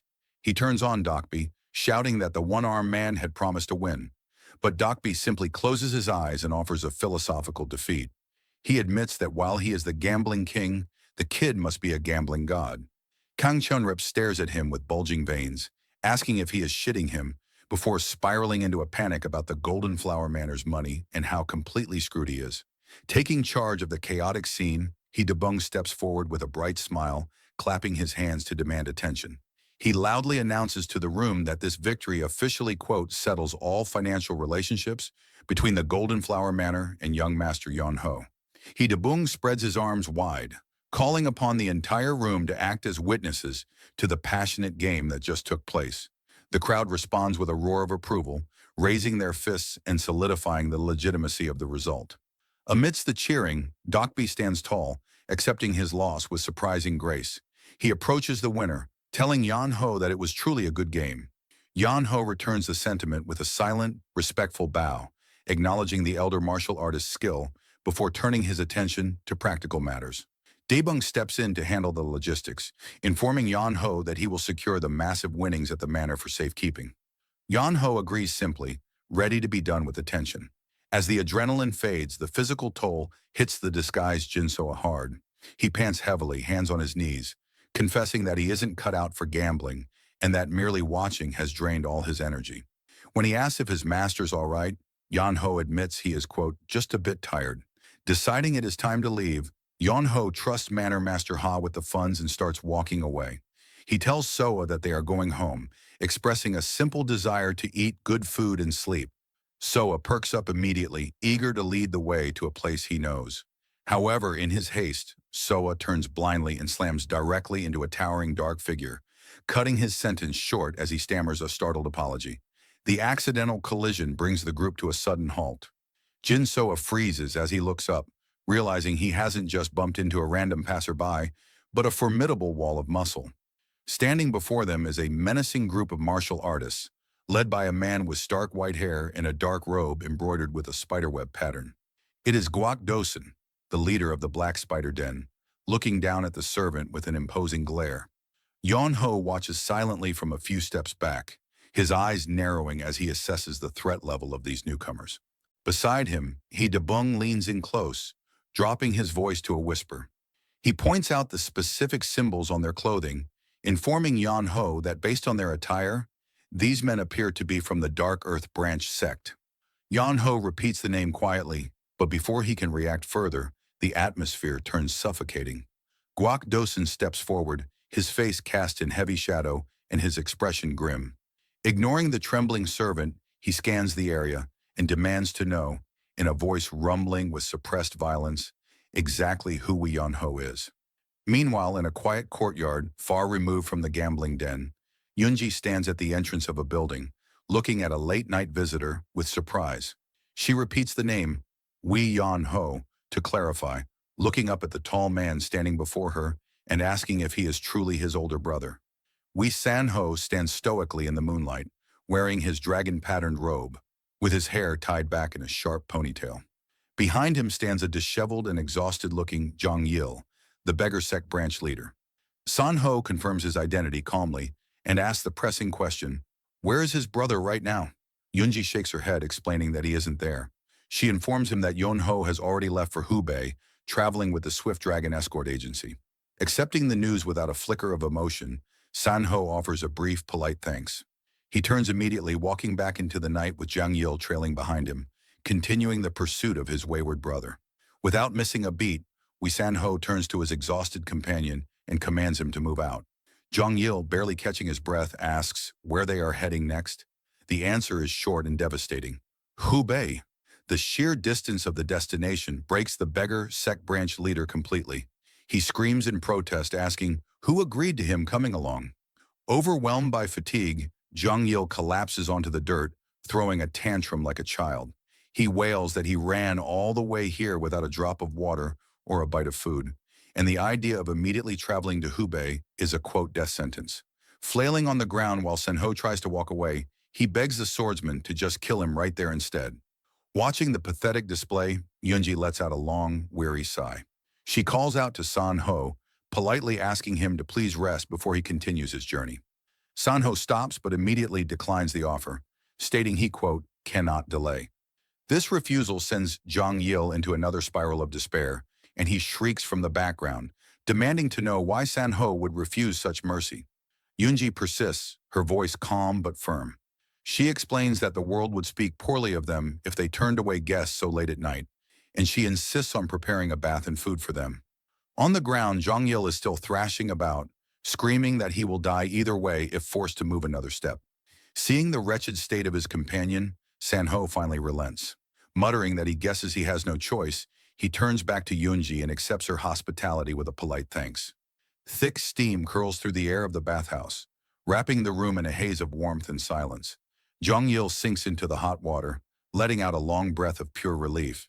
He chuckles to himself as he scrubs away the grime of the road, musing on the absurdity of the situation. A member of the beggar sect enjoying such refined luxury would surely make his leader foam at the mouth in indignation if he ever found out. Across the pool, San Ho rises from the water. As the steam parts around him, his physique is revealed, a body honed to perfection, rippling with muscle and marked by the history of his battles. Zhang Yil watches him with widened eyes, whistling in appreciation of the formidable build. However, his gaze soon locks onto a massive, jagged scar etched across San Ho's chest. Curiosity getting the better of him, Zhang Yil asks if that particular wound is the legendary mark left from his battle with the tailless phantom demon. Recalling the rumors that San Ho had nearly lost his life in that fight, San Ho stops, repeating the name of the demon, with a distant, unreadable look in his eyes. San Ho dismisses the beggar's awe with a calm shake of his head. He reveals that the wound he received from fighting that creature is nothing compared to the scar etched across his chest right now. The statement leaves Zhang Yil completely dumbfounded. He scrambles out of the water, wrapping a towel around himself as he chases after the swordsman, demanding answers. If not the phantom demon, he asks, then who? He frantically wonders, which terrifying demonic martial artist could have possibly inflicted such a grievous injury on a man of Sanho's caliber? Sanho stops, a faint, bitter-sweet smile touching his lips as he repeats the words, demonic martial artist, in his mind. His thoughts drift back to a distant memory, a time of chaos and tears. He recalls a young boy, weeping uncontrollably and shaking him, screaming his name in a desperate attempt to wake him up. It was not a monster or a sworn enemy that marked him. Sanho silently acknowledges that this scar was carved by his own little brother. It happened long ago, in a moment of innocence and tragedy, when the young boy did not yet understand just how terrifying the weight of a sword could be.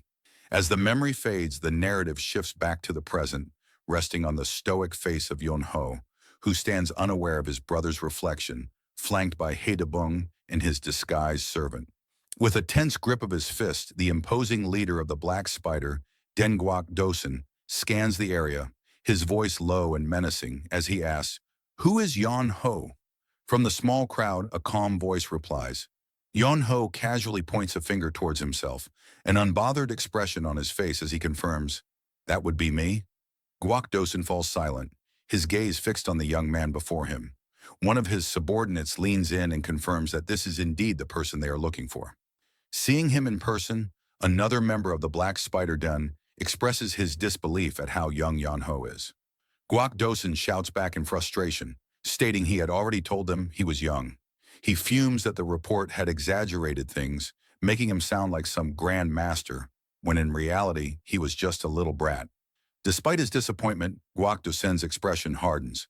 He scoffs, declaring that even if he is just a kid, Yon Ho still has to pay the price for interfering with the Black Spider Den's business. At his unspoken command, his subordinates draw their swords in unison, the sharp sound of steel filling the air as they begin to advance on Yon Ho and his companions. Just as the blades are pointed at him, Yon Ho calmly holds up a single finger, his voice cutting through the tension. "Wait a minute." Ignoring the drawn swords, Yon Ho turns his attention to his companions. The branch manager, Haedabung, quickly presents a document and a brush to Jin Sua, whom Yon Ho instructs, "Sign there." Jin Sua looks up in confusion, asking if it's a signature he wants. Yon Ho simply tells him to sign it, promising to explain everything later, and the young boy, trusting him, quickly complies. With the signed document secured by Haedabung, Yon Ho turns back to face the leader of the Black Spider Den. He calmly asks Guak Dosen, "And exactly how much debt does the Ghost Saint owe?" Guak Dosen states the amount plainly, 20 gold coins and 50 silver coins. At that moment, two large ornate chests are placed before the Black Spider Den. The heavy lids are thrown open with a loud thud, revealing mounds of glistening gold coins that fill the chest to the brim.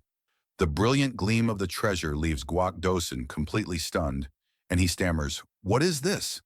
Yon Ho's expression remains unchanged as he explains, "This is the debt the Ghost Saint owed you." He looks directly at the gang leader and declares that as of today, the debt is fully repaid. He then tells him to write up a debt guarantee certificate and take the money. Guak Dosen stares at the fortune, his shock slowly twisting into a crazed, greedy smile. His voice dripping with contempt, he asks, "You think you can settle everything with just this handful of money?" Yon Ho stands with his hands clasped behind his back, his posture relaxed as he addresses the sect leader. "That's why I gave you more than the amount owed." Guak Dosen inspects a gleaming gold coin in his hand, momentarily captivated by its value, admitting that it certainly seems to be the case.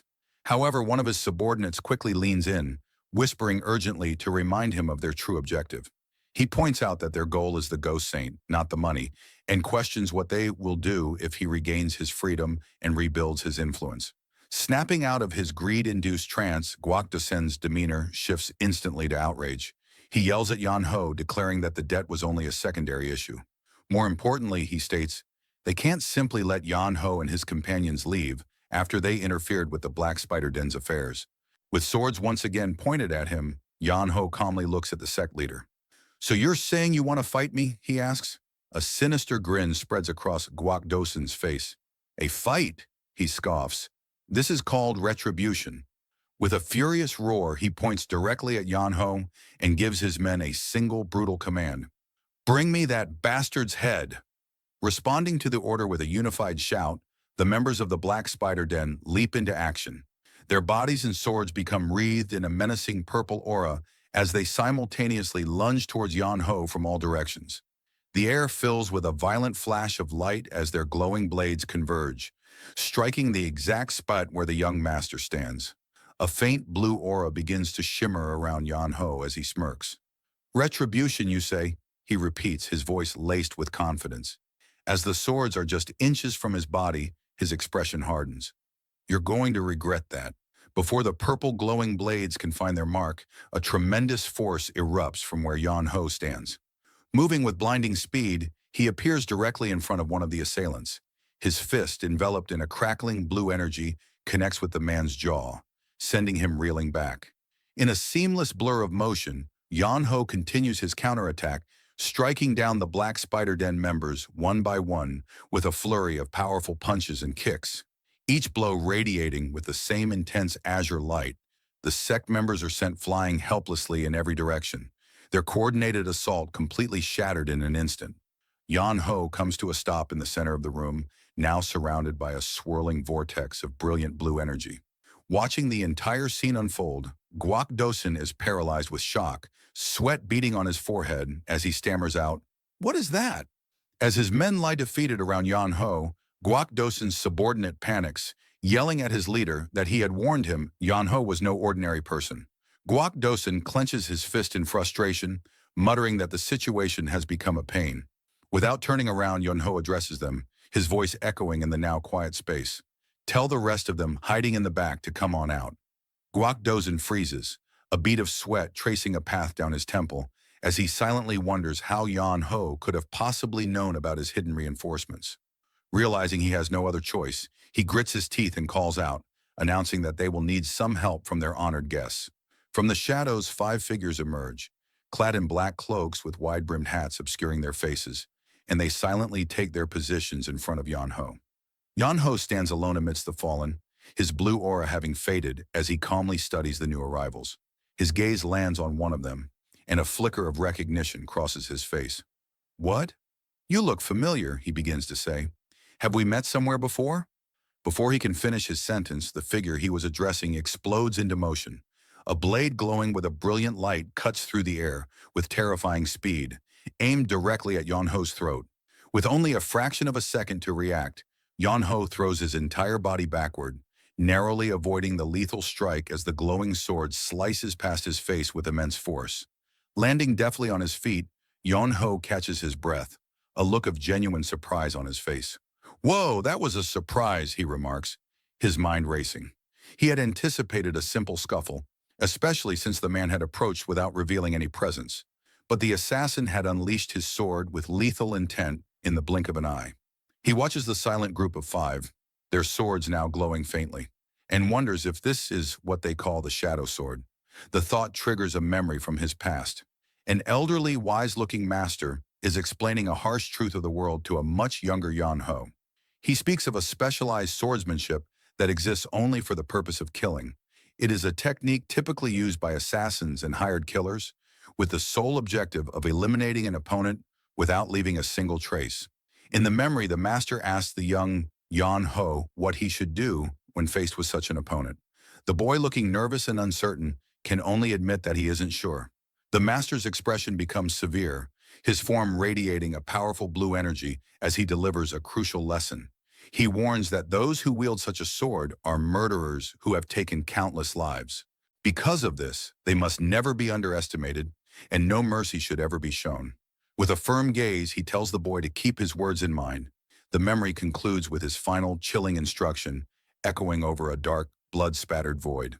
"The moment you find them, kill them all." Snapping back to the present, Yan Ho reflects on his master's grave warning. He concludes with a sigh that since the old man had been so insistent, he can't afford to go easy on them, lamenting what a pain the situation has become. Putting his decision into action, he turns to the branch manager, Hidebung, and calmly asks to borrow a sword. Hidebung immediately offers his own. As Yan Ho's fingers wrap around the hilt, he gives a quiet warning to his companions. "It's about to get a little noisy," he says, "so everyone, please step far back." In an instant, he casts aside his outer robe, and a powerful blue aura erupts around him, the energy swirling as he brandishes the unsheathed blade. From the assassin's perspective, their initial confidence wavers. The one who led the attack recognizes that anyone capable of dodging his blade is no ordinary foe. He shouts a command to his comrades. The opponent is a master. Don't underestimate him and attack together. Heeding the order, all 5 assassins lunge at him in a coordinated assault, their blades glowing as they converge on him from every direction. In the eye of the storm, Yan Ho stands ready, his grip tightening on his sword with both hands as the clash becomes inevitable. Yan Ho closes his eyes for a brief moment, centering himself. As the assassin's blades descend, a colossal wave of blue energy erupts from his body. The immense force of the blast stops all 5 attackers in their tracks, their bodies straining against the overwhelming pressure as they are violently thrown backward. As the chaos unfolds, the spectral image of his master appears behind him, his voice echoing in Yan Ho's mind with a timeless piece of advice. Don't be bound by forms. Yan Ho's focus is absolute, his internal reply calm and certain. I know he remembers the fundamental lesson at the core of this teaching. It begins with an unshakable heart. Putting this principle into motion, Yan Ho moves. He meets the blade of one assassin with his own, and in a single fluid motion, unleashes a sweeping arc of brilliant blue light from his sword, the devastating wave of energy cutting through the air and engulfing his opponents in its path. The memory of his master's training continues to guide Yan Ho's actions. Just because the opponent's sword is approaching, your heart must not waver, the voice in his mind instructs. He exhales a steady, focused breath, his composure absolute even as the assassins close in. The lesson continues. Only by holding the sword with a heart as cold as ice can you respond to any situation. Planting his foot firmly, Yan Ho becomes a whirlwind of blue energy and steel. He gracefully sidesteps a downward slash, deflecting another with a casual parry before spinning out of the way of a third. His movements are fluid and precise, a stark contrast to the aggressive, direct attacks of the assassins. He weaves through their formation, his blade a blur of light that intercepts every strike aimed at him. His master's final instruction for this lesson surfaces in his mind. Next, you must put your heart into the sword. Gripping the hilt tightly, Yan Ho channels his resolve and immense energy directly into the blade. With a sharp, focused movement, he swings the sword in a wide horizontal arc, releasing a massive wave of brilliant blue energy that tears through the space around him.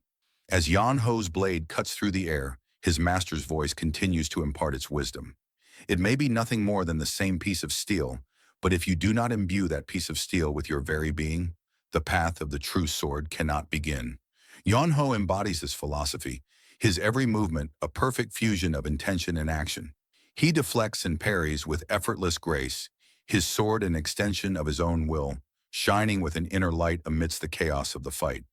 Soon only a single assassin remains standing, wounded but defiant. In a final swift motion, Yan Ho closes the distance. His blade flashes, and the last opponent is sent flying, his body collapsing to the ground. The voice of his master awed as Yan Ho stands amidst the carnage, the blue aura around him slowly beginning to fade. The things I have taught you are not mere forms. He stands over the fallen bodies, his posture calm, the proof of his master's profound teachings laid out before him on the blood-stained floor. The spectral image of Yan Ho's master lingers, his final lesson echoing as Yan Ho stands resolute. They are seeds, and you do not know what they will sprout into. This final piece of wisdom refers to the techniques he has been taught. They are not rigid forms to be mimicked, but fundamental principles to be nurtured and grown. His master's voice continues, a gentle but firm guide in his mind. The perfect sword is one that your own heart creates. Yan Ho internalizes this profound truth. He is not merely a vessel for his master's techniques, he is the creator of his own path, his own sword. Surrounded by a cosmic expanse of swirling blue and purple energy, he holds his sword aloft, a beacon of light against the darkness. This is the culmination of his training, the moment where he transcends imitation and embraces true mastery. His master's final command rings clear, a charge for his future. In that way, you must forge a sword that is uniquely yours. As he absorbs this last instruction, the energy around him coalesces into countless beams of brilliant, intersecting light, a testament to the unique power he has now fully realized. With his eyes glowing with fierce determination, Yan Ho unleashes the full extent of his power. The intersecting beams of light around him coalesce into a massive swirling vortex of pure energy. This vortex then erupts upwards, creating towering pillars of brilliant blue light that tear through the battlefield, shattering the very ground beneath them. The shockwave of the blast sends Jinsuo reeling, but Hidebung manages to catch him just in time. The dust and energy slowly settle, revealing the aftermath of the attack. The assassins are strewn across the floor, their cloaks torn and bodies motionless, their swords scattered and broken. Yan-Ho stands over them, his own aura slowly receding as wisps of blue smoke curl up from the defeated assassins. The spectral form of his master materializes behind him once more, a silent, approving presence. Yan-Ho addresses the fallen assassins, his voice cold and final. I have severed their key meridians and sealed their martial arts. From now on, they will be unable to use a sword. He looks down at the defeated men, his words a final judgment on their violent past. Whatever lives you may have lived until now, you will no longer be able to harm others from this day forward. He adds a final quiet statement to the now powerless men. Consider this the price you pay for a life of suppressing others with your power. As he turns away, a flicker of familiarity crosses his mind, and he briefly wonders why the assassins looked vaguely familiar to him. He dismisses the thought for the time being, confident that he will figure it out eventually, and shifts his attention to the last remaining member of the Black Spider Den. Guak Dosin is paralyzed with fear, his entire body shaking as sweat drenches his face. He tries to stammer out a response, but lets out a terrified yelp as Yan-Ho casually raises a hand in his direction. With an air of complete indifference, Yan-Ho brings the borrowed sword up to his face, inspecting the blade. He gives the sect leader a lazy pointed look and asks, "Weren't you the ones just talking about retribution?" Yan-Ho, with a disinterested yawn, questions Guak Dosin. "Didn't you say that you were going to punish someone?" The leader of the Black Spider Den, Guak Dosin, trembles in fear, stammering, "Young master." Unfazed, Yan-Ho explains his reasoning, stating, "Master said that not doing anything about the guys who mess with me is a personal insult to him. I try to live by his words." Hearing this, Guak Dosin immediately prostrates himself, begging for mercy. "But people can make mistakes sometimes, you know," he pleads. "If you'll forgive me, I'll switch my life around and live as a good person." With his arms crossed, Yan-Ho looks down on the groveling man, unconvinced. "Changing for the better is good. But who's going to believe you after all that you've done?" he asked dismissively. Guak Dosin, still on the floor, looks up in desperation. Yan-Ho then delivers his verdict. "Killing you is a bit much. I'll just take an eye for an eye instead." Guak Dosin is taken aback by the proposition, repeating, "An eye for an eye?" as Yan-Ho's hand gestures to carry out the sentence. Guak Dosin, sweating profusely, realizes the horrifying implication behind Yan-Ho's words. "You mean you're going to remove my ability to use martial arts again?" he asks, his voice trembling. Yan-Ho responds with a cheerful confirmation. "Yep, you got it. I love when people know what I mean right away." Desperate, Guak Dosin makes one last plea. "Is there really no other way?" With a wide grin, Yan-Ho crosses his fingers, silently communicating that there is no alternative. A wave of energy erupts, and Guak Dosin is left unconscious on the floor. Having dealt with the leader, Yan-Ho turns his attention to the remaining subordinate, Hua Jul, and beckons him forward. "Now guide me," Yan-Ho commands. A nervous Hua Jul asks, "Where to?" Yan-Ho's reply is short and direct. Their base. That day marked a significant turning point for the Dark Earth Branch sect, once considered the most powerful in Hubei. The Dark Earth Branch sect, which had been the greatest in Hubei, met their downfall. Meanwhile, at the sacred handgrounds, Jin Yiran stands on a balcony, wondering to herself, "Where has my brother gone?" Her contemplative moment is abruptly broken by the excited shouts of her younger brother, Jin Soa, who comes bursting in. "Sis, sis," he exclaims with a huge grin on his face. Full of energy, he eagerly asks, "Do you know what I did?" Jin Yiran, unfazed by her brother's excitement, asks, "What are you so excited for?" With uncontainable joy, Jin Soa throws his arms open and exclaims, "We repaid all our debts." His sister, however, is skeptical, dismissing his claim with, "You must have been dreaming." No, Jin Soa insists, ready to recount the events that led to their newfound freedom. As night falls, the full moon illuminates a stunned Jin Yiran, who, after hearing his story, asks in disbelief, "Really? That's what I said," Jin Soa confirms with a wide smile. "We're free now. It's all thanks to Mr. Yan Ho. A wave of relief washes over Jin Yiran. I see, she says, clasping her hands together in gratitude. I'm glad. We owe him. Her expression then turns serious as she addresses her brother. However, Soa, it was wrong to try and repay the debt through gambling. Jin Yaran firmly tells her brother, taken aback by her stern tone. Jin Soa can only manage a week. Sis, she continues her reprimand. I'll let it pass this time since you weren't the one gambling, but don't go anywhere near the gambling house again. A dejected Jin Soa looks down, questioning her logic. Is the method with which we tried to repay the debt that important? Jin Yaran is unyielding in her principles. A person who does not walk the orthodox path is bound to hit a wall, she states, her voice filled with conviction. How could you be okay with gambling after witnessing what our father went through? Jin Soa's frustration boils over. But you might have been dragged off to the escort house otherwise, he yells. Can you still say that it was bad? Without a moment's hesitation, she replies with a simple, yes, a physician should walk the orthodox path. Stunned into silence, Jin Soa can only stare at his sister with disbelief and hurt. You're too stuck up, he mutters. As he turns and walks away from her, he adds, I did my best for you, but all you can see is what you should lecture me for. Watching his retreating figure, Jin Yiran softly says, It's all for your sake. Look at this place, Jin Soa says, spreading his arms wide to gesture at their humble surroundings. If we did things your way, we would be staying in this place forever. Jin Yaran looks on as her brother's words hang in the moonlit air, a question forming in her mind. Is this really for me? I learned a lot from Mr. Yan Ho, Jin Soa continues, his voice filled with a newfound resolve. I do not want to live the way you do. He looks his sister directly in the eyes and declares, I want to live my own life. With that, he turns and walks away, leaving a silent Jin Yiran to watch him go. The scene then transitions to a grand and beautiful estate, the Pine Forest Great Hanlim Institute. Yu Huan, the master of the Hanlim Institute, extends a warm welcome to his guests. San Ho, the demon-slaying sword, bows respectfully. I am honored that you would welcome us despite our unannounced visit. Yu Huan smiles graciously. I heard that you are Mr. Yan Ho's older brother.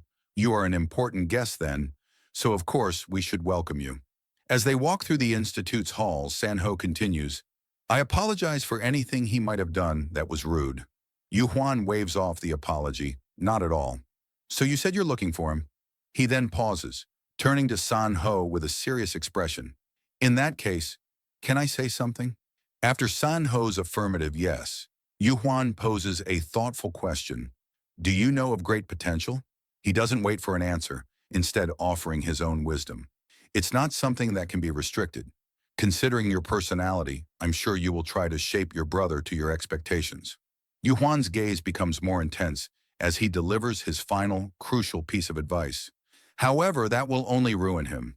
Everyone ends up hurt when you try to squeeze a horse into a small house. So let him be free, Yu Huan concludes, the image of a snapping rope reinforcing his point. Then one day he will become a horse running through the plains. Wei San Ho listens intently, the words clearly having a profound impact on him. After a moment of contemplation, San Ho bows respectfully to Yu Huan. Thank you for your consideration, he says, his tone formal. I will think about your advice. Later, as they travel through a forest path, San Ho's companion notices his master's somber mood. Why do you look so displeased when we were fed and rested, he asks, concerned by San Ho's uncharacteristically grim expression. Ignoring his companion's question, San Ho asks one of his own, How was my brother when you saw him? His companion, initially taken aback, responds with a blunt and unflattering assessment. I only treated him well because he's your brother, he admits, scratching the back of his head. If he weren't, I wouldn't even have considered him human. He's so lazy, and he's evil like he's from the unorthodox murim. He's more cunning than a politician. He continues his rant. He's really annoying, but abruptly cuts himself off, covering his mouth in panic as he realizes he has spoken too freely about his master's sibling. San Ho, however, remains calm, his expression unreadable as he processes the harsh words. So that's what you think, he says thoughtfully. Internally, San Ho comes to a realization.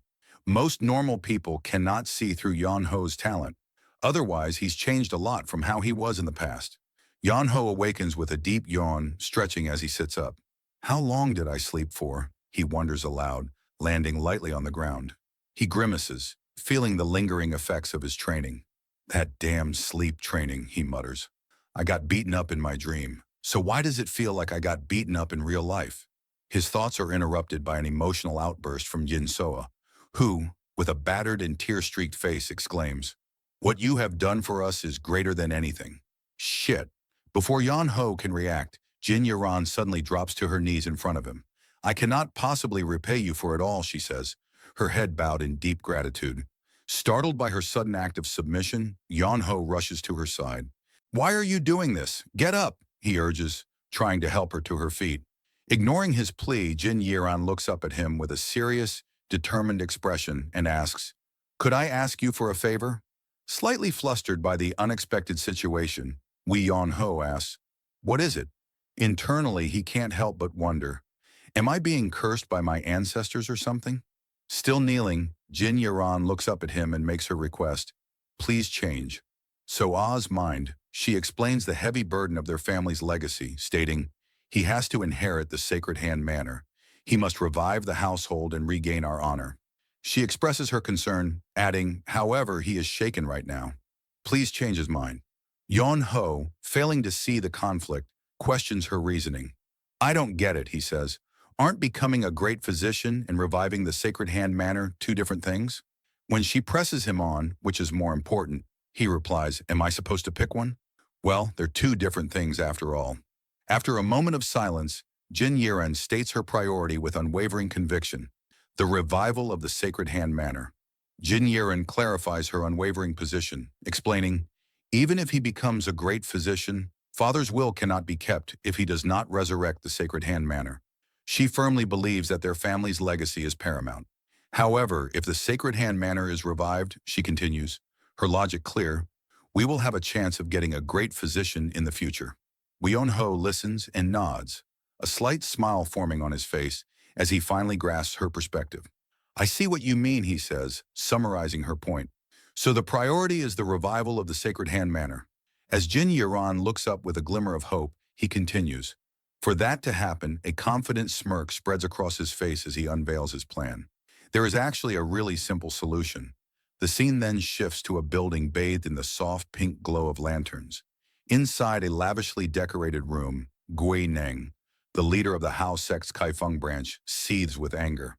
I should have killed that beggar, she fumes, her voice laced with venom. Still reeling from her recent encounter, she vents her frustration. I'm still so mad. How dare he bring the demon-slaying sword here?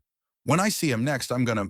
Her angry tirade is cut short when a subordinate, Gong Mu, bursts into the room in a panic. Branch leader, there's a problem, he exclaims. Annoyed by the interruption, Gui Neng snaps. What now? Gong Mu nervously stammers. Well, as two imposing figures make their way into the room, the elderly man leading the pair, Wei Zhonghan, fixes his gaze on the sect leader and asks with an air of authority, Are you in charge around here? Gui Neng, annoyed by the constant stream of visitors, thinks to herself, Anyone's coming here these days, huh? Despite her irritation, she composes herself and replies with a sigh, Yes I am. With a commanding presence that fills the room, the man introduces himself. I am Wei Zhonghan. A wave of shock washes over Gui Neng as the name registers. Wei Zhonghan? She stammers, her eyes widening in disbelief. The righteous, chivalrous swordsman, Zhonghan? With a proud and booming voice, Zhonghan confirms his identity. Yes, that's me. Then since you know me, I won't have to explain as much. He begins to state his purpose. We're looking for our soul, but is abruptly cut off as his wife shoves him aside with an exasperated, Move. We're busy enough as is. Why are you flexing? She scolds him. Zhonghan, looking slightly embarrassed, tries to explain himself. It's just, I'm famous, so... His wife immediately retorts, Is that what's important? To which he can only meekly reply, Nope. As Gui Neng and her subordinate watch the bizarre exchange in stunned silence, the woman who just manhandled the legendary, righteous, chivalrous swordsman clears her throat, ready to get down to business. With a composed expression, Yan Ho's mother reveals the reason for their unannounced visit. Yan Ho sent a letter to us from here, she states, her gaze steady. She then gets straight to the point, asking, Can you explain what happened? Inside the room, the atmosphere is super tense. Gui Neng, the Hao sect leader, asks if the son she is referring to is young Master Yon Ho. The patriarch of the Wei clan, Zhong Han, confirms that it is indeed him. Guining informs them that if it is young Master Yon Ho, he should have arrived at the Divine Hand Manor by now. Zhong Han looks surprised by this information. Guineng clarifies that before this, Yon Ho was staying at the Hamlin Great Academy. Zhong Han's questions why he would go to a medical sect like the Divine Hand Manor and asks if he is sick. Guineng states that she hasn't heard anything about his health being poor. Zhong Han strokes his beard, finding the situation strange. He says that his son is naturally lazy and isn't the type to keep in touch with a young lady on his own initiative. His expression hardens as suspicion fills his eyes. He looks directly at Guineng and asks pointedly, "How do you know his whereabouts so well, young lady?" Guineng is startled by the sudden and direct question, a bead of sweat forming on her face. Caught off guard, Guineng begins to stammer. Internally, she realizes she got swept up in the mood and revealed too much, understanding that Zhong Han is essentially asking if she's been watching his son. Her panic intensifies as Zhong Han's demeanor becomes menacing. He slams his hand down and yells, "You better answer me straight!" Guineng recognizes the gravity of the situation, knowing that one wrong move could be fatal for her. The scene shifts to the recently reconstructed Divine Hand Manor. The reconstruction was completed with remarkable speed by utilizing the former Black Earth building. Hida Bung, the branch manager of the Silver River Exchange, explains to Jin Soa, the young head of Sacred Handgrounds, that they covered the insufficient funds with the money looted from there. He gestures towards chests overflowing with gold. While Jin Soa contemplates this, Hida Bung reflects on how Yon Ho used a paid-off debt as leverage to threaten Jin Soa. As a paper is presented to him, Jin Soa looks up in shock, asking, "What is this?" Yon Ho presents the document to Jin Soa, explaining that it's a promissory note. He points to the signature, stating that Jin Soa owes him 20 gold taels. A confused Jin Soa asks if this is what he signed last time, questioning why he still owes money when he thought Yon Ho was paying off the debt for him. Yon Ho smirks, telling the young man that nothing in this world is free and that paying his debt was merely an investment. Hida Bung elaborates on the terms, Jin Soa must work hard to rebuild the Divine Hand Manor to pay off that share. Yon Ho adds that he will even provide a salary of 1 gold tael a year, which means it will take 20 years to pay back the loan. Jin Soa is utterly shocked, exclaiming, 20 years? With a cheerful smile, Yon Ho tells him to sign if he understands, giving him the alternative of paying back the 20 gold taels in a lump sum right now.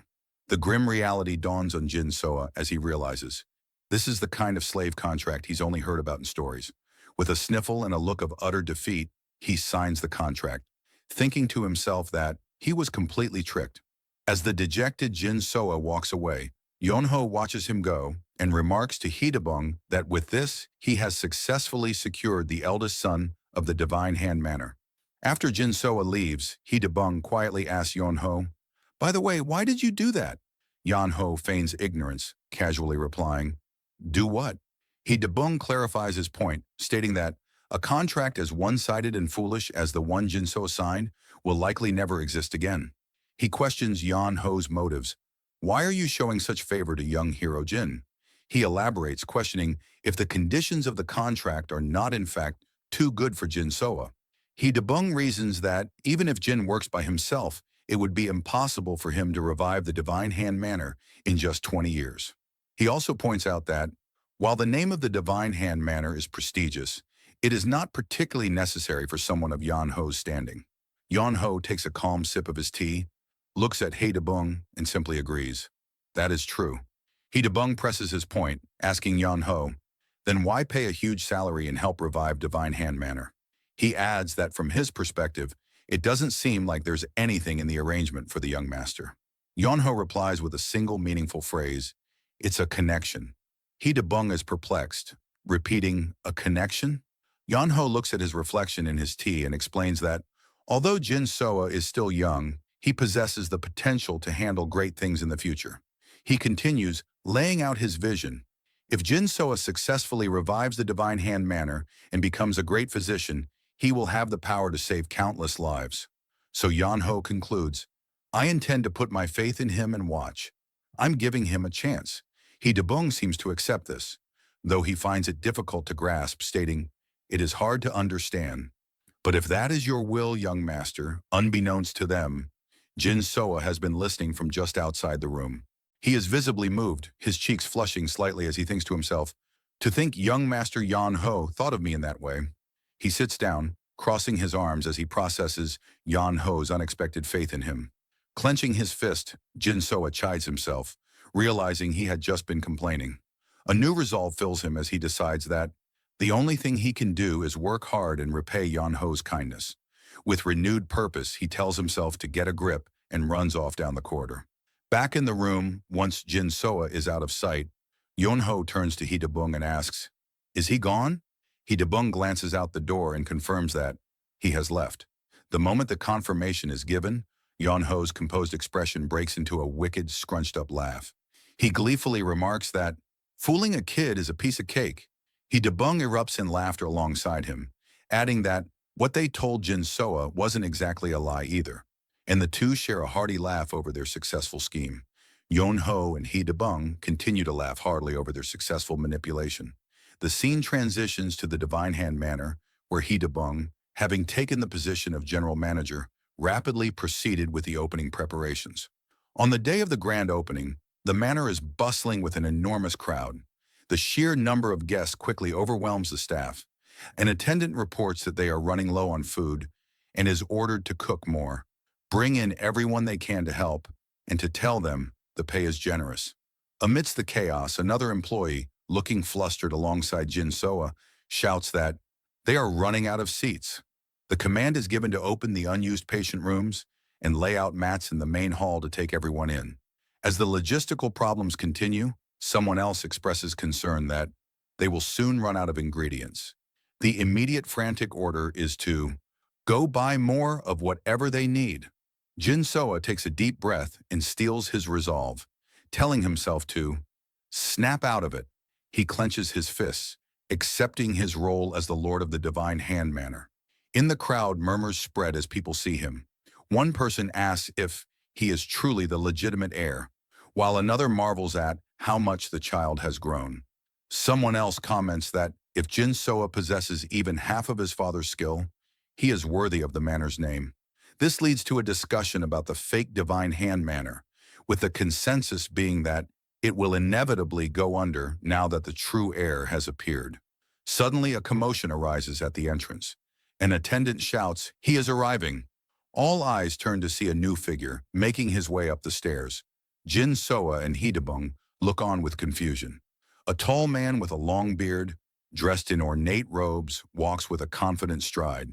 The crowd parts for him, whispering in awe as he passes. He walks right up the main steps and past Jin Soa without a second glance. Guards announce the arrival of a high-ranking official shouting, "Make way for the governor!" The crowd quickly parts to create a path. Hee-Dabung immediately rushes forward, bowing deeply as he stammers a welcome. The governor merely clears his throat with an ahem, his gaze fixed ahead, not on Hee-Dabung. He walks past the manager and into the main courtyard, his presence commanding the attention of everyone present. Seeing the governor stop, Jin Soa promptly drops to his knees in a formal bow. The governor turns to him and speaks, his voice calm and authoritative. He expresses his joy at seeing the Jin family's manor being rebuilt. He then looks down at the kneeling young man and asks, "You must be the son of the previous Lord of Divine Hand Manor?" Still kneeling, Jin Soa nervously confirms, "Yes, I am." "Good," the governor declares loudly. "As the governor, I officially recognize the reconstruction of Divine Hand Manor here today." He then adds his expectation, stating, "I trust the Lord of Divine Hand Manor will dedicate himself to the people." Jin Soa bows his head even lower. Bowing, "I will do my absolute best." The governor's official recognition incites a wave of celebration among the onlookers. They cheer loudly, proclaiming that the Divine Hand Manor has truly risen again, and that the pride of Wuhan has returned. One man enthusiastically corrects that it's not just the pride of Wuhan, but the pride of all Hubei. Addressing the crowd, the governor encourages them to visit the manor often, proclaiming that a healthy populace makes for a healthy nation. The people respond with shouts of understanding, assuring the governor not to worry. The crowd buzzes with excitement. People are amazed that the governor himself attended the opening of a medical clinic. Others quickly point out that it's not just any clinic, but the renowned Divine Hand Manor. They reminisce about how the manor was always the first name that came to mind when speaking of medical families, emphasizing that this is the real one, not the fake. Amidst the celebration, Jin Soa looks up at the sky, picturing his father's smiling face. He quietly asks, "Father, are you watching?" With renewed determination, he clenches his fists and vows to do well, asking his late father to watch over him. Later in a private room, the governor's confident facade has vanished. He nervously looks at Yan Ho, who is sitting leisurely, and asks, "Is this sufficient?" Yan Ho calmly replies, "Yes, it was perfect."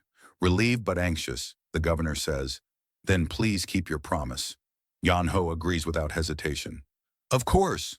However, his expression turns sly as he taps a ledger in his hand. "However, I'll hold on to this bribery ledger for now," he states. "It would be troublesome if you changed your tune later." The governor grits his teeth in frustration, sweating under the pressure. Defeated, he can only mutter, before standing to leave, "Then I will be on my way."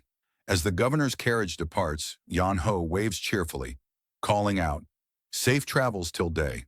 Inside the carriage, the governor takes a long drag from his pipe, his expression grim. He reflects on the precarious situation, thinking that the ledger from the Black Spider Gang has fallen into the hands of a royal secret inspector, and concludes that he will have to lay low for a while. The next morning, Jin Soa stands at the top of the manor's steps, utterly bewildered by the sight before him. A massive crowd of people has formed a long line stretching far down the path, all waiting to enter the clinic. People in the queue can be heard bickering, telling each other not to push and to stay in line.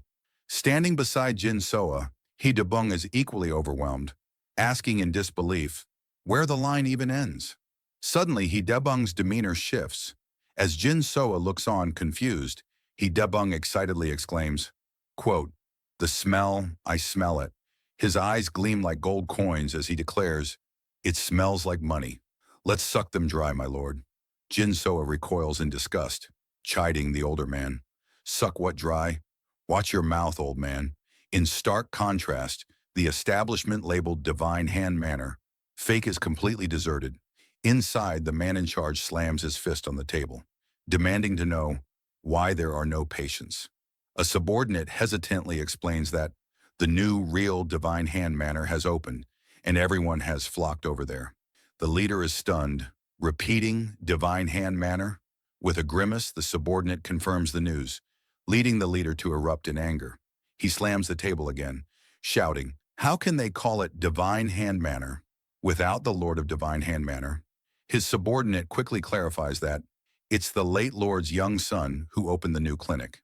The leader is furious, questioning how this is possible when the boy's father had a mountain of gambling debt. He yells, demanding to know where Jin Soa could have possibly gotten the money to open a clinic. His frustration boils over as he reveals his own involvement, stating, "After I got that bald Jin addicted to gambling and ruined him, everything was going so smoothly." His subordinate, looking worried, asks, "What should we do now?" The leader's anger turns to fear as he contemplates the consequences. He thinks to himself that this was a task entrusted to them by a young master, and if things go south, the failure will be entirely on his head. The subordinate resigns himself to their fate, suggesting there's nothing they can do and that it's too late now. But his leader's expression hardens with a grim resolve. "If a knot cannot be untied, you just have to cut it off," he says, before violently smashing a medicine cutter on the table, startling his subordinate. "Truly tragic," the leader says with a chilling lack of emotion. He then paints a morbid picture for his subordinate. To think the young lord of Divine Hand Manor, who just barely managed to stand back up, met a violent end at the hands of a robber in the night. A cruel smile spreads across his face as he asks, "Isn't that just so tragic?" As Jin Soa is seen in his room, unaware of the danger and focused on practicing with his acupuncture needles, the leader gives his final ominous order: make sure to prepare a generous amount of condolence money. A shady figure with a grin wide enough to crack his face mocks the situation, claiming it's just so tragic that the young lord met a violent end at the hands of a robber last night. He's so confident in the hit that he's already ordering his men to prepare a generous amount of condolence money for the funeral before the victim is even dead. Shift to the Murim Alliance, where leader Sima Cheon is losing his cool over reports that the Green Forest bandits are making plays with the Iron Blood sect. Confirming the intel came from a Peng clan kid named Peng Duguk, who somehow managed to escape the 10 swords of Green Forest with his life intact. Sima Cheon does the math. If the 10 swords were deployed, this isn't a casual meetup. The Green Forest and Iron Blood sect are officially holding hands. And the timing couldn't be worse.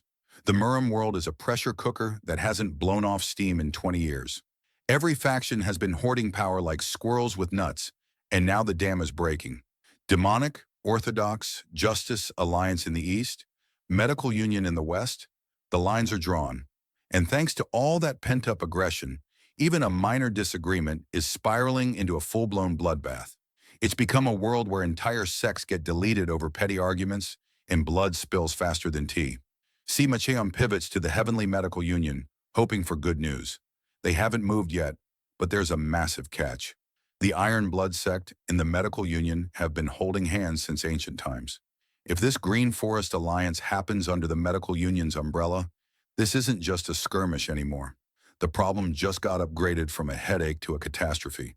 Sima Cheon clears his throat, doing the grim math on how much blood a war with the Medical Union would cost, before deciding to pivot to something slightly less depressing. He circles back to the Peng kid surviving the 10 swords, but Jung Han corrects the intel. The kid didn't solo that fight. He had backup from someone named Yon Ho. The name hits Sima Cheon like a truck, confirms the identity with clinical detachment. It's the second son of the Guangdong Wei clan, the prodigal son who vanished into thin air 5 years ago and only recently decided to respawn. Sima Cheon practically explodes with realization. The name clicks, and he connects the dots to the legendary Sword of Justice, Wei Jung Han. He's suddenly convinced that the 5-year disappearance wasn't a tragedy, but a secret training arc where the father was busy raising a dragon. He's ready to pop the champagne over this elite bloodline, but the elder across the table cuts the fanboying short with another reality check. Yan Ho isn't the only powerhouse in that family. His eldest brother is San Ho, the guy famous for being the demon-slaying sword. Sima Cheon is already placing his bets, predicting the Guangdong Wei clan will snatch the #1 spot under the heavens within a decade. He's practically drooling over the potential, convincing himself that since the kid was raised by the Sword of Justice, he must be a saint in human skin, upright, chivalrous, and ready to save the world. He screams to the rafters that a dragon has risen to save the Murim. But while the Alliance leader hypes him up as the next Messiah, the dragon is currently passed out cold on a roof, snoring away his potential and looking less like a hero and more like a guy who just wants a nap. Yonho wakes up with a noise that definitely isn't heroic, immediately looking for his labor force. He asks for Jin Soa, but finds Hidebung standing there with a customer service smile, reporting that the kid finally hit his limit and passed out. Yonho doesn't offer sympathy, just logistics, telling Hidebung to keep the engine running so he doesn't collapse again. But the branch manager is already on top of it, having pre-ordered the herbal medicine to keep their golden goose alive. Yonho skips the pleasantries and demands his payout for a bet, leaving Hidebung confused until the punchline arrives in the form of assassins swarming the compound. Yonho dangles from the eaves like a bat, gloating that he called the timing perfectly. Hidebung tries to save face by calling him impatient, but Yonho just wants to know if the manager actually prepped the welcome party for the killers he predicted. Yonho makes his grand entrance, not with a divine blade, but with a literal broom, declaring it's the only weapon he needs to take out the trash. His motivation isn't justice or honor, he's just pissed that these goons are trying to damage his money source. As the assassins lunge with glowing blue blades, Yonho stands his ground, ready to do some aggressive cleaning to protect his investment. Yonho winds up for a swing that has absolutely zero martial grace and 100% pure aggression. The noble dragon the Alliance leader was fantasizing about is currently screaming, "Die," with a face that looks more demonic than the actual bad guys, proving that while his bloodline might be legendary, his personality is a complete dumpster fire. Jump to the Hao clan's Kai Feng branch, where Guineng is suddenly sweating under the spotlight. Jung Han isn't buying the romance angle for a second because he knows the harsh truth. His son is naturally lazy, and definitely not the type to maintain a correspondence with a pretty girl. He corners her with the obvious question, if his son didn't tell her where he is, how does she know his location so perfectly? Guineng realizes she just dug her own grave. She got swept up in the moment, spilled too much intel, and now the patriarch thinks she's running a surveillance op on his son. Jung Han isn't in the mood for games, roaring for a straight answer and looking ready to level the building. Guineng knows one slip-up here means disaster, but before the interrogation can turn violent, the legendary sword of justice gets neutralized instantly by a pinched hand. The mighty patriarch is reduced to a screaming toddler as his wife Sang-ah twists his ear like a volume knob. She scolds him for blocking their son's love life, operating on the delusion that if a woman tracks a man, it must be romance, not espionage.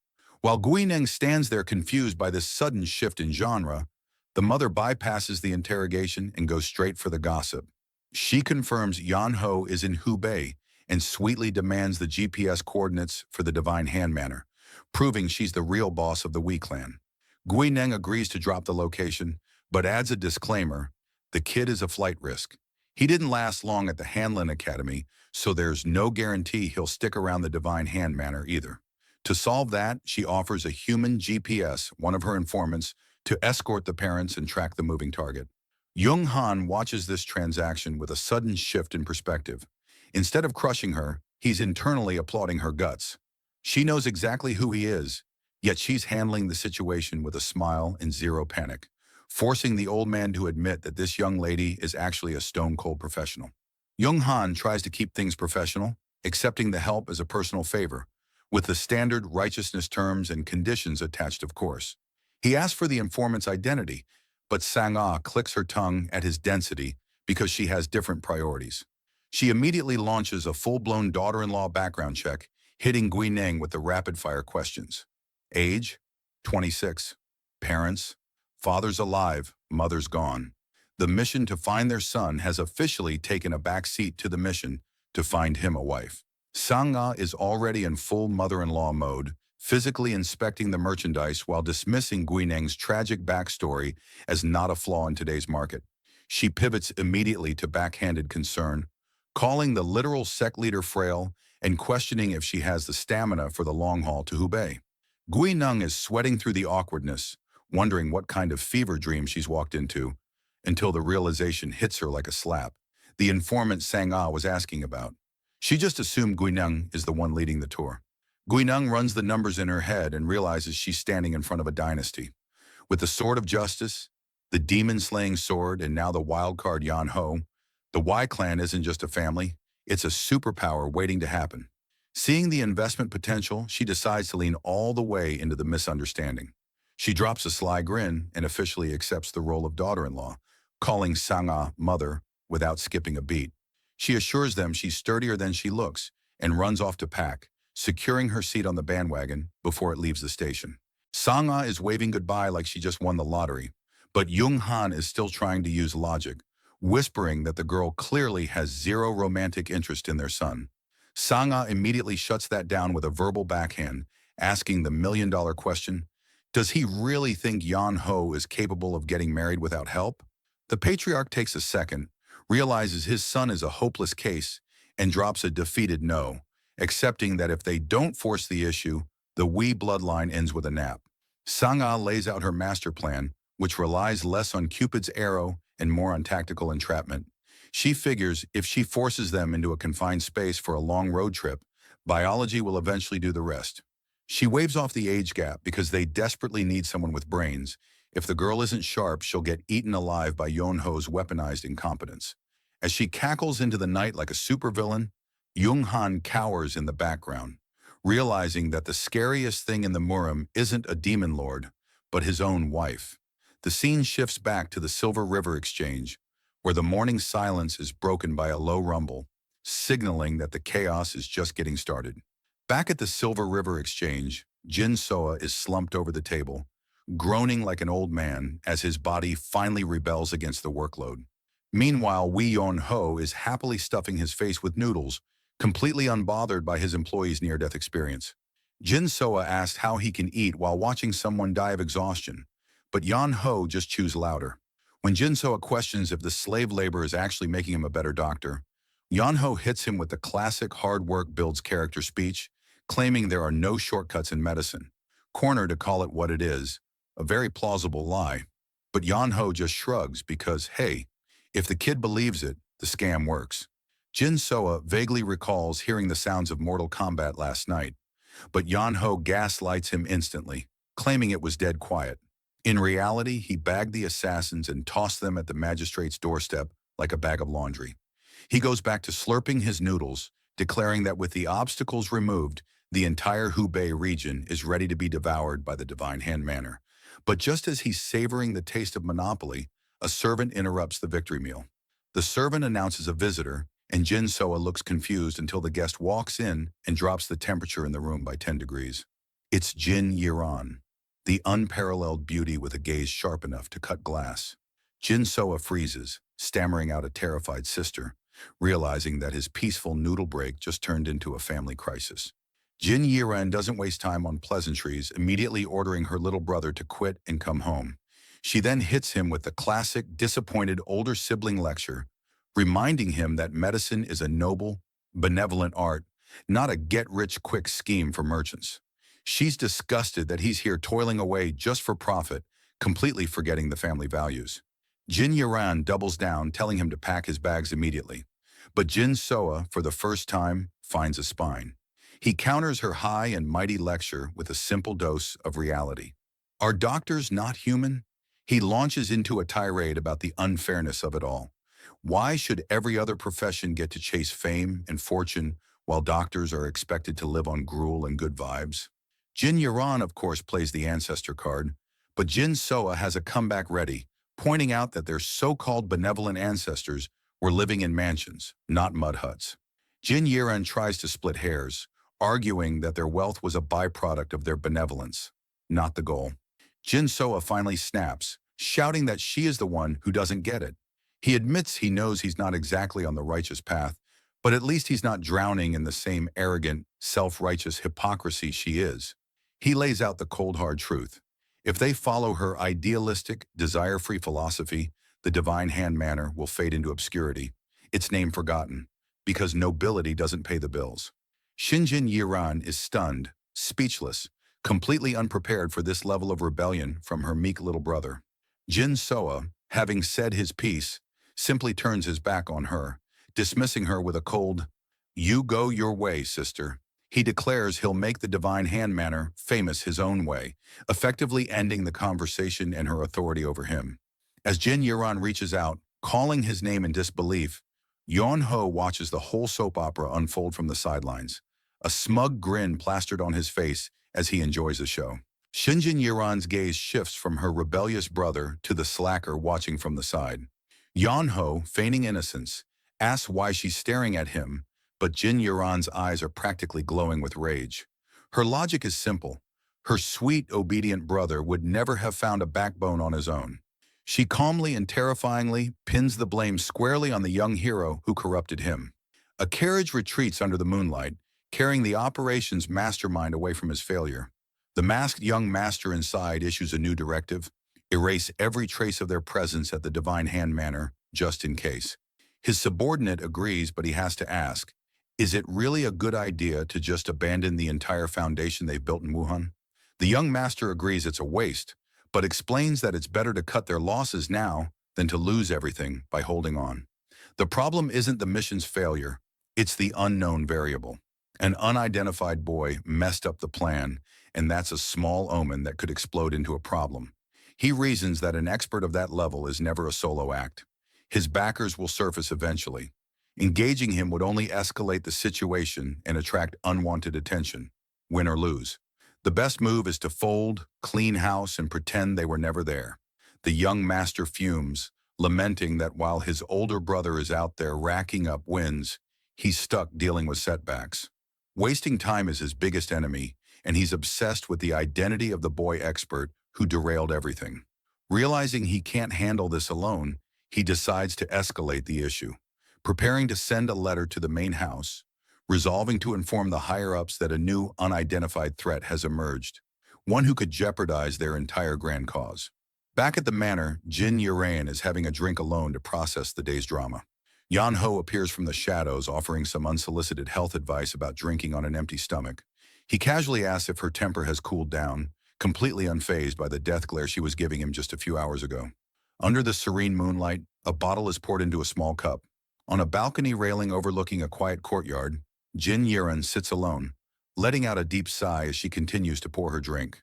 Just then, a voice interrupts her solitude. Yan Ho appears, telling her, "Drinking alone ruins your stomach." As Jin Yiren takes a sip from her cup, Yan Ho casually scratches the back of his head, hoping her anger has subsided. With a slight smirk, he asks if she can spare a glass for him too. He then joins her on the railing, sitting down beside her and remarking that drinking alone is poison. Jin Yiran retorts, asking if seeing his face wouldn't be more poisonous. Yan Ho playfully suggests lying down so she wouldn't have to see it. Jin Yiran remarks that it sounds like a solution typical of him. Her light-hearted demeanor suddenly vanishes as she bows deeply, apologizing to Yan Ho. He, caught off guard, asks for the reason. Jin Yiran explains that despite all he has done for them, she got angry and was too ashamed to visit him to apologize. Yan Ho simply tells her not to worry about it, but Jin Yiran remains silent with a somber expression. Jin Yiran breaks the silence, stating that with the divine hand manner and her brother Soa, nothing is easy. Yan Ho then admits that, honestly, he doesn't understand what she is so worried about. He recalls his master's words, "If you want something, you must achieve it yourself." He applies this logic directly to her family situation, asking if it isn't the same for the divine hand manner, concluding with the old saying, "He who is thirsty digs the well." Stunned, Jin Yuran asks if he means she should be the one to raise the divine hand manner. Yan Ho bluntly asks if that isn't what she wanted all along. He points out that while Soa is the legitimate heir, it doesn't mean he is the only one who can raise the family standing. After a moment of silence, Jin Yiren looks down and quietly states the obvious obstacle, "I am a woman." With a grin, Yan Ho challenges her, asking if there's a law stating only men can raise a family. He presses further, questioning if gender even matters when it comes to saving people. Jin Yiren is taken aback, her heart pounding at his directness. With a hint of hope, she asks, "Do you think I can do it?" Yun Ho gives a simple, honest reply, "Nobody knows that." Yun Ho continues, explaining that Soa becoming a great physician and rebuilding the divine hand manner are two different things. He tells Jin Yiren that because she is convinced only Soa is qualified, she keeps obsessing over him, a fixation that leaves her metaphorically drowning. He then lands his final powerful point: if she wants to rebuild the divine hand manner with the ideal physician she envisions, she has to do it herself. Jin Yiren stares at him intently. Yonho asks why she is staring at him like that. With her eyes closed, a faint smile appears on Jin Yiren's face as she calls him a very strange person. Yonho casually responds that he hears that often, and Jin Yiren confirms he really is strange. Taking a sip from his cup, Yonho imparts one final thought. People who don't move, people who don't try, people who only think can never achieve anything. Jin Yiren chuckles, asking if he's being self-deprecating. Yan Ho confirms with a simple yes. He explains that he's satisfied with his current life and has no particular desire to achieve anything grand. Despite this, he bets he's happier than her at that moment. With a mischievous grin, he reveals the reason. "Because I am doing what I want to do." He then adds as an afterthought that, of course, he still has to do things he hates because of his master. With a slight smile, Jin Yiren observes that his master must be a very good person, especially since he's the one who makes Yonho move. After her comment, they both lie back on the railing, looking up at the sky in comfortable silence. As they gaze at the brilliant full moon, Yonho quietly responds. Elsewhere at a quiet guest house, Yonho confidently strides into a room where gambling king Dokbi with a drinking glass sits alone. Yonho pulls up a seat directly opposite him, casually asking, "Can I have a glass too?" Digby, startled by the sudden intrusion, looks up with a sharp, surprised expression and demands to know, "How did you know I was here?" Yunho calmly pours a drink, explaining that if you ask around, there are always people happy to tell you things. Suspicious, Dokby immediately questions if he has connections with the Hao clan. Ignoring the question, Yonho takes a drink and lets out a small sound of disgust. He remarks that it's his second glass of the day, and he still doesn't understand why people drink the bitter stuff. Then placing his cup down firmly, he gets straight to the point, looking Dokbi in the eye and asking, "Why did you do it?" Yonho cuts straight to the chase. "You lost on purpose." Dokbi takes a sip of his drink, a wry smile on his face as he calls it an interesting story. He scoffs at the idea, asking if Yonho is seriously suggesting that he, Dokbi, the gambling king, would lose a match on purpose. Unfazed, Yonho presses on, stating that with Dokbi's skill, he could have easily rolled double sixes at the end of their match.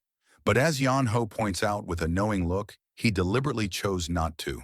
"Normally I should have lost," Yonho admits, his gaze fixed on Dokbi. "I want to know why." Instead of answering directly, Dokbi leans forward and poses a question of his own. "What do you think gambling is?"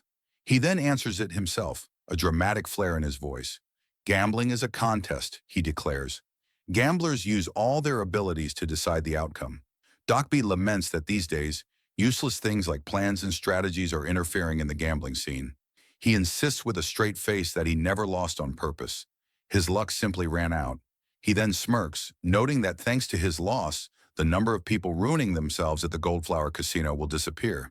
He knows a new gambling den will eventually open, and the cycle will repeat, but until then, there's something to be gained. Yonho looks at him, bewildered, asking if it was worth it even though he lost everything. Not just his wealth, but his reputation and followers. Dokbi calmly states that what truly matters is the vessel. He uses a simple analogy. If the cup is empty, you just refill it. From his perspective, losing everything can also be seen as losing nothing at all. Yunho scoffs, calling it sophistry. Dokbi bursts out laughing, retorting, "So what if it's sophistry? If I think so, then it is so." Yunho looks on, a new understanding dawning in his eyes. He reflects on the gambling king Dokbi, a man who lives in a world where winning and losing is everything, yet paradoxically doesn't consider it everything. As this realization hits, a strange energy begins to pulse from Yunho's chest. Yunho breaks the silence. "Isn't it strange?" Dokbi, curious, asks what he's referring to. Yunho explains that for the past few days, he's been with what he considers the kindest people in the world, referring to Jin Yiran and Jin Soa.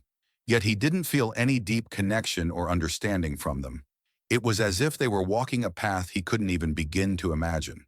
He admits he could understand their motivations on an intellectual level, but he couldn't truly feel or connect with their struggles. "But talking with you, Mr. Yonho continues, a look of clarity on his face, feels like breaking the mold. Dokbi takes a thoughtful sip from his cup and replies, "That is what people are."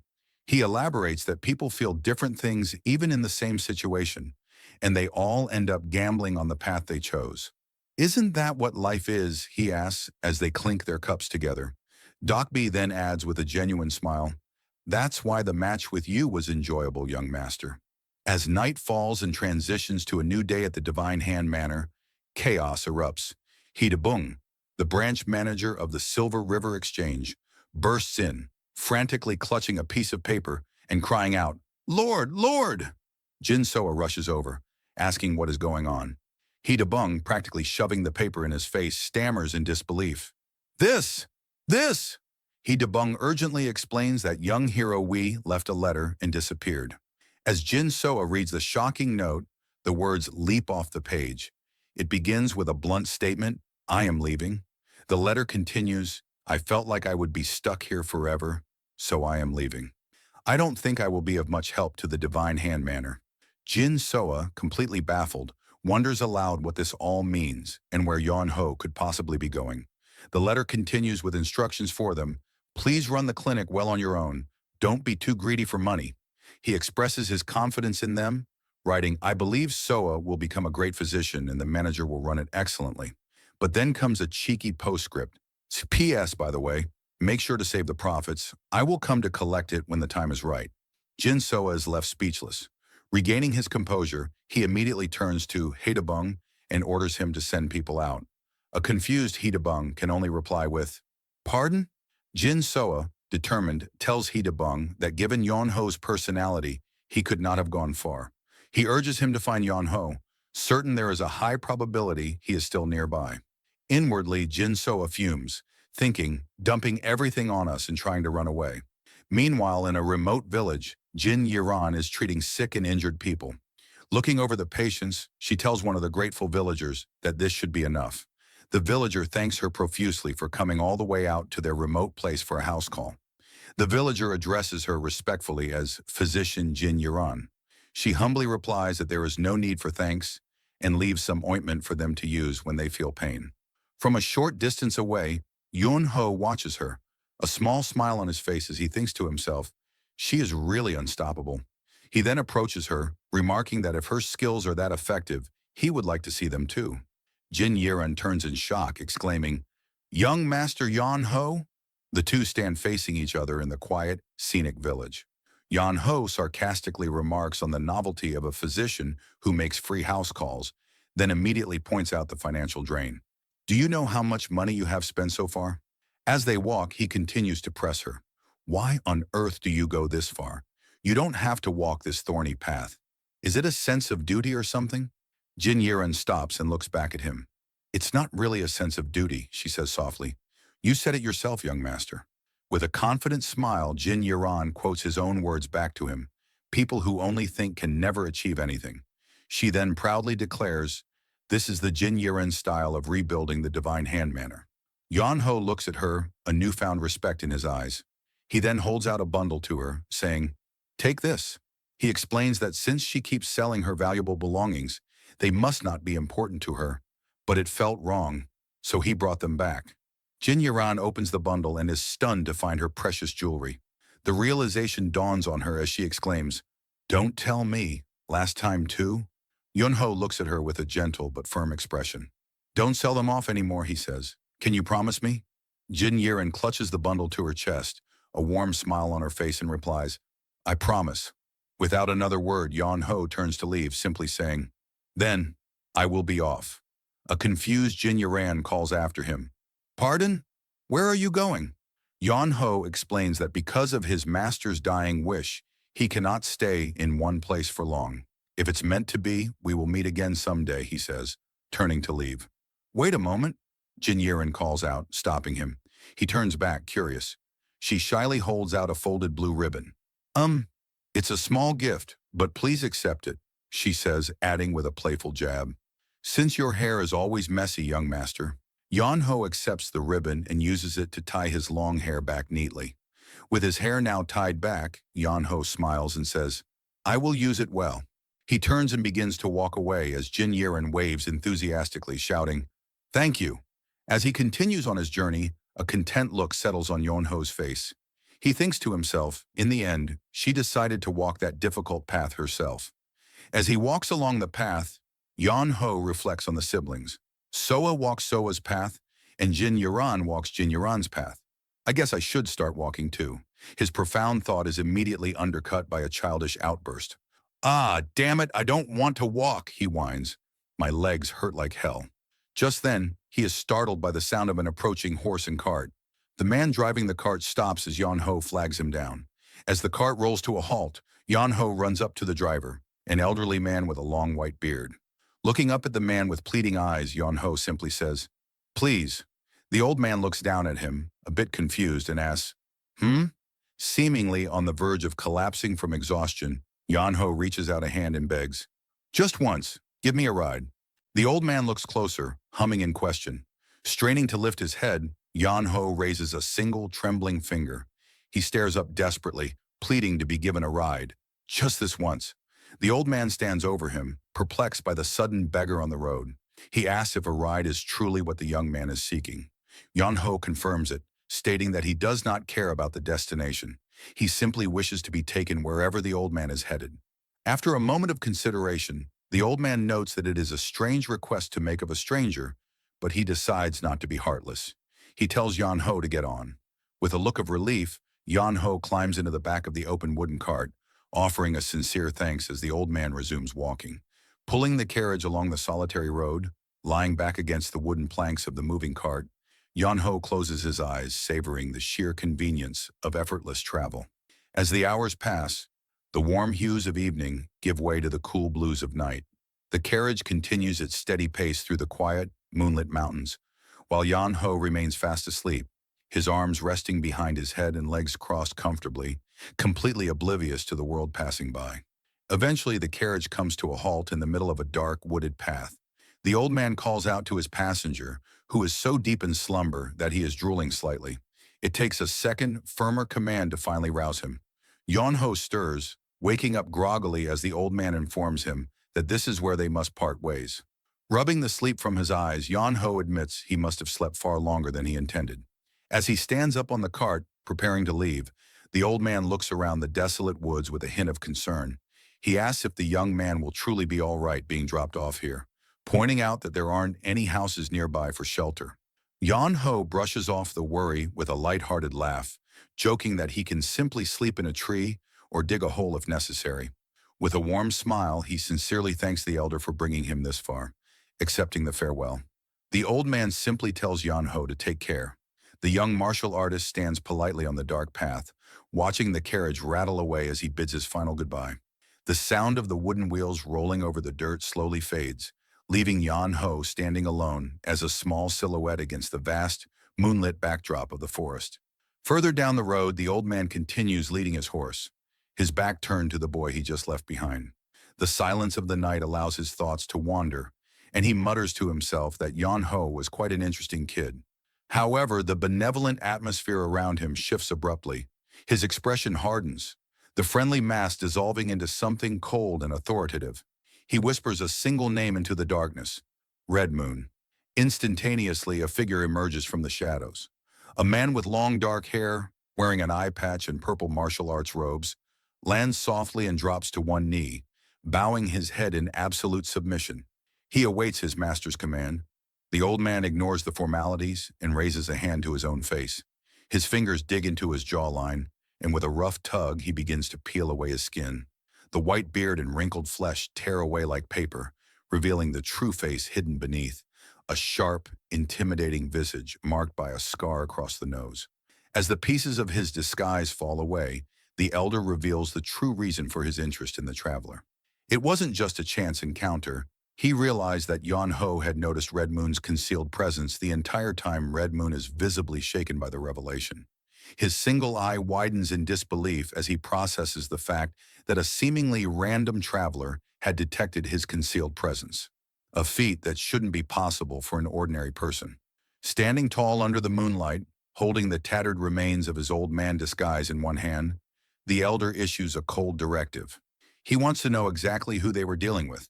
With a voice that brooks no argument, he commands Red Moon to investigate the boy immediately. Without hesitation, the subordinate bows low, accepting the order with absolute loyalty. Meanwhile, deep within the forest, the subject of their suspicion is far less concerned. Yon-ho stands before a massive ancient tree, its thick roots and branches offering a natural shelter against the night. Assessing the spot with a practical eye, he decides it will serve as his bed for the evening. Elsewhere in the same dark woods, the silence is broken by the frantic footsteps of a woman on the run. She dashes through the underbrush, her breathing ragged and heavy. Her thoughts race as she pushes her body forward, realizing that both her stamina and inner energy are drained to their absolute limits. She knows she cannot keep running forever. Desperate, she skids to a halt, scanning her surroundings with urgent eyes. She needs to find a place to hide immediately, but in the open wilderness, safety seems impossible to find. Her desperation finds a target as she spots the massive ancient tree nearby. With a burst of agility, she leaps from the ground, scaling the rough bark and vaulting onto a high branch to conceal herself within the dense foliage. Crouched in the shadows, she forces her ragged breathing to slow. She tells herself to calm down, preparing to utilize the turtle breathing technique, a stealth method designed to completely erase one's presence from the world. However, just as she attempts to focus, an uneasy feeling settles in her gut. Something feels off. The silence of the tree doesn't feel empty. It feels like someone else is already there.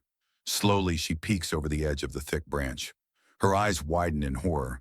There, wrapped tightly in his white cloak like a cocoon and strapped to the tree, is Yon-ho, fast asleep. The shock is too sudden to contain. A piercing scream escapes her lips, shattering the silence she was trying so desperately to maintain. Yon-ho jolts awake, his eyes groggy and confused as he tries to process the sudden noise. Panic instantly overrides the woman's fear. Realizing she has just made a massive mistake, she lunges forward without thinking. Before Yon-ho can utter a single word of protest, She clamps her hand firmly over his mouth, effectively silencing him. With her hand still clamped tight over his mouth, the woman brings a finger to her lips, frantically signaling for silence. She leaned in close, whispering with desperate urgency. She explains that she is being chased and warns him that if she is discovered, his safety will be compromised as well. Her eyes plead with him to remain absolutely quiet. Below them, the forest floor is swarming with armed pursuers. One of the men reports to his superior, frustration evident in his voice as he admits they cannot find any traces of the fugitive. High above, concealed within the dense canopy and shadows of the ancient tree, the woman holds her breath, pressing herself against the tied-up traveler to avoid detection. The leader of the search party refuses to relent. He barks a command to keep searching, and the group scatters, moving further into the darkness of the woods to widen their perimeter. As the sounds of the pursuers fade, the tension in the tree branch begins to dissipate. The woman glances around cautiously, wondering aloud if they are finally gone. Yan Ho, whose face has been squished uncomfortably by her grip the entire time, finally manages to puff out a breath as she loosens her hand. He looks up at her with a deadpan, unimpressed expression. Ignoring the life or death situation that just occurred, he bluntly tells her to move a little, complaining that she is heavy. The woman stiffens, looking down at him in sheer disbelief at his audacity. Startled by his blunt comment, the woman scrambles backward on the large branch, putting some distance between them. Yan Ho finally frees himself from his sleeping position, throwing his arms up in frustration. He complains loudly that he was sleeping peacefully until this disaster occurred. The woman offers a quick apology, but her expression remains tense and alert. She insists that staying in the tree is too dangerous and that they need to keep moving. When Yan Ho asks why, she explains the brutality of her pursuers. If they are spotted, the enemy will not spare anyone, not even an uninvolved civilian. Guilt washes over her as she looks around, admitting that this predicament is entirely her fault. She asks him to follow her, promising that she will take responsibility and ensure he gets out of the forest safely. As they descend and begin walking through the quiet, blue-lit woods, the woman decides to break the silence.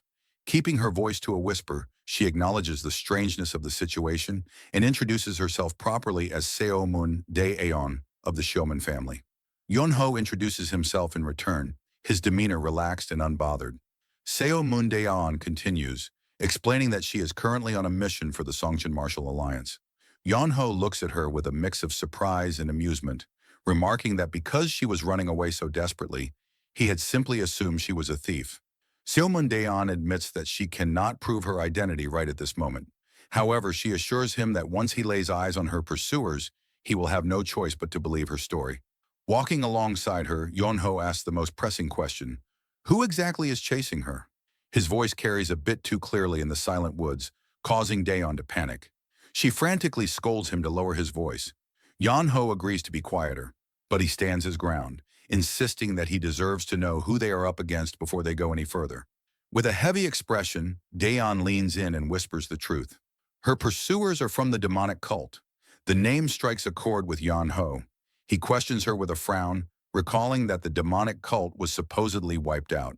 Daeon confirms this, explaining that these are the remnants of that destroyed faction, refusing to let their legacy die. Absently, Yonho mutters that if that is the case, then this situation is truly serious. Daeon, assuming he is only just now grasping the gravity of their peril, snaps at him in frustration, reiterating that she had already told him it was serious. But Yonho shakes his head, correcting her. That wasn't what he meant. His focus shifts away from her and into the darkness of the surrounding forest. His expression sharpens as he looks directly at a specific spot in the trees. Speaking clearly into the night, he tells the hidden observer to come out, declaring that he already knows who they are. Shiomun Daeyeon freezes in midair, stunned by Yonho's sudden proclamation. Following his gaze, she looks up into the dense canopy, where a pair of ominous, glowing purple eyes stare back from the darkness. The voice that drifts down is cold and genuinely perplexed, asking how exactly he knew they were there. The shadows beneath the trees shift and the hidden threats finally reveal themselves. Several figures clad in dark martial arts robes and masks step into the moonlight surrounding the pair.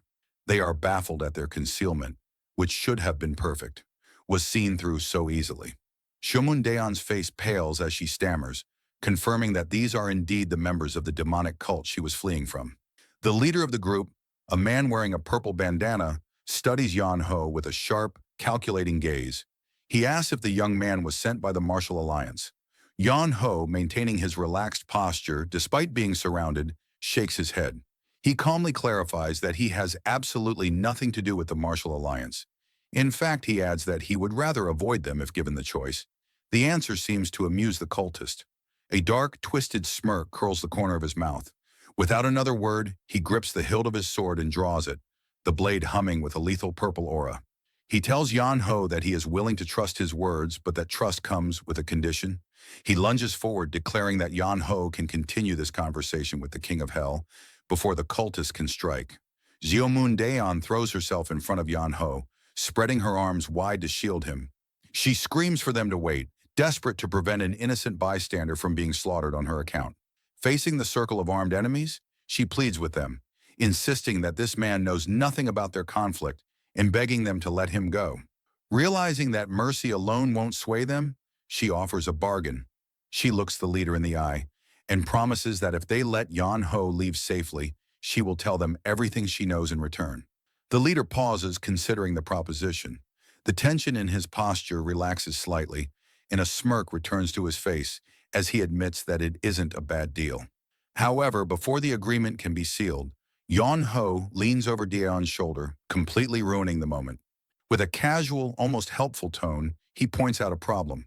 He already knows they are demonic cult scum. Daeon turns to him in sheer disbelief, screaming at him for sabotaging the only chance he had to survive. Yan Ho simply shrugs, claiming he thought they might have forgotten their identity. The cultists stand in stunned silence, exchanging glances as they wonder if this stranger is genuinely insane. But the playful look vanishes from Yan Ho's face.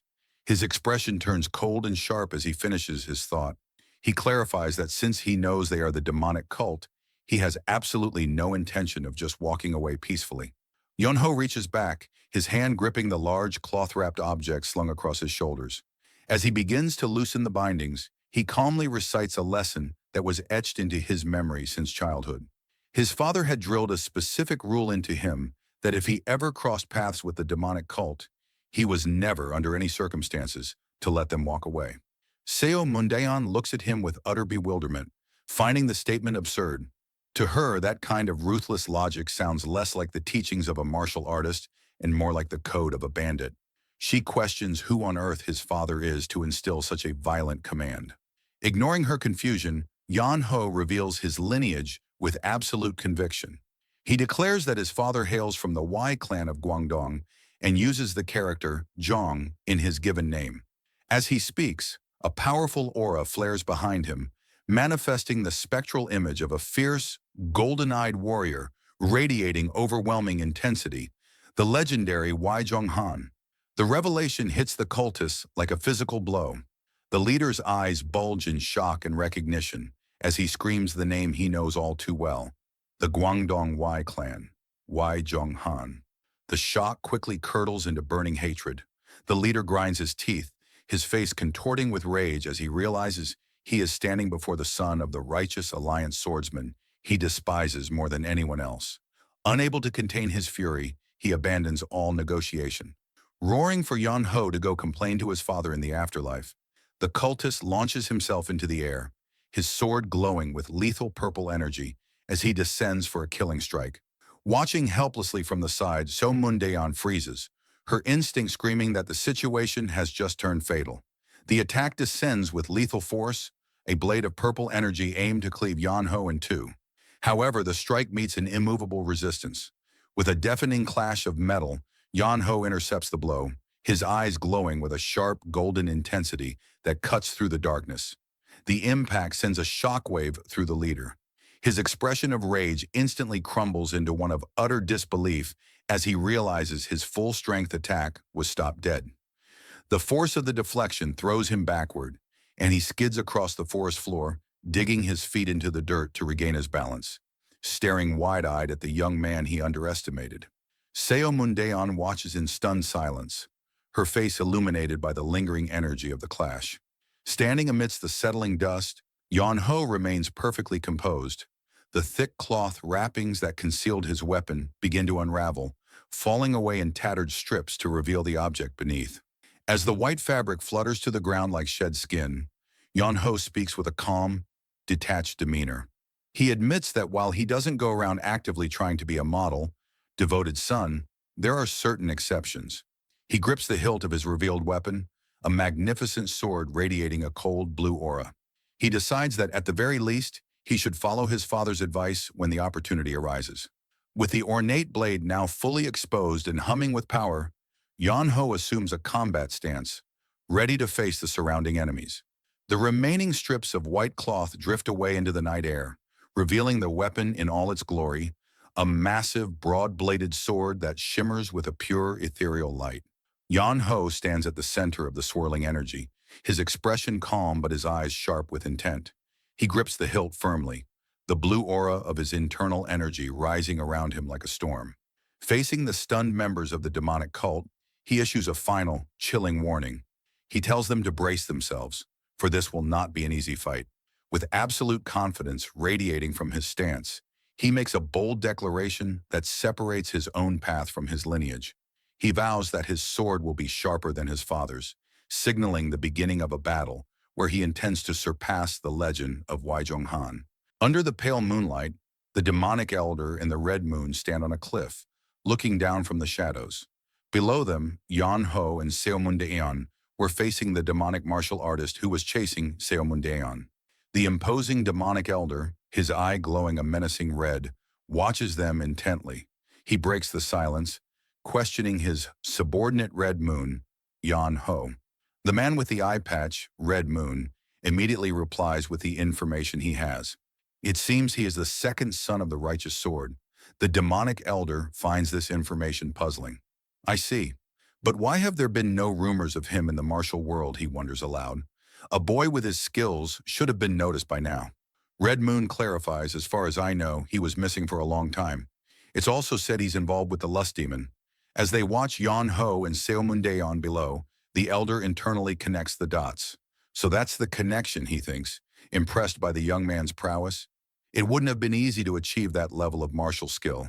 Suddenly, the demonic elder's glowing eye widens as he flinches in shock. Down below, one of the demonic martial artists stutters in disbelief. Ha! What is that? All eyes are on Yan-ho as he grips his sword, which now hums and glows with an intense, swirling blue aura. Seomundaeon, standing right beside him, is completely stunned by the display of power, thinking to herself, "What is this situation?" One of the demonic martial artists thinks, "I thought he was a fool."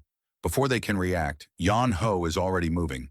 With a sharp clang, he effortlessly parries an incoming sword strike. Not wasting a single moment, he lets out a sharp cry and unleashes a massive horizontal slash. A wave of blue energy erupts from his blade, sweeping through the forest clearing. The demonic martial artist grunts, barely managing to parry the devastating blue wave. The impact sends a shockwave through the air. In a flash, Yan-ho is on the move again, his glowing blade a blur as he engages another opponent. Their swords meet with a deafening clang. Without a moment's hesitation, he spins, his blade arcing gracefully through the air, and cuts down another attacker who falls lifelessly to the ground. In seconds, the clearing is filled with the bodies of the fallen demonic martial artists. With a brutal smash, Yan-ho sends another attacker flying. Another one lunges from above with a battle cry, but Yan-ho simply turns, deflecting the attack with a flick of his wrist. Just then, the atmosphere shifts. A blue-haired demonic martial artist bursts forward, his hands armed with claws glowing with a potent purple energy as he lunges for the kill. As the demonic martial artist's claws clash with where Yan-ho was, he finds nothing but air. He's gone, he thinks in a panic. Where did he go? But it's too late. Yan-ho reappears in a blur, dodging the attack with impossible speed. With a powerful grunt, he swings his glowing blue sword, meeting the attacker head-on. The impact is catastrophic, and the demonic martial artist is blown back with a sickening crunch. Yan-ho gracefully kicks off the ground, sending two more defeated opponents flying. They land with a heavy thud out of the fight. Before he can even land, another hooded assassin lunges at him with a fierce cry. Simultaneously, a long-haired martial artist thrusts a spear towards him. Yan-ho reacts instantly, blocking the spear with his sword, the impact echoing with a sharp clang. Using the momentum from the block, Yanho spins, his body a whirlwind of motion as he simultaneously deflects and counters the remaining attackers with his glowing blade. The air hums with the sound of his spinning sword. With a final crushing stomp, he brings his foot down on the last remaining enemy, shattering the ground beneath him and finishing the fight. The crushing blow echoes through the clearing. In an instant, the battle is over. The demonic martial artists lie scattered and defeated on the ground, their weapons strewn about. Yan Ho stands calmly in the center of the carnage, the blue aura around his sword slowly humming as he gives it a casual twirl. As Yan Ho attacks with glowing and fast sword technique, targeting the demonic martial artist's wrist and feet, with a flurry of precise slashes, Yan Ho targets his opponent's hands and feet, crippling them. One of the martial artists screams in agony, his hands severed at the wrist. As he falls, a strange phenomenon occurs. A dark red, swirling energy begins to seep out from the fallen man's body. The malevolent aura is drawn towards Yan Ho, gathering and humming at his feet. Suddenly, the defeated martial artists begin to twitch and groan, their bodies contorting as a dark, pulsating red energy envelopes them. "Get up," a voice commands. They begin to rise, their eyes glowing with a renewed, demonic red light as they let out guttural roars. The red energy intensifies, swirling around them as they get back on their feet, their bodies floating eerily above the ground. Yan Ho watches the reanimated, red, glowing bodies with a smug smile. He scoffs. "I cut your tendons, and you're getting up?" One of the revived warriors, his face now a mask of demonic fury, retorts, "It seems your father didn't tell you everything about the demonic cult." Yan Ho just laughs it off with a casual wave. "Ah, whatever," he says, unimpressed. He flips his sword into a reverse grip, a confident grin on his face. "If cutting the tendons doesn't work," he declares, "I'll just have to cut off your legs instead." "Come at me!" Yan Ho yells, his voice echoing through the clearing. In an instant, the demonic warriors are upon him, their glowing weapons a blur of motion. Yan Ho moves with impossible speed, his blade flashing as he meets their attacks. The air fills with the sound of clashing steel and the whoosh of his sword cutting through the air, dispatching his enemies one by one. A fiery aura beginning to emanate from his body. Showing mercy leads to regret, he thinks, his expression grim. In the martial world, ruthlessness is a necessity. The demonic airy aura intensifies as he continues his internal monologue. In a real fight, abandon the thought of sparing your opponent. A lesson Yan Ho seems to have already mastered. With a sweeping slash, he sends two of the red glowing warriors flying, their pained cries cut short as they're thrown back. He doesn't stop, turning and flashing his blue blade through another demonic warrior, cleanly slicing through him and ending the reanimated fighter for good. Yan Ho effortlessly parries an incoming attack, his blue blade arcing in a perfect, fluid motion. He follows up with a powerful, two-handed swing, carving through the demonic horde and sending blood and bodies flying. One of the demonic warriors, his face twisted in a snarl, screams "Die" as he brings his own glowing blade down. But it's too late. With a flash of blue and a sickening slice, Yan Ho cuts him down where he stands. Suddenly, twin beams of purple energy shoot out from the remaining demonic warriors converging on Yan Ho. He stands his ground, unimpressed, thinking, a blow that even a turtle wouldn't get hit by. He looks over at Seo Mundaeon, who is watching the scene unfold with a concerned look. "Ah," he sighs, "I guess it can't be helped." As the beams are about to hit him, he raises his sword. A powerful, swirling blue aura erupts from the blade, forming a protective barrier around him. A river cannot be blocked, he thinks to himself, as the blue energy effortlessly repels the purple beams. "It just flows," Yan Ho continues his thought, and turns its blade. As the blue energy shield dissipates, it redirects the purple beams back at the stunned demonic warriors. "Don't go against the flow," he advises, as he spins, his body a whirlwind of blue energy. He unleashes a torrent of his own blue slashes, overwhelming the demonic warriors. They can only watch in horror as their own attack, combined with Yan Ho's, rushes towards them. Once the wave hits, Yan Ho says, a confident smirk on his face, "The misfortune of your sword will return to your own hands." With a final fluid motion, he unleashes a flurry of blue energy attacks, sending them crashing into the swirling mass of blue and purple energy.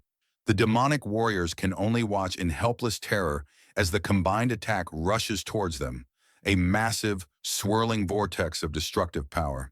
The clearing erupts in a massive explosion, the ground shattering under the force of the blast. The demonic elder watches from the cliff, completely unfazed as the shockwave hits him. When the dust settles, a heavy silence falls over the battlefield. The once forested clearing is now a massive crater, littered with the broken bodies of the demonic martial artists. The leader of the group, barely conscious, coughs up blood, completely defeated. The leader of the demonic martial artists struggles to sit up, clutching his chest. Am I the only one left? He mutters, a grim realization dawning on him. He has no problem processing his defeat.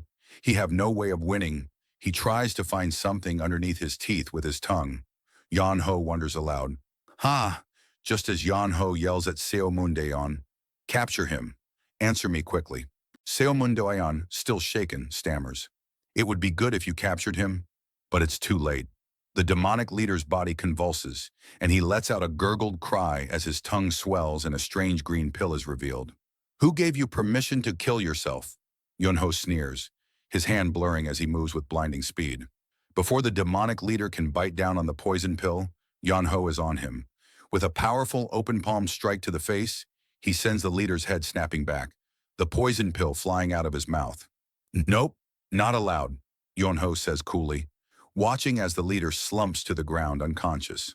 A small glowing green vial falls from the demonic martial artist's mouth. Yanho catches it with a flick of his wrist. Sheesh, you guys are nasty, he says, examining the vial. To think you'd actually put a poison pill in your molars. He holds up the vial, a smug look on his face. My father's boring old war stories are actually coming in handy. Seo Mundaeon watches him, her expression a mix of awe and bewilderment, completely silent. Yan Ho turns back to Seo Mundaeon, a quizzical look on his face. Why? You said to keep him alive. Seo Mundaeon, still flustered, replies yes. As the eerie silence hangs in the air, the last demonic martial artist, now subdued, can only stare in awe at Yan Ho. Such an incredible master, he thinks to himself. The scene shifts under the bright sun. The beggar sex branch leader Zhang Yil looks up in shock and asks, He left. He Debung, the branch manager of the Silver River Exchange, and now also the manager of the Sacred Hand Manor, confirms, yes, that's right. One of you is a beggar from the beggar sect, and the one next to you doesn't look like he has much money either. Sanho watches in silence standing behind Zhang Yil. Zhang Yil lets out a nervous laugh. Ha ha ha ha, is that so? As he scowls slightly, He Debung continues. By the way, who are you two? You don't seem to be from around here. Zhang Yil quickly reassures him. We're not suspicious people. I am Zhang Yil, the branch leader of the beggar sect. He Debung raises an eyebrow. Why would the branch leader of the beggar sect be looking for the young master Yan Ho? Zhang Yil quickly clarifies. Ah, that's not me. San Ho steps forward, his expression serene. I am San Ho, Yun Ho's older brother. He clasps his hands together in a formal greeting. Is there any greater reason in the world than to find one's family? He Debung is taken aback, his eyes widening in surprise. Huh, brother? Did you just say your young master Yan Ho's older brother? San Ho confirms with a calm smile. Yes, I am his older brother. A wide grin spreads across He Debung's face. Well then, please wait a moment. I'll go and bring the Lord, he says, practically bouncing with excitement as he scurries away. He rushes up the steps to the main building of the Sacred Hand Manor, leaving a trail of dust in his wake. Zhang Yil watches him go, a look of confusion on his face. He turns to San Ho and asks, Why the Lord all of a sudden? Did your brother get into some kind of trouble? Just then, the sound of an approaching carriage fills the air. Zhang Yil turns, a quizzical ha on his lips as he spots the carriage making its way towards them. As the carriage gets closer, Zhang Yil's eyes widen in recognition. He thinks, that's a Haman carriage, and from the house sect, no less. San Ho turns to him, a curious look on his face. Can a beggar sect branch leader tell that just by looking at the carriage? Zhang Yil quickly shakes his head. No, it's not that. The coachman is a Yakek from Haman. San Ho's expression turns serious. Is that so? Then did the house sect leader, Gui Neng, follow us here? He wonders, his eyes fixed on the approaching carriage. Zhang Yil lets out a resigned sigh. I guess so. She's a venomous woman. The carriage pulls to a stop in front of them with a creak. The door opens and a figure steps out. It's Wai Jong-han, the patriarch of the Wai clan and Wai Yunho's father, his expression grim and imposing. As Jong-han steps out of the carriage, San-ho's eyes widen in shock. "Father," he exclaims. Jong-han's gaze lands on his son, and a single quiet word escapes his lips. San-ho. Wai Yunho's mother emerges from the carriage behind him, her expression a mix of relief and concern as she reaches for her husband's hand. They're both in shock as they were searching for their youngest son, and surprisingly define the oldest one instead. San-ho freezes up like a kid caught skipping school. "Ah? Father?" Talk about an awkward family reunion. Jung Yil is sweating bullets in the background, while Gui Neng just stands there with a smirk, enjoying the show. Why Jung Han and his wife stare down their eldest son? The patriarch is confused. "We came to find Yon Ho, but why are you here?" San Ho quickly straightens up. "I also came to find Yon Ho." "Oh, so you were one step ahead of us," Jung Han chuckles, thinking the job is already done. "Right, so where is he?" San Ho winces, looking like he'd rather be anywhere else on Earth right now. That is, they say he left not long ago. Left? Jung Han's eyes bulge out of his head. He immediately whips around in a panic. Jung Han freezes, sensing a killing intent far scarier than any assassin. Yeonho's mother turns slowly, literal flames of rage erupting around her as she glares at her husband. She enunciates every single syllable like a death sentence. "I told you we should have come faster." The great patriarch crumbles instantly, sweating bullets. Sang ah. Wait, it's not like that. He is moments away from a domestic beatdown, but luckily a distraction arrives just in time to save his life. "Greetings, I heard you were here." Yan Ho's family, Jung Han and San Ho whip their heads around, thanking the heavens. Walking up the path is Hidabong and the young physician, Jin Soa. Jin Soa steps forward with a polite bow, looking professional despite his age. "I am Jin Soa, the head of the sacred handgrounds." He clasps his hands respectfully. "This place owes a great debt to hero Yan Ho. It would be an honor to serve his family even for a short while." San Ho eyes the kid skeptically. "That little boy is the head? And did he just call Yan Ho a hero?" He can barely wrap his head around his little brother's sudden title upgrade. Jin Soa gestures towards the estate, completely ignoring the awkward tension. "Please come inside. We'll prepare a meal first." Young Han tries to wave it off, playing the humble guest. "Ah, we couldn't possibly impose on you like that." But Jin Soa isn't having it. He places a hand over his heart with a warm smile, while Hidabong nods enthusiastically in the background, like a loyal bobblehead. "Hero Y's family is family to us.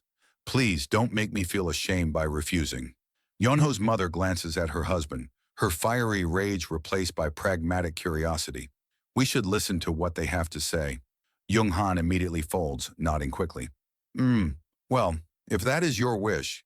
He knows better than to argue with her twice in 5 minutes. "Let's go inside." The table is absolutely groaning under the weight of a royal feast. We're talking roast chicken, skewers, dumplings, enough food to feed an army, and then some. Jung Han doesn't waste a single second. He's already grabbed a massive drumstick, eyes sparkling. A true feast. "Let's dig in. Read the room, old man." Yan Ho's mother lets out a sigh, heavy enough to crack the table. "Ha, I have no appetite. I wonder if our Yan Ho is even eating properly." Jung Han freezes with the meat halfway to his open mouth, suddenly looking like the villain of the dinner table. San Ho quickly steps in to do damage control. "Mother, please don't worry too much." But the mood shifts for a different reason. The narration drops a sudden bombshell. A request was entered to both the beggar sect and the house sect simultaneously. Zhang Yil and Gui Ning tense up instantly, the air around them darkening with sudden gravity. San Ho continues his damage control, trying to spin the situation. With their competitive spirits lit, they'll find traces in no time. He gestures politely to the food. "Please eat first." "Mother, you must preserve your health if you want to find Yon Ho, isn't that right?" "The logic works." She touches her shoulder, looking weary. "True. My body has taken quite a toll recently." That was the magic trigger word. Jin Soa practically explodes out of his seat, striking a dramatic martial arts pose in the middle of the dining room. "Your body is damaged. You should have said so earlier." "Where do you think you are right now?" he bellows at the top of his lungs. "General manager." Hidabung pops his head through the door instantly, looking like a summoned genie. "You called?" Jin So points with deadly seriousness. Hero-wise mother says her health is poor. Daebong immediately hits the panic button. Oh dear, I'll prepare a female physician right away. But Jin Soa cuts him off, looking grave. An ordinary physician won't do. Daebong blinks, confused. Then, Jin Soa drops his voice, staring into the distance with dramatic flair. We have no choice but to bring the best female physician we know. The Y family sits there, utterly baffled by this sudden escalation. What on earth does that mean? Quang. The answer arrives with the subtlety of a cannonball, shaking the entire room. What? San Ho and Young Han shoot up from their seats, adrenaline instantly killing their appetite. The peaceful dinner just turned into a potential battlefield. Dust settles at the main gate, revealing a squad of unwelcome guests strutting in like they own the place. And leading the pack? It's Guak Dosen. He grins like a predator who just found an unguarded nest. I waited for that damn brat to leave. His eyes gleam with malice as he stares down the terrified physician. Did you dare think you'd be safe? Jin Soa's face goes pale, trembling as he points a finger. You are? How did you get here? Guak Dosen chuckles, relishing the fear. The Lord of the Black Crow Pavilion lent me his children. Behind Guak Dosen, a squad of nightmare fuel steps forward, assassins decked out in black robes and plague Dr. Birdmass, flexing massive steel claws. Looks like the circus came to town, and they aren't here to juggle. Guak Dosen roars, feeling invincible with his borrowed muscle. Today I will kill you bastards and pacify Hobuk. Daebong and Jin Soa flinch, sweating nervously. Oh no, but they seem to have forgotten who else is standing right behind them. Young Han's eyes narrow, a dangerous smirk forming under his beard. He glances at his eldest son. San Ho. The command is simple, but the meaning is clear. The Y family doesn't dine and dash. Shouldn't we pay for our meal? San Ho doesn't say a word. He just starts walking down the stairs, stepping past the terrified manager with the casual energy of a man taking out the trash. Daebong and Jin Soa stare in awe as the real pros take the stage. San Ho grips his hilt, his aura flaring up. He looks at the incoming threat with the boredom of a man doing laundry. I'll clean this up quickly. Guak Dosen points a trembling finger, screaming orders at his borrowed hit squad. Get rid of them all. Please. Desperation is not a good look on you, old man. The bird-masked assassins launch themselves into the air, claws extended like vultures diving for carrion. San Ho doesn't even flinch. He just stands there, hand on the sheath, waiting for them to enter his range. San Ho's thumb flicks the guard. Blue chi leaks out like smoke, signaling the end of the conversation. The lead assassin screeches, die, diving in for the kill with zero self-preservation instincts. Young Han watches from the sidelines, looking like a proud dad at a Little League game. He drops the cold hard truth. A crow that flies blindly without knowing the height of the sky is destined to be torn apart by the dragon's claw. San Ho's eyes flare with blue lightning. The dragon is awake. San Ho moves faster than the eye can follow. It's not a fight, it's an execution. Draw, slash. A massive surge of blue chi erupts from his blade, instantly coalescing into a roaring beast that engulfs the courtyard. Technique, flying dragon, ascending to heaven. The poor assassins are swallowed whole by the azure storm. They brought metal claws to a dragon fight, big mistake. The energy wave tears through them, turning their coordinated attack into a spectacular light show of destruction. San Ho stands amidst the fading blue aura, looking like he just finished a light warm-up stretch. One swing. That's all it took to turn the elite assassination squad into lawn ornaments. The courtyard is a disaster zone. The bird-masked killers are scattered like broken dolls, defeated before they even realize they were dead. San Ho flicks his blade, the silence returning as quickly as the violence started. The audience is stunned into silence.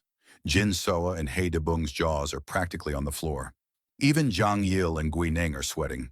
They knew the Y family was strong, but witnessing the demon-slaying sword firsthand is a different beast entirely. And Young Han, he just shrugs with a smug grin that screams, "Yeah, I made that." Guak Dosen, on the other hand, is having a very bad day. The arrogance is wiped clean off his face, replaced by the cold, sweating realization that he just kicked a hornet's nest the size of a mountain. Chiak Ma. Guak Dosen finally puts the pieces together. The demon-slaying sword wasn't just a cool nickname, it was a warning label he completely ignored. Sanho grabs the trembling old man, not with a weapon, but with a chore list. Fix the main gate you broke without missing a spot. Guakdosin squeals, his soul briefly leaving his body. Sanho looks down at him with pure apathy. I'm going to the Black Crow Pavilion or whatever it is, so lead the way. The terrifying sect leader turns into an obedient puppy instantly. Yes, yes, sir. Meanwhile, miles away at the Xinyang branch of the Jiangmu Alliance. Quang, Quang. Someone is trying to batter down the door. A guard opens up, looking less than thrilled. What brings you here? The door opens to reveal Seomun Daeon, and she is struggling. She's got a massive prisoner strapped to her back like oversized luggage. I'm Seomun Daeon from the Bayan Pavilion. She gasps out, sweat dripping down her face. I captured a demon alive. Thud. She dumps the body on the floor with a heavy crash, finally breathing freely. Dragging him to headquarters alone is killing me. I came to get some backup, but the official, Gong Sanyang, just gives her a blank stare and rubs his chin. That's not going to happen right now. He shrugs, offering the classic bureaucratic excuse. We're short on personnel. The best I can do is lend you a carriage. Great. Thanks for nothing. No personnel? Dion asks, her voice dripping with sarcasm. Gong Sanyang starts sweating, scratching the back of his head nervously. Yes, there's a rumor going around that the relic of a predecessor has been discovered nearby. Dion throws her hands up in disbelief. So let me get this straight. The entire Jiangmu Alliance just abandoned their post because of some shiny new secret manual? Talk about a lack of priorities. Well, that's, the official stammers, knowing how bad it sounds. He finally spits out the real reason. It's the relic of the Sword Emperor. The name hangs in the air, heavy with legendary weight. An image flashes through Daeon's mind, a figure of immense power, wielding a blade that seems to command the heavens themselves. Her eyes widen, the casual frustration replaced with pure shock. The Sword Emperor? Standing across from them, Yan Ho stretches casually. Who's the Sword Emperor? Daeon nearly has an aneurysm. You don't know the Sword Emperor? The greatest swordsman of all time? Nope, never heard of him, Yan Ho replies with a complete lack of interest. I know of Zhang Sanfeng and Bodhidharma, but Sword Emperor? That's a new one. Dion sighs, exasperated by his ignorance. Ha, those guys are only famous because they established big-name factions like Shaolin and Wudong. Their disciples spread their master's life stories far and wide for ages. A single person's life is short, she continues, waxing philosophical. But if you have students or a faction to serve you, your legend can continue for a long, long time. The Sword Emperor just didn't, she says with a shrug. Yan Ho crosses his arms, looking unimpressed. With skills like that, what was he doing not building a faction? Well, she admits, they say he was so eccentric that he cut ties with his family. Yan Ho pauses, a thoughtful look crossing his face. A legendary swordsman, insanely powerful but a total lone wolf who ditched his family? That story sounds familiar.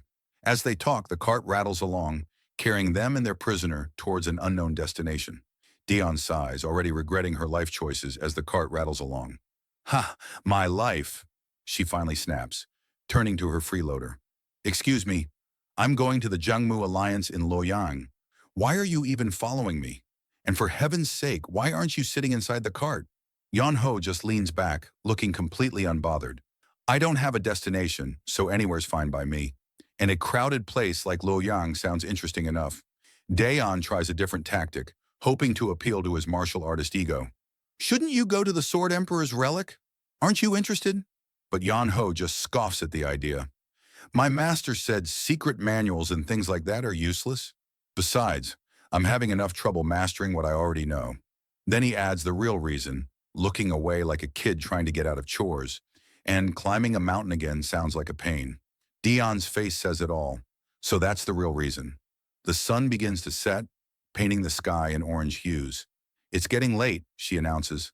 Looks like we'll have to camp for the night. Can't be helped. As night falls, they set up a small campfire.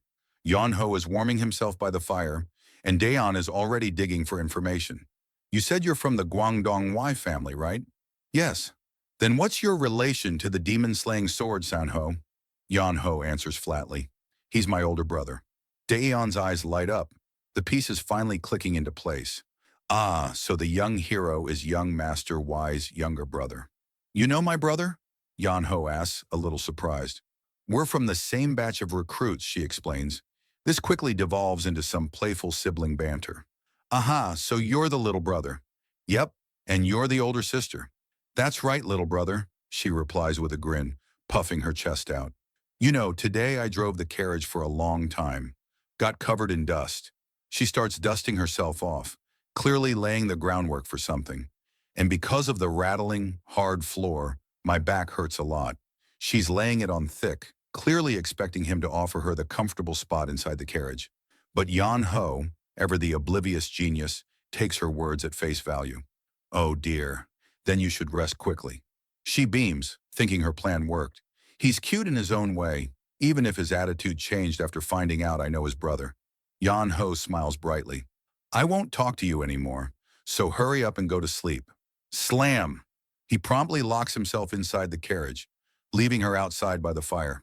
Dion's face twitches, the sweet smile melting away into pure murderous intent. You damned brat! Meanwhile, inside the luxurious carriage, Yan Ho waves with a sparkling, trollish grin. Dion looks like she's about to commit a felony. The night is long and full of unspoken rage. Muttering to herself, Dion stokes the fire. Still, young Master Wai San Ho was quite the gentleman. Her thoughts are interrupted by the rustling of footsteps. She jumps to her feet, blade at the ready, as three hooded figures emerge from the darkness.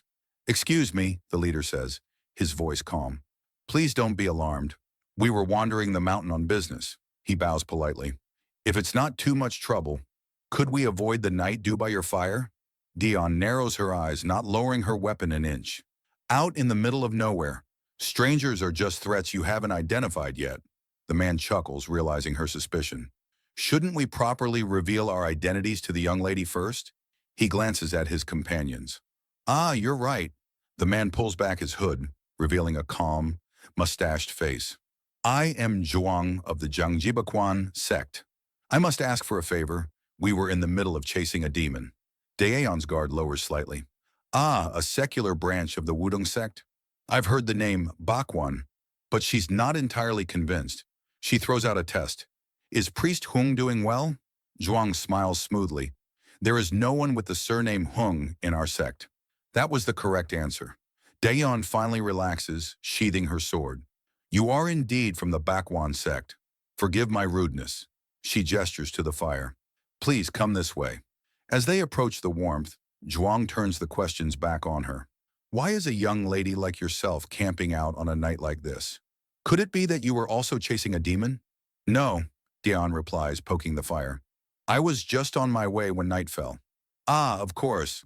A night in the mountains can be dangerous. Zhuang nods in understanding. Dion's curiosity peaks again. By the way, you said you were chasing a demon? Zhuang hesitates, looking uncomfortable. Well, the situation is that a lust demon has escaped. The words hang in the air for a moment before Dion jumps up, alarmed. A lust demon?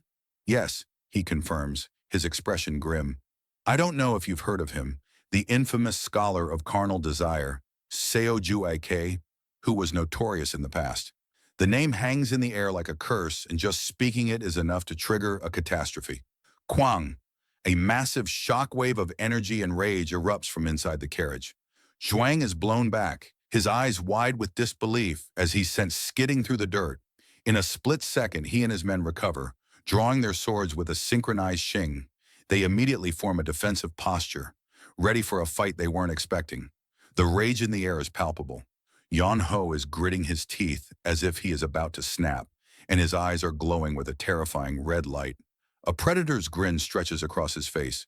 Who did you say? The air crackles with his power as he recognizes the name. The lust demon? Yan Ho's last memory with his brother flashes.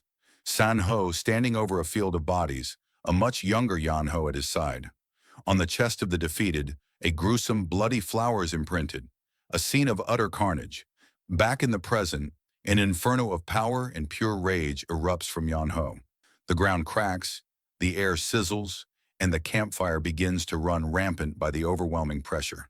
His face twists into a mask of pure, ecstatic madness as he roars the infamous title, relishing the sound of it. Lust Demon. A massive blast of blue energy detonates the entrance, shattering the heavy wooden doors of the carriage into toothpicks and nearly giving the Blessing Sect squad leader, Zhuang, a heart attack. Before the dust even settles, the Blessing Sect members scramble backward, ripping their swords from their sheaths with trembling hands. They drop into defensive stances, sweat pouring down their faces as they realize they picked the wrong fight. Stepping through the debris with a jagged, predatory grin, Yan Ho stares them down and terrifyingly asks, "Who did you say? Lust Demon?" The name acts like a psychological trigger, instantly dragging Yan Ho's mind back to a nightmare, drenched in cold rain. He's forced to relive the memory of a desolate field where bodies lay scattered beneath a withered tree. He sees his younger self standing there, frozen beside, staring down at the gruesome aftermath. The victim on the ground bears a horrific signature. A grotesque crimson flower pattern exploded across the chest, the veins pulsing outward like roots. It's the mark of a monster. The memory of that day, where a young Yan Ho fell to his knees screaming into the void, fuels a rage that burns hotter than the flames surrounding him in the present. Lust Demon? The roar tears out of Yan Ho's throat, shattering his calm facade into a terrifying grin of pure, unbridled madness. His eyes burn with a hunger for vengeance that makes the surrounding fire look like a candle flame. Standing amidst the inferno, the man himself, his master, dressed in white martial robes with blood-red cuffs, he just stands there stretching his arms and letting out a creepy, vibrating laugh, clearly delighted that his reputation precedes him. 5 years. That's how long it's been. Yet the hatred hasn't aged a single day. Yan Ho's hand spasms, fingers curling into a rigid claw as he spits the words out internally, "That damn lecher." If it weren't for that monster, his reality would be entirely different. The grief vanishes instantly, replaced by a look of pure, unhinged murder. His pupils contract into pinpricks, his face twisting into a mask of absolute insanity as he stares down the trembling sect members and hisses the only question that matters. Where is he? Where is that damn lecher? Yan Ho bellows, his face a portrait of unadulterated rage, demanding the location of the man he wants to tear limb from limb.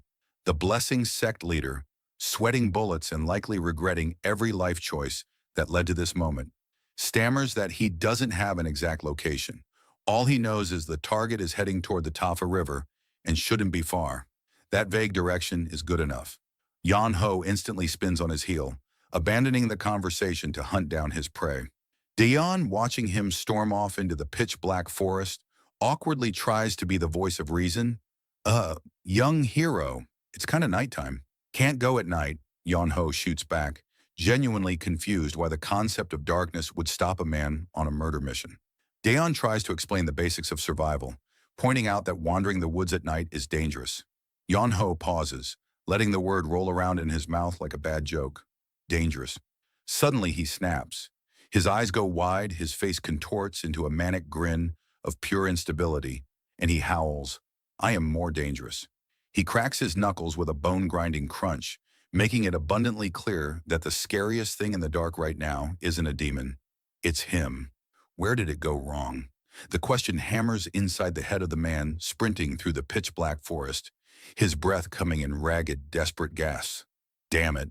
He curses the universe as he flees. It makes no sense. In his mind, he replays the beginning of the night. It was supposed to be perfect. He was sitting in luxury, shirtless and relaxed, swirling a drink without a care in the world, completely unaware that his night was about to turn into a survival horror run. He remembers the pitch. He was happily retired in hiding until those guys dragged him back into the spotlight. The deal was simple. He teaches them his signature, heart exploding, flower exploration palm, and in return, they hand over enough gold for him to live like a king again. It seemed like the perfect trade, his lethal knowledge for a mountain of wealth. It wasn't a bad deal. At least that's what he thought before everything went to hell. He knew he was living on borrowed time, but he didn't expect the bill to come due because of a coincidence. The sudden discovery of the usurped emperor's legacy acted like a dinner bell, drawing every power-hungry martial artist in the region to his doorstep. Now his secret hideout is the busiest place on the map. Clutching his precious blue ledger, the lust demon flees into the night, grinding his teeth and cursing the absolute horde of warriors that ruined his retirement plan, vowing that someone is going to pay for making him run this much. He's not running out of fear, he's running with a plan. Clutching the secret manual like a lifeline, the lust demon calculates that he just needs a few years to master the yin-yang technique inside. Once he does, he won't be a fugitive. He'll be an untouchable martial arts god that no one dares to look in the eye. The thought is so intoxicating that a greedy, self-satisfied smirk spreads across his face in the middle of his escape. But the victory lap is canceled before it begins.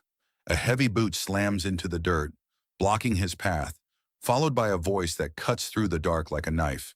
"You seem to be in a good mood, you lecherous bastard." The grin vanishes instantly as the lust demon looks up, realizing his night is about to get significantly worse. "Who?" The lust demon grunts, annoyed at yet another roadblock. But this isn't just some random thug. The dark forest is suddenly illuminated by a shower of glowing pink flower petals, creating a dramatic entrance that screams main character energy. Stepping out of the floral special effects is Yi Shuhua, a second-generation disciple of the Mount Hua sect. She stands tall, hand on her sword, and coldly informs him that she's only introducing herself for one reason. She wants him to know exactly whose name to curse when he arrives in hell. Die? Me? The lust demon actually has the nerve to play the victim card, standing there with wide, innocent eyes and asking what terrifying crime he possibly committed to deserve this. Yishu Hua isn't buying a second of his pity party. "Shut up," she screams, her patience vaporizing instantly. She declares that even 100 deaths wouldn't be enough to atone for his sins. Drawing her blade with a lethal grace, she steps forward to deliver the punishment personally. The demon's head lowers, his expression darkening as the playful facade crumbles into something much colder. "I must be getting really looked down on." The lust demon actually cracks a smirk, seemingly amused that she thinks this will be easy. "Bad move." Yi Shu Hua answers his arrogance by detonating the air around her. Red lightning erupts in every direction, branching out like jagged roots in a technique known as the plum blossom wrath. With a single fluid thrust, she unleashes a blinding torrent of pink sword energy that screams toward him, transforming the battlefield into a deadly garden of glowing plum blossoms. "You haven't even bloomed properly yet." The lust demon sneers, his face twisting into a mocking grin as he effortlessly catches the glowing pink petals of her attack in his hand. A sickly turquoise energy envelopes his palm as he scoffs at her efforts. A half-baked plum blossom is just asking to be plucked and discarded by my flower-picking hand. The air shatters as he unleashes his own technique. A volley of massive, grotesque energy flowers. His signature flower exploration palm erupts from his hand, surging forward to completely overwhelm her elegant attack with raw, brutal power. Yishu Hua struggles to push herself up, every muscle protesting as she coughs up a mouthful of blood. The impact has churned her insides, leaving her dizzy and disoriented. "You underestimated the world, kid." The lust demon's voice is laced with condescending pity as he slowly walks toward her, his footsteps echoing in the quiet devastation. He looks up at the full moon, a predatory, self-satisfied look on his face, and makes a chilling promise to the night sky. "Tonight, I will make you bloom as a woman." He finishes the thought with a sickeningly smooth tone, his intentions disgustingly clear. Yishu Hua tries to move, to fight, to do anything, but her body won't respond. The attack has left her paralyzed. The mark of his palm glowing like a brand on her, all she can do is whisper, "Master." As the lust demon looms over her, his face a mask of victory and pure evil, but his celebration is cut short. A voice dripping with long-awaited satisfaction echoes through the clearing. "Found you." The lust demon's head snaps around, his predatory smirk immediately souring into pure annoyance. He turns fully, ready to obliterate whoever just ruined his fun. But standing there is Yan Ho, and the look on his face is anything but scared. He's grinning from ear to ear, a low, unhinged chuckle rumbling in his chest, looking like a starving wolf that just stumbled upon a three-course meal. He has waited 5 long years for this moment. "Are you insane?" the lust demon asks, completely unimpressed by Yan Ho's dramatic entrance. Yan Ho ignores the question, his eyes locked on his target as he confirms the identity he's been hunting for years. Lust demon. Seo Ju. Hearing his full name spoken with such venom, Seo Ju scoffs, dismissing Yan Ho as just another glory hound. Another pursuer, he mutters, clearly annoyed. A young fool, blinded by a desire for fame, rushing to an early grave. Then with the casual shrug of his muscular shoulders, he confirms it, a challenge in his voice. Yes, I am Seoju. What are you going to do about it? Yonho starts laughing manically, the sound echoing unnaturally in the dark forest. First, he says, his voice dangerously calm, let's start with a beating. In a blink, he explodes forward, moving so fast he becomes a blur of motion. Before Seoju can even process what's happening, Yan Ho is already past him, having delivered a blow that leaves a visible shockwave. Seoju's eyes go wide with a mix of shock and daunting horror as he recognizes the impossible speed. Body flicker, he yells, realizing he's not fighting some glory-seeking amateur. He's fighting a master. Yeah, right here, Yan-ho responds, appearing right beside him. The smug look on Seoju's face shatters. He whips his head around, eyes wide in disbelief at the impossible speed. The panic sets in. Realizing he's critically underestimated his opponent, he abandons all pretense of superiority and goes on the offensive.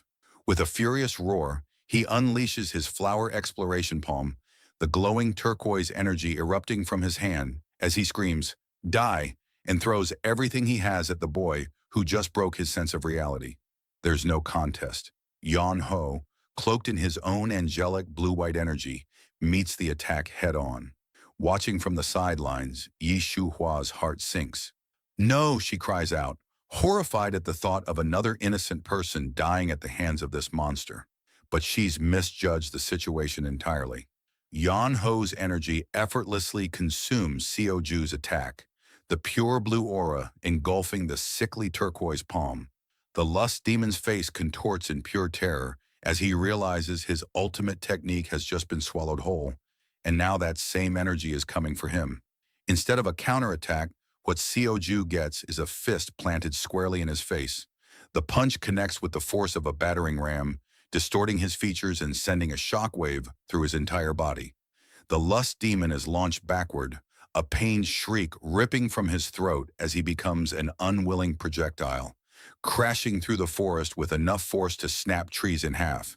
Yan Ho doesn't give him a moment to breathe. He's on him in an instant, a relentless flurry of bone-crunching blows that rain down on the lust demon from every conceivable angle. Seoju is helpless, tossed around like a training dummy as Yan Ho beats him senseless. The beatdown culminates in a savage, gravity-defying stomp that drives the lust demon into the ground with the force of a meteor, creating a crater and sending a tremor through the entire forest. Yi Shuhua can only watch, her jaw hanging open in utter disbelief at the one-sided demolition she's witnessing. Face down in the dirt, Seoju's body trembles uncontrollably as he tries to push himself up, a low growl of pain and humiliation escaping his lips. That's it. You can't collapse yet, Yan Ho says with a chilling laugh, his fists still clenched. He watches the broken man struggle, his own expression a mix of sadistic glee and cold fury.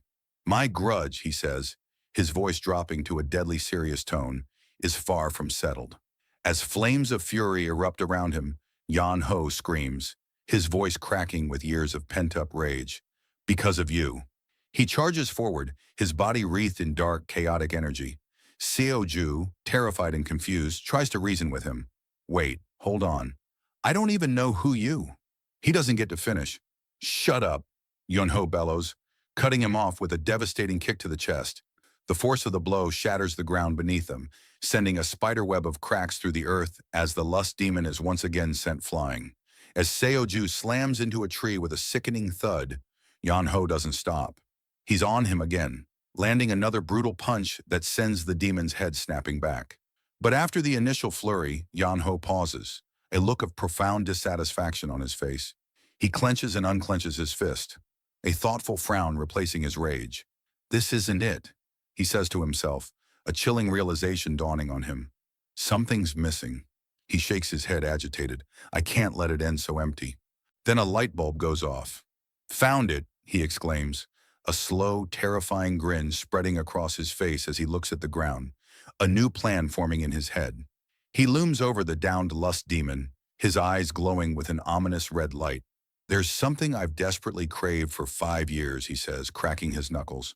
A truth you can never understand until you've experienced it yourself. And that is, Yan-ho pauses for dramatic effect, his face lighting up with a truly unhinged level of excitement. That a stone fist hurts way more than a regular fist. He's literally holding two massive rocks in his hands like they're the ultimate legendary weapons. With a joyful shout, he starts wailing on the lust demon with the boulders. The sickening thuds of stone meeting flesh echo through the woods, just as Dion and the Blessing sect members finally catch up to the scene.